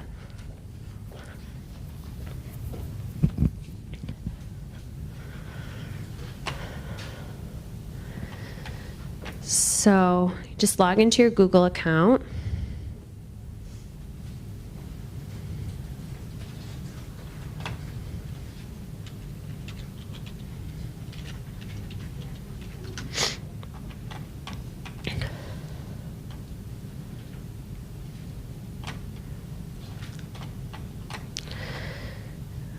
So I store a lot of things on my drive.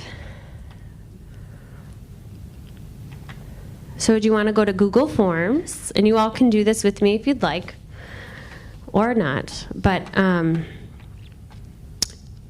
so let's do a checklist. So we did pre-writing. What's something else that our students have to do in the writing process that would be helpful to check off as we go along?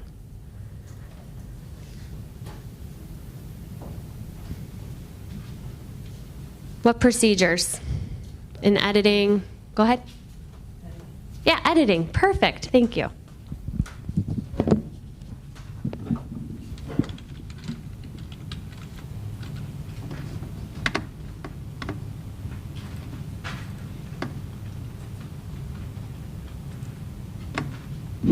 So here's the key. You would just do a different type of response. So check boxes.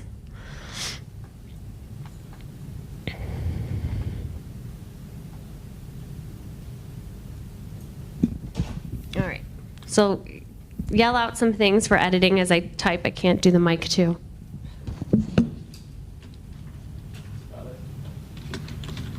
What are some like subcategories of spelling? Making sure.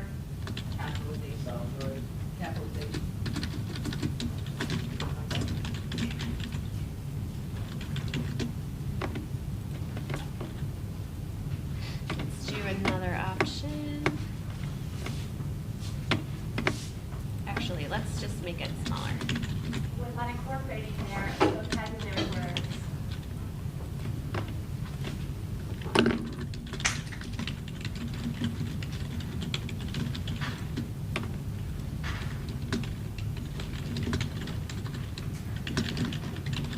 Checking homophones.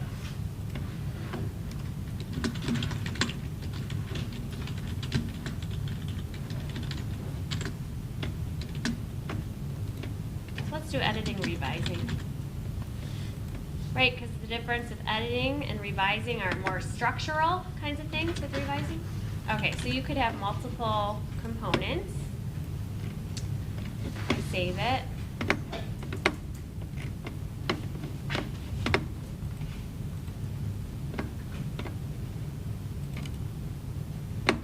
So then as they go through, let's see, you can send it.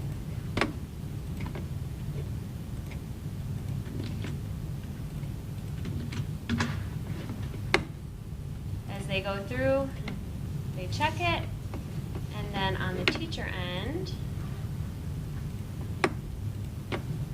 you can see in graph form where they are, right? So it gives them that visual feedback right away.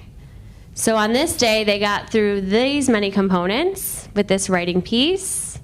I look at it, I give the student feedback. Tomorrow they're looking at their checklist again, and they're going to make sure that they're addressing some areas that they may not have addressed and setting a goal that way. Thumbs up, are you with me? Okay. Another great tool, not related to goal setting, but even just writing with your students in Google Docs is nice because you can give them those comments and feedback in real time, which is helpful. So, your students could submit a writing piece and you could give them comments. You can color code it to match a mnemonic you're working on. And so it's nice because it's interactive in real time. All right, so I want you to go back to your issues. Your issue poster paper from the beginning of our presentation. And I want you to talk with the people in your original group about the issue and whether or not you got something out of this presentation to address the issue. If you still are confused about a particular issue, I want you to circle it and we'll get back to it. So you're going back to your posters, you're addressing the issue, you're seeing if you learned something today about the issue. If not, you're going to circle it. You with me? Okay, come on up and get some markers.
So you're in green, you're so curious.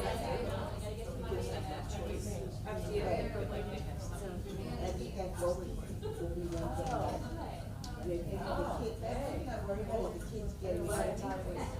But what grade are you in?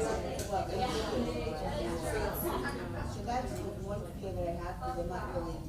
So I think because so it's 6th grade.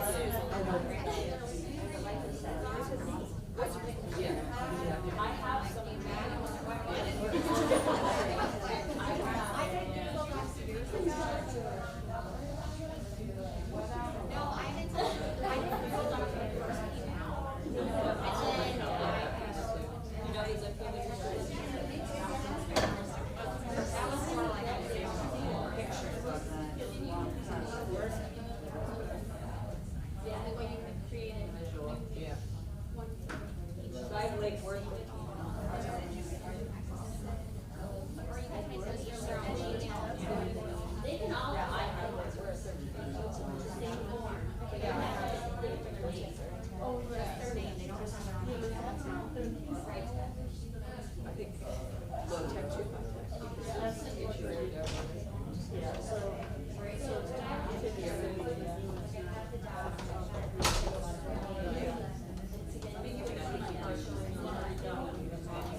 Or anticipating restoration.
All right, we are starting to wrap it up here.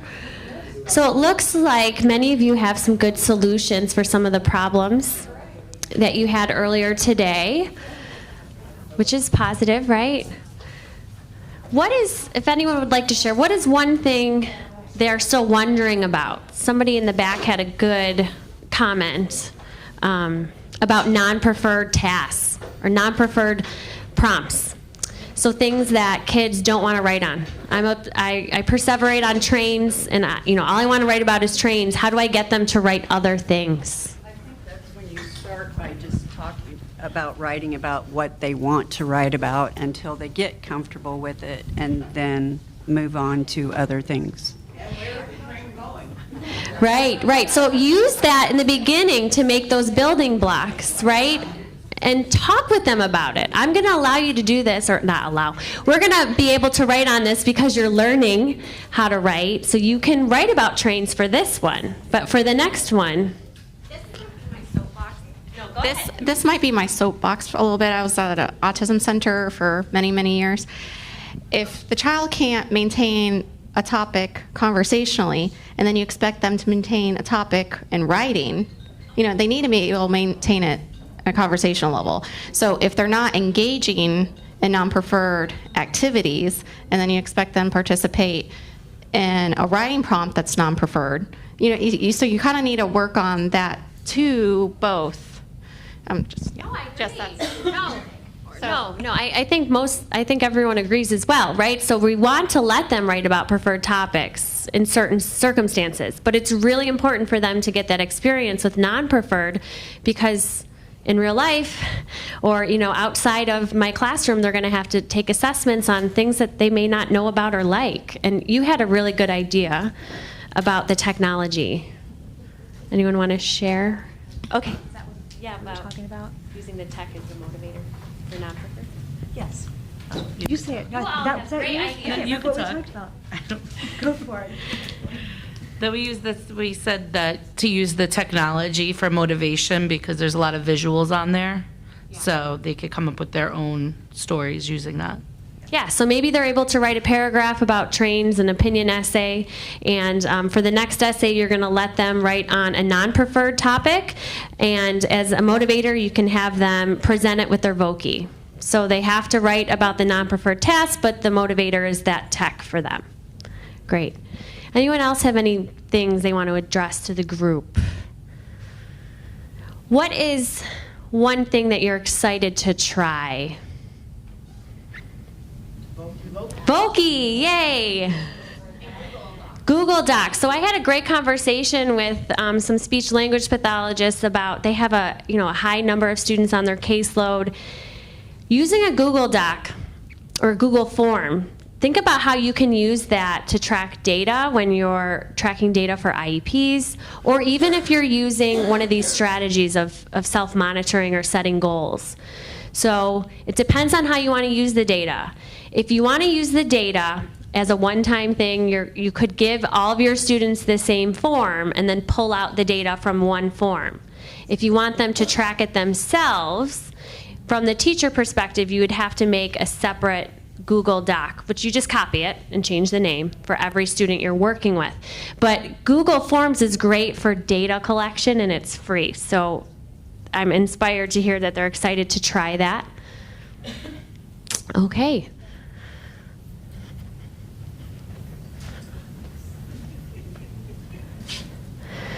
So self-check. Think in your minds. Were you able to answer, why is writing so hard? I think we hit home on that. How is writing taught in school? Do you understand the writing process and what good writers do? Understanding some characteristics with kids with ASD in writing?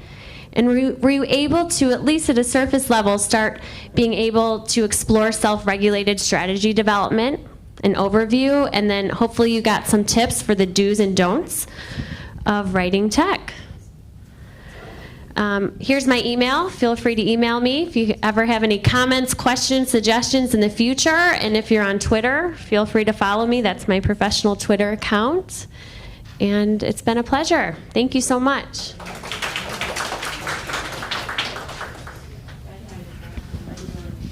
Yes. The certificate?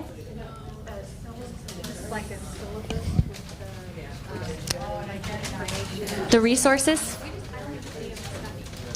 we didn't get an email. Email me and I'll send it to you right now. Yeah. And if you want a list of the resources that I used and just like a list, I'll be happy to send that to you as well. Yeah. Yeah, I'll send it to you right now before you go.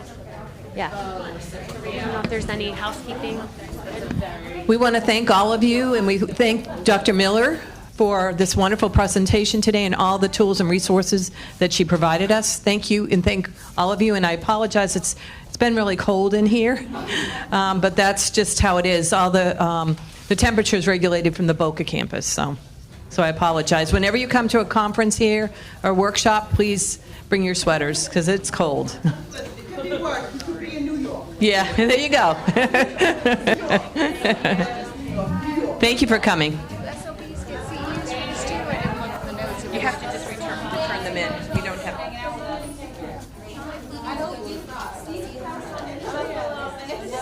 Don't get so many, you know.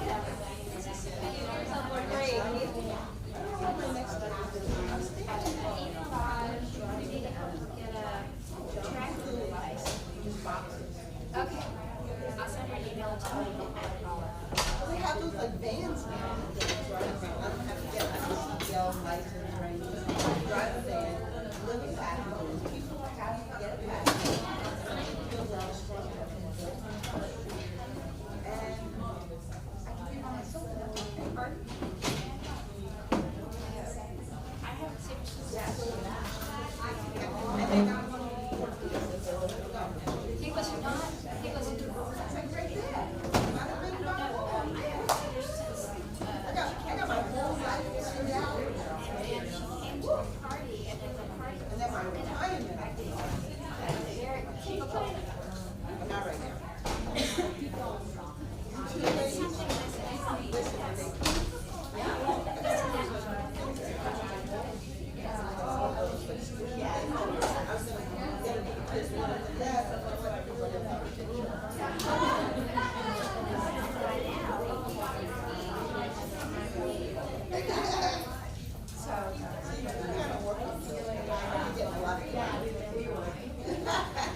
I went to the Hallmark store, it's just easier.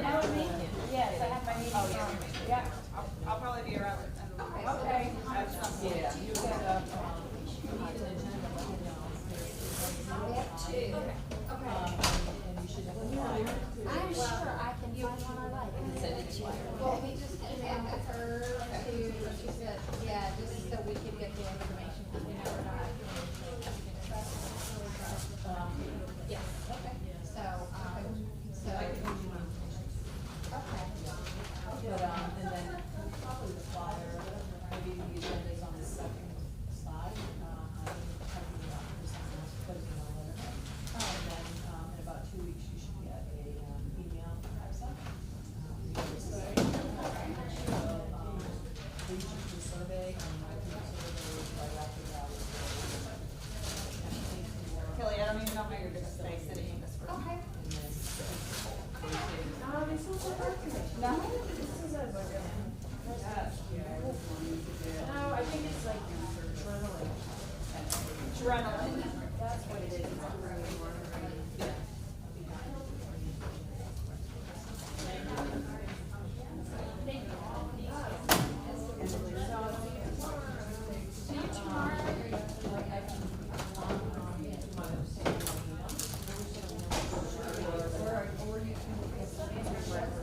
Let me know if you need it, Miss Kelly, tomorrow. I'll be in the office. You know what, I think,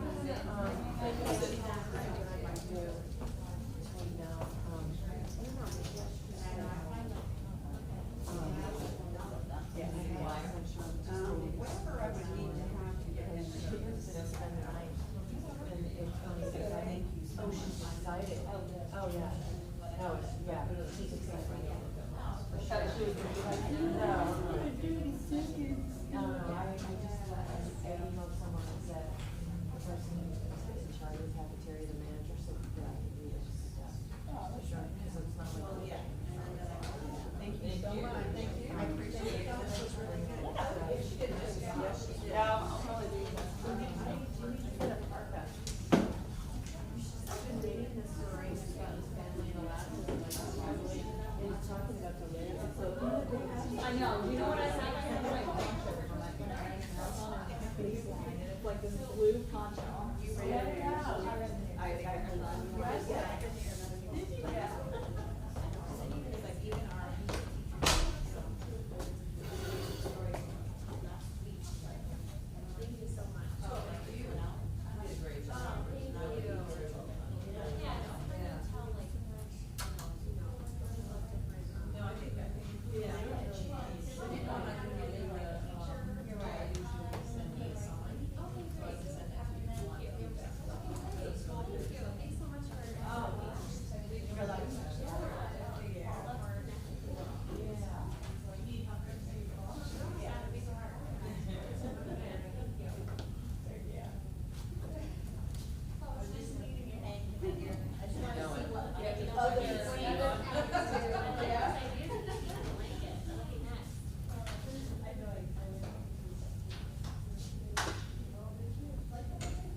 I do that same thing, it really, when I see. I don't know, but then it's like. Plastic. I didn't touch, I don't know.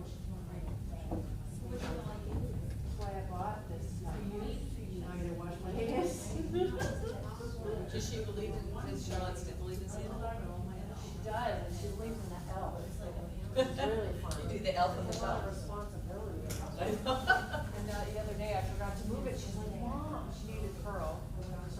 Mom, Pearl didn't move. I'm like, oh, there's some explanation. And then later in the day, I put it in a blanket,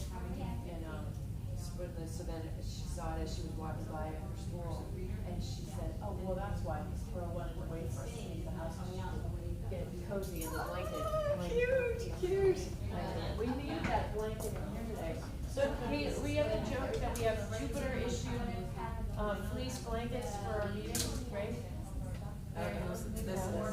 Right, we joke that we have to have Jupiter office blankets. Oh, I know, I have a- Right, I bet you have them. When I gave the space heater back, I told Mark that after I gave the space heater back, then we ended up needing it. I know, it's gotten cooler, but then especially, I don't know, with the colder outside probably, you know. See you tomorrow.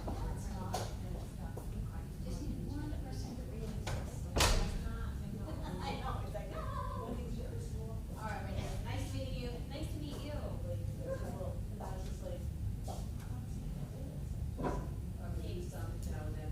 Oh, yeah. This is a nice little holder.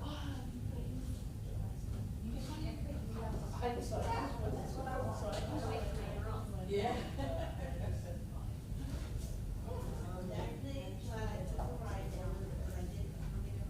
Good, that's always nice when you have information. Yeah, feel free to email me. I can send you some. All right, thank you.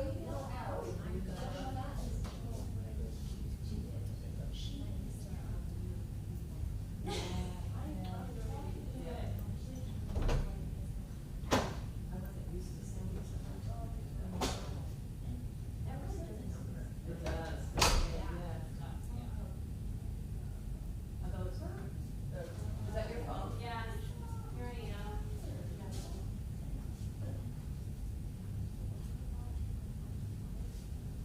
I'll carry this. That's weird.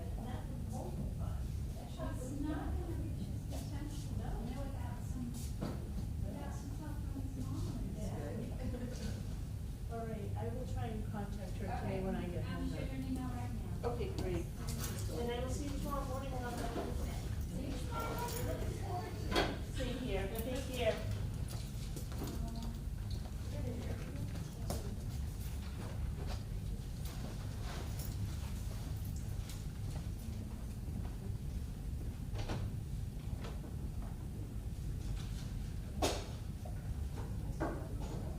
Yeah, no, it's good. I wasn't sure, like, if I get in trouble, I don't think so. No, they're always happy.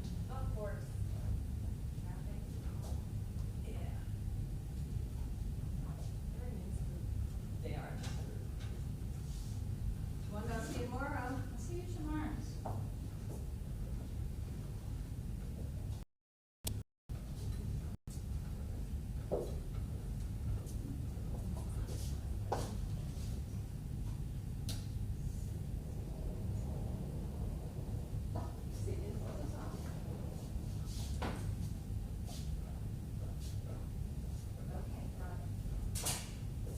Always something they want us to do. Yeah. Yeah, if you put it back. It's not, Might be improvement.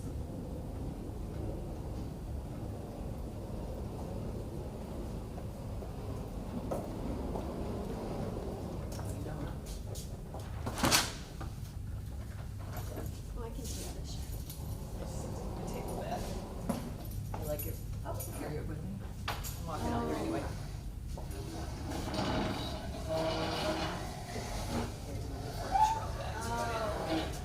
Not a stickler. There was someone before, we had to take a picture of it. No. That stool was moved. Really? Yeah, seriously. Such a nice glass. Yeah, it is.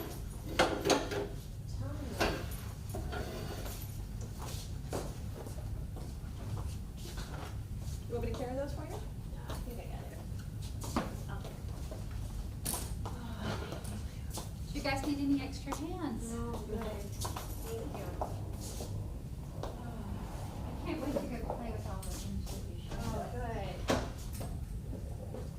I think it's good that you give people time in class to play. Yeah, Because absolutely. often somebody gives you all those resources in the training, and then it's there, too, you're like, do they know this already, or do they don't?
stream, the first one only lasts 9 seconds this morning. The first stream? And the one that started at 8:30, like 8:15. Right.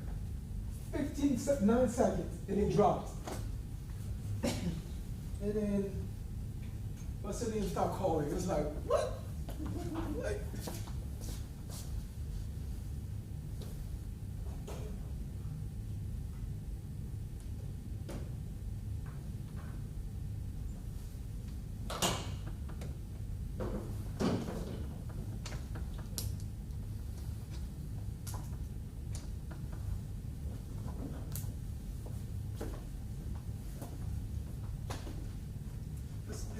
at the last minute, it stopped doing the auto. I don't know if it's because I added the P, the